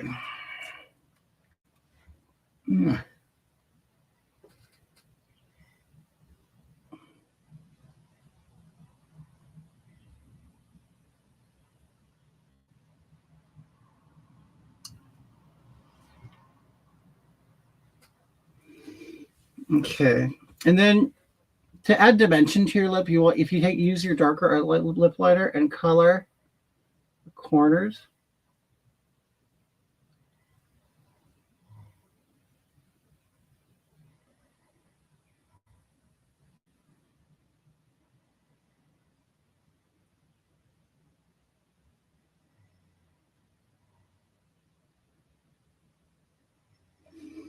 Okay, so that will add like dimension. And then I'm going to put on, I have lots of pink colors. I like myself in pink. Okay. Let's try this one. I don't know if I like this one. This one's called Jazzberry.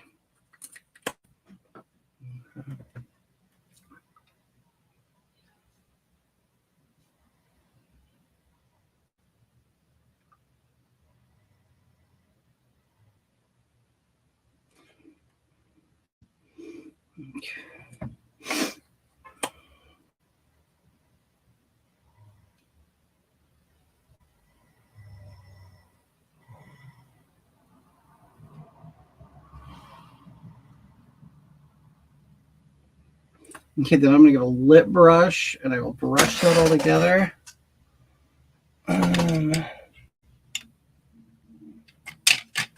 It's funny. I do eventually reach a point where you just kind of like getting sick of doing your makeup. There's some people, I used to love for hours and hours. I would get up like at 1 a.m. sometimes if I couldn't sleep, and I would just sit in the mirror till 5 a.m. doing my makeup. Absolutely loving it. I don't do that anymore. Has RuPaul Drag Race ruined? I think. Oh, I totally believe it did. Yeah, it made. No, completely. I don't even watch it anymore.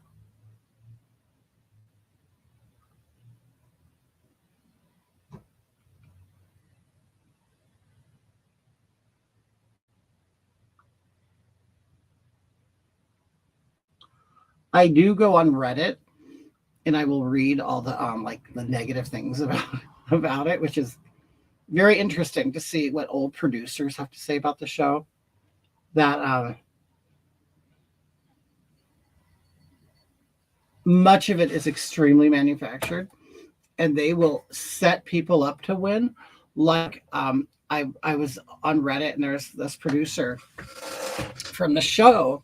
And they'll tell you, they go, I can't tell you everything because of like, the non-disclosure agreements.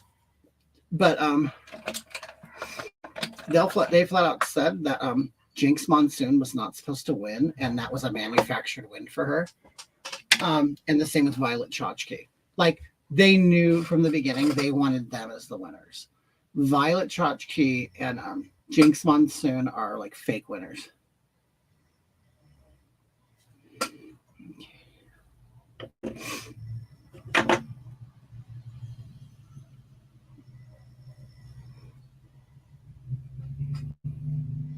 And coincidentally, those two, which I just found out, they were fake winners, are two of the ones that I dislike the most in person.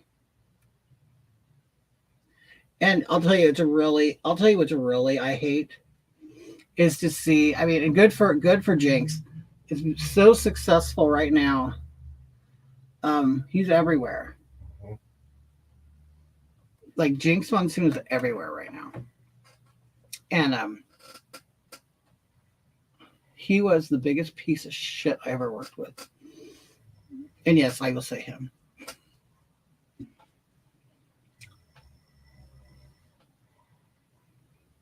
And any opportunity, I follow him on social media. Any opportunity I get, I will be very contrary to anything he says. They push too much politics. No bueno, right? It's like, it's not a political show. You just put on your makeup, do your gay shit, do your, just do it. It's like, that's what we're watching it for. We're not watching it for to see Nancy Pelosi on the show.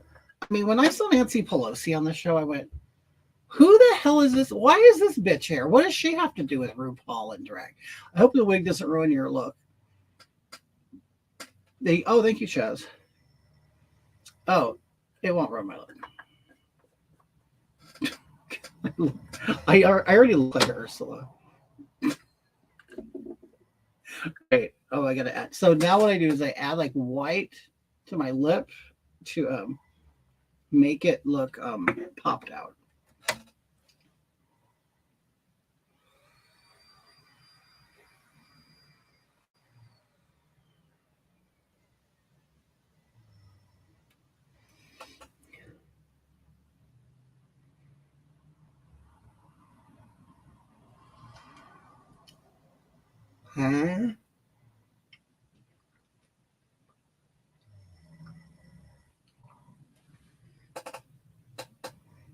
And it also kind of starts helping you, because you could see my natural Cupid's bow in my makeup, and adding this light kind of changes the way natural light hits it.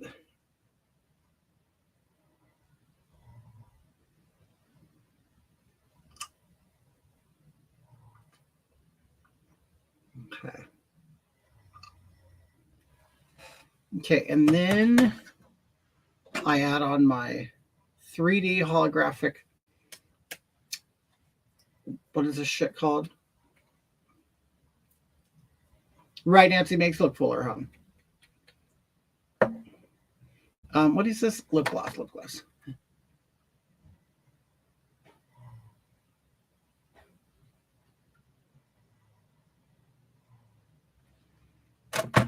Okay. All right, after this wig is going on. The wig is going on.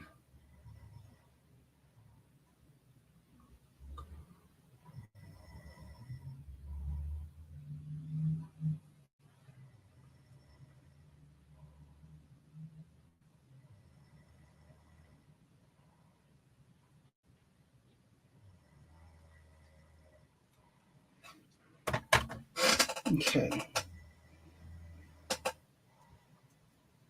All right. Okay, let's turn this wig. This is why this whole thing was just for the wig, and here we are. It took 4.5 hours to get to the wig. No. You guys don't hate me, but I have to do this. My eyebrows. It'll just take a minute. I mean, you remember I just did those lines. So I use this pencil, or it's a felt tip pen, Okay.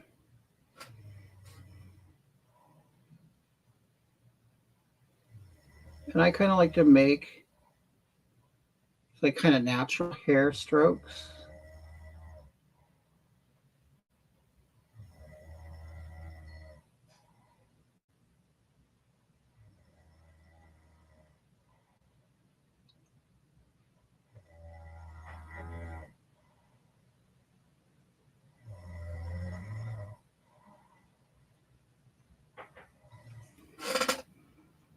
Okay. I could go bigger.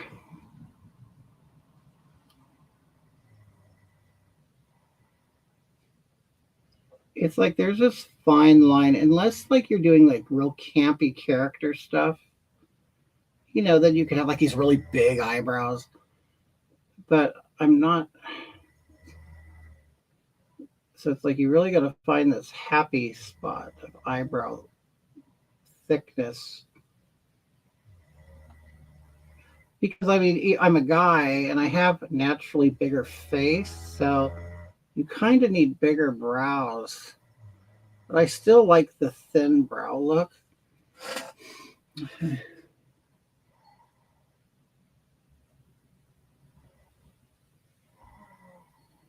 Because one thing, and I have problems with it because I am so big.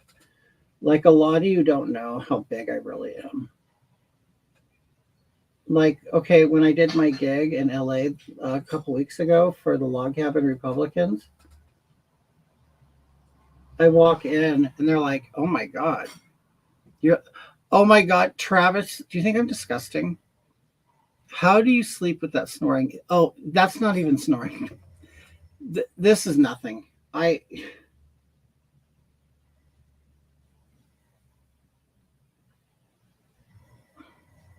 This is why I have to go to the garage and take big bong hits so I go to bed. You know?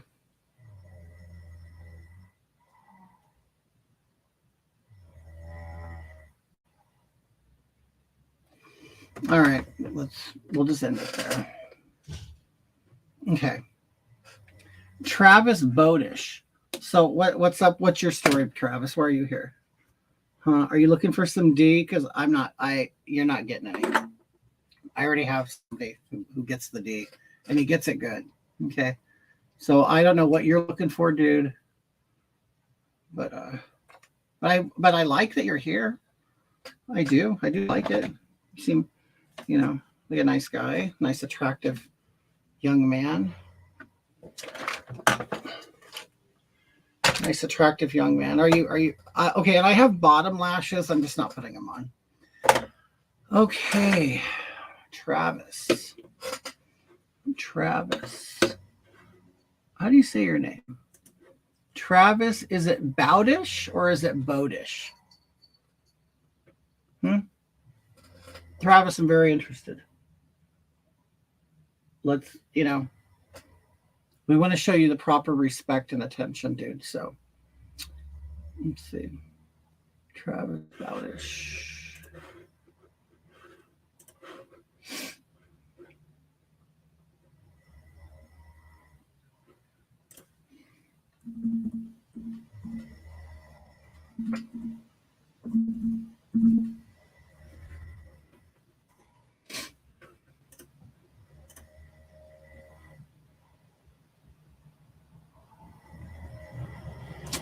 All right, Trav, big Trav. Okay, what's up with Travis here? Okay. Oh, little cute little picture of Travis with his nephew.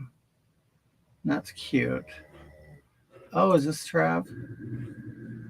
Hi, my name's Tim Dumas. No, that's not Travis. And I'm glad. Okay, you guys, I want you to get an idea of who Travis is. Oh shit, my computer froze. God damn it. Okay. Are you guys there? Can you guys still see me? Okay. Anyway, I really thought that I was gonna like get some good pictures of Travis. Really? Okay, the picture that you see of Travis up here, right here. That's the best picture that he has on his profile, and that's a cartoon version of him. He's not cute at all. So don't let that rugged, handsome picture fool you. The guy is. See, this is why Travis is watching me rather than eating some girl out because he can't get one. Okay, let's open this up. Here we go. Okay. Here we go, Chaz. My husband was thinking about you. Wanted to make sure you were doing okay. Who's your husband? Who's your husband, Toodle Soup? Oh my God, Chaz. Okay, guys. You look like the singer of Smashing Pumpkins. What's his name? Oh, his name's Billy something. What a coincidence. That's my name, Billy. Travis Degenerate. Travis, I'm just letting you know. Okay. I have one man in my life, and they're not him. Okay. I have never wore a wig like this. I hope it's not a dwarf size wig. Well, you do know I'm an orca. I'm an orca, so this will fit me. You ready?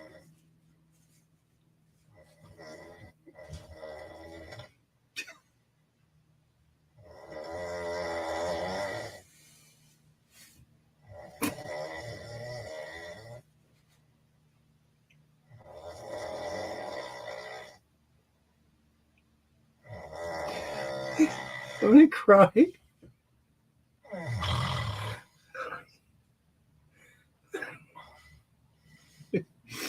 Yep, it's Billy Corgan.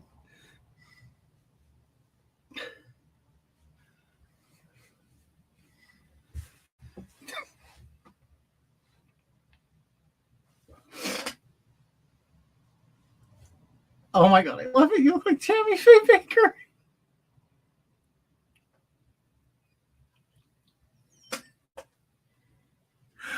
Oh my God.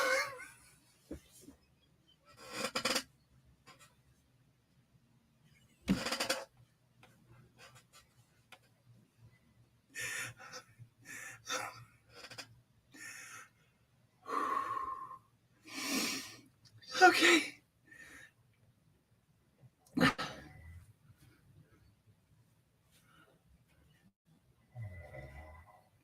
Hold on.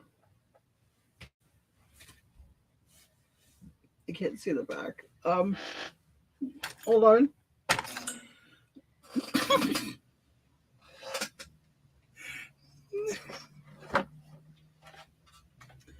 I'm putting some earrings.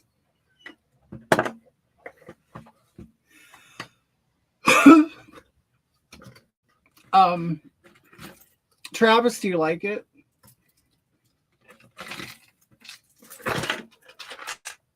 Travis, I want you to like it. I want you to like it, Travis. Could you see me wearing this while you're giving it to me from behind? Can you picture that? Because I sure can. I'm gonna picture it tonight when I'm alone. Trying to get this. It's very Wilma Flintstone. You can't see Billy, Kitty, or Hog. You know, these earrings, I probably need a funner pair of earrings. This is what was within reach.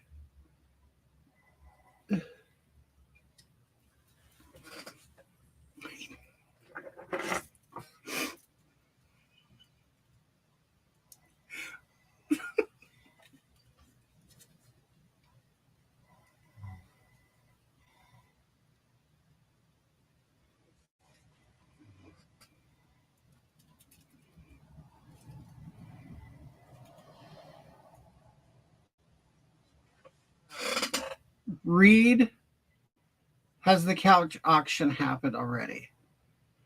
Yes, but you're just in time for the butt plug auction. Are you interested in a new butt plug? Because I can tell you need a big one. So do we have a name? No. Reed, are you interested in a butt plug?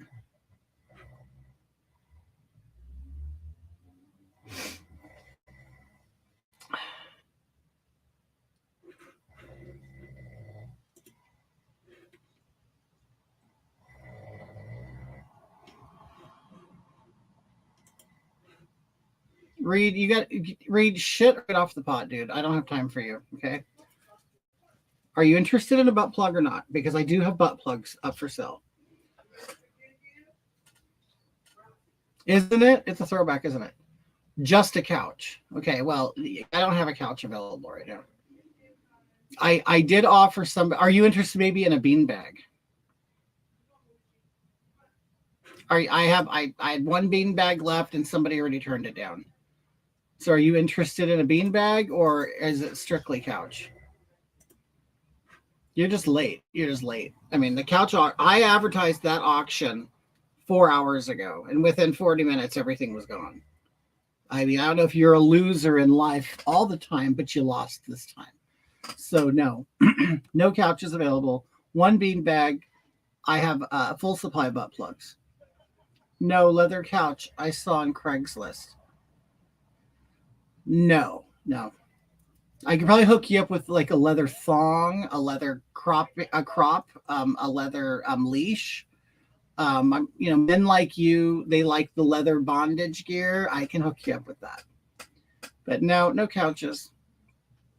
No couches. Sorry, you'll have to wait for the next Facebook event to go out. No, sorry. Anyway, so thank you, Chaz. Chaz, I want to thank you for this. I really appreciate it. I really like it. I really do.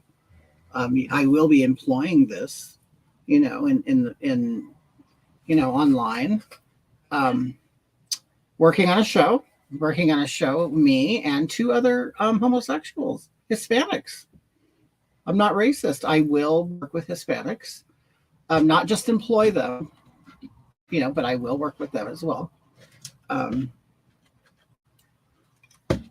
Reed, are you interested in like a dark, like what distressed leather? Are you looking for suede? What really are you, because I want to please my customers.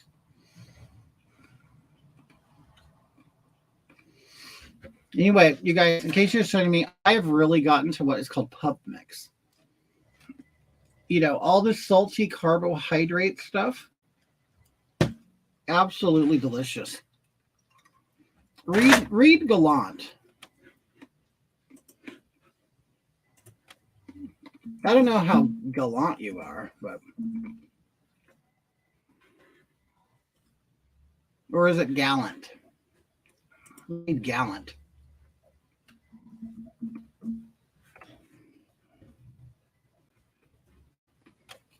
And Reed, it's like Reed. Doesn't Reed sound like a very like a rich boy's name?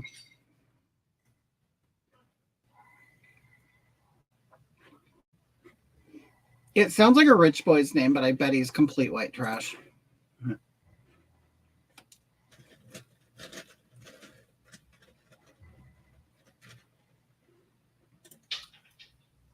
Oh Lord. Oh, so Reed lives in Massachusetts, huh? Mm-hmm.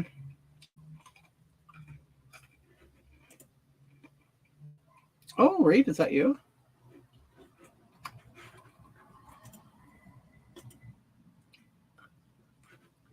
Okay, hold on. I gotta show you something.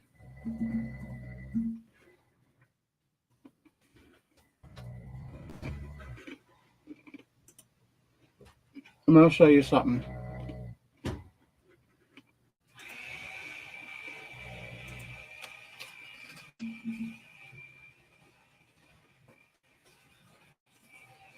Now, Reed, I want to ask you something. Is that you and your boyfriend? Because I think, honestly, I think you would make a very, very attractive couple. Now, you guys, Reed is the one with the t-shirt on, the dark t-shirt. Okay?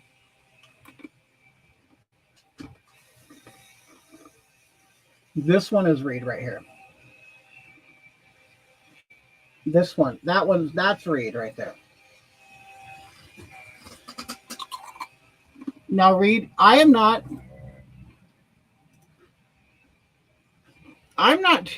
really not too proud. I'm a very honest person. And I'll be honest with you, Reed. Now, you know what? Hold on.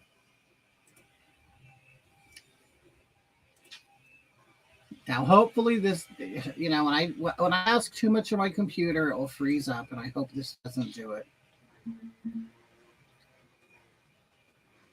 Okay.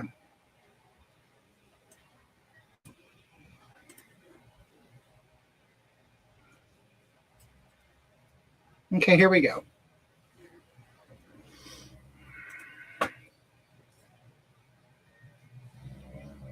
That's Reed, okay? Now, Reed, I want to know. Now, hold on. You see their arms? Reed has his arm behind this young man, okay? And notice the ear piercings. And I believe, well, I'm guessing that's an earring. That's an earring. And I believe Reed's wearing an earring. Reed, are you a homosexual? And you know I'm not. You know I'm not judging you because I'm a huge homosexual. In fact, I'm an obese homosexual. Obese homosexual.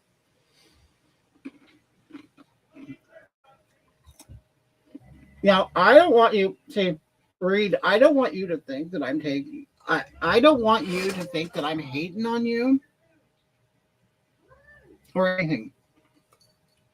I honestly would do you. I would. I'm not kidding you. Honey, I've had worse. Trust me, I've had much worse. You have no idea how many times I have been on the kneeling side of a glory hole. And once you're done, you leave. I'll peek. I'll look out the door to see who I was just, having fun with. And I've been absolutely shocked and wanted to bathe in battery acid and wash my mouth out with battery acid when I've seen who I've actually pleasured. But with you, I would be more than willing. In fact, I would join you on the other side of the court. Okay, so Reed, I want to know, what are you into? What are you into? And does the other guy get involved? Because I'll do both of you. I would. It would spread for both of you. In fact, Reed, have you ever been a part of like a DP situation, double penetration?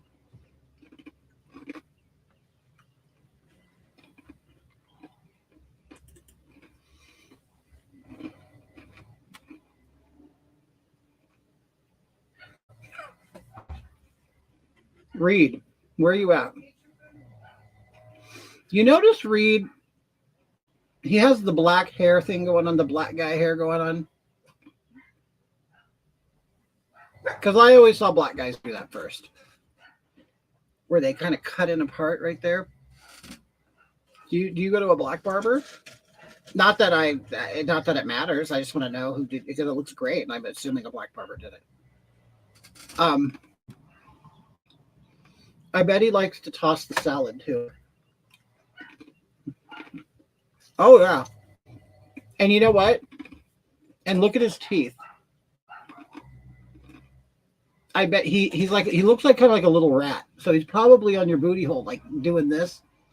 You know how like nipping you in a good way, but not really like pinching and drawing blood and bruising you, but like little nips.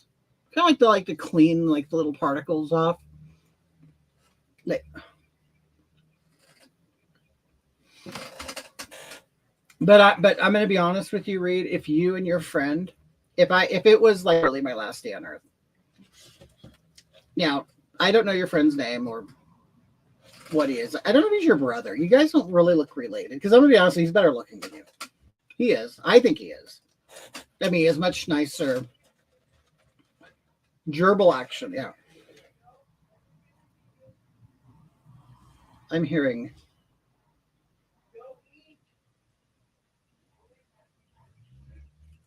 Moshi. Oh, he's outside. Okay. But Reed, I don't. Are you even gonna be man enough to even answer, to talk to me about this? Oh, you're like one of those little pussy gays, aren't you? You're one of those gays that give us a bad name. I'm gonna be honest with you. I think your friend is a lot more attractive than you. He has a nicer nose than you. He doesn't seem to have like the gerbil teeth. He has nice shaped brows. And he just seems like he has a little more confidence. And I'm gonna be honest with you, he seems to have big dick energy, and you don't. Well, not big. He's probably average energy, but you probably have one of those like turtle ones that I bet like when you sit down, does it go inward? And like when you go like to a urinal to pee, you kind of have to like dig, like take your pinch inside a hole and pull it out. Is that a mole on your chin? Do you know Hagatha has a mole on her chin like that? I know who Hagatha is. Look up Hagatha Sisti.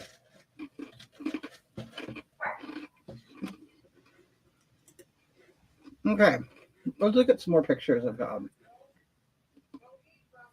Yeah, you're gay. He's a homo. Let me see. Let me see what else we got going on. I see a hockey player, and I don't know if that's his fantasy guy or... Always spread the word, end the word. Language affects attitudes. Wait a minute. Did you go to some woke college? Let me see. Pi Kappa Phi. Wow. How many dicks did you suck in your frat house? No, Dad. I know you guys have to do that. You fat guys have to suck each other's dicks. I know you do. Reed, are you going to say anything? I mean, you just show up.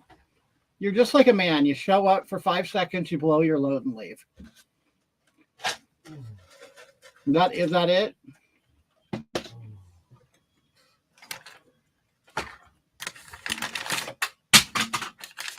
You know what? You're the kind of guy that's gay because he can't please a woman. That's what it is.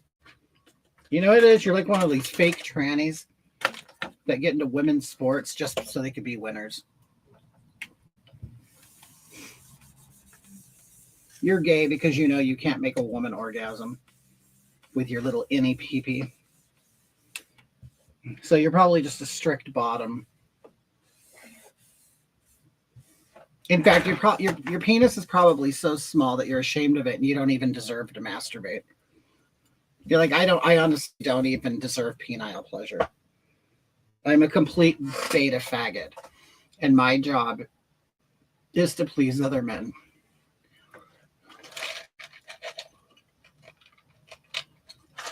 Now, Reed, I want to know how accurate I've been. And you can be completely honest with me because I don't mind being wrong at all. I don't mind being wrong. I'll admit when I'm wrong. Because you know what? You know what's after being wrong is you can then be right. Okay?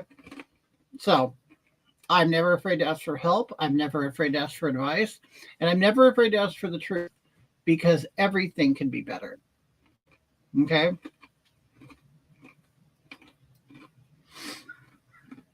Now read. Did I get it right?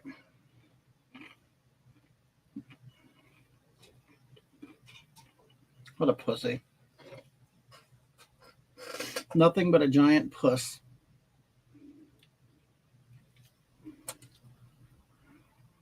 Anyway.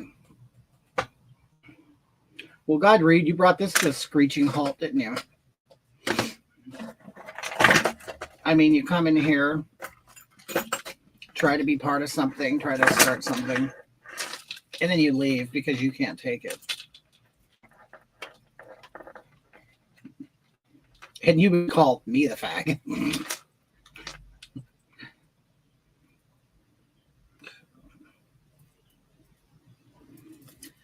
All right.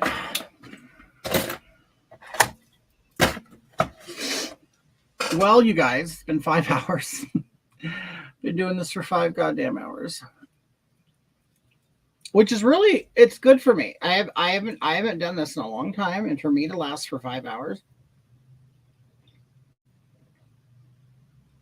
Because you guys do know that my heart's barely pounding. And at any moment, I can expire. Due to my congestive heart failure.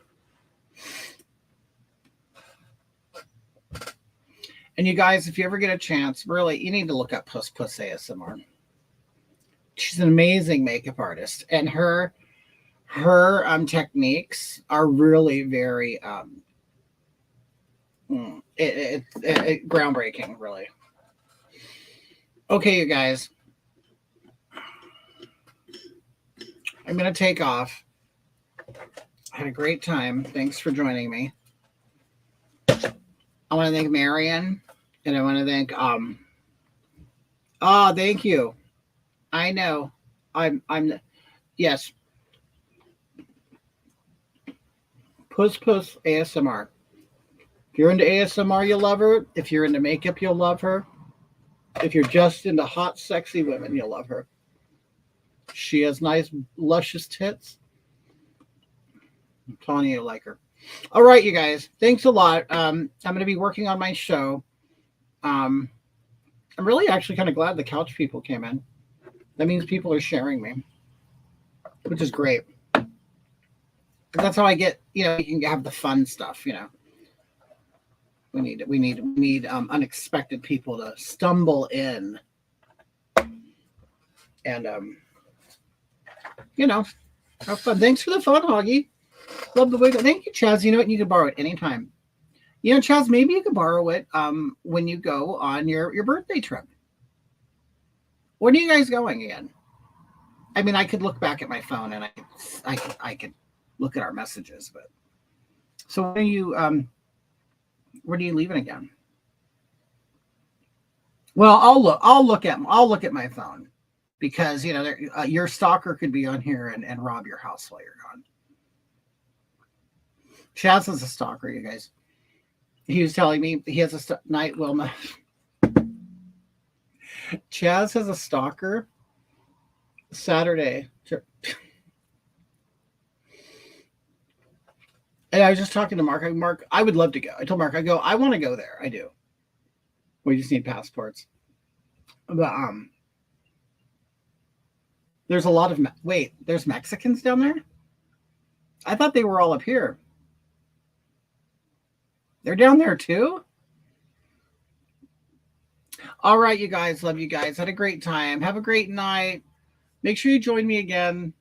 Subscribe to all my shit, because I'm going to start doing this regularly. I'm going to do a weekly show that I upload. So it's not live. And then I'm going to do a weekly live show like this.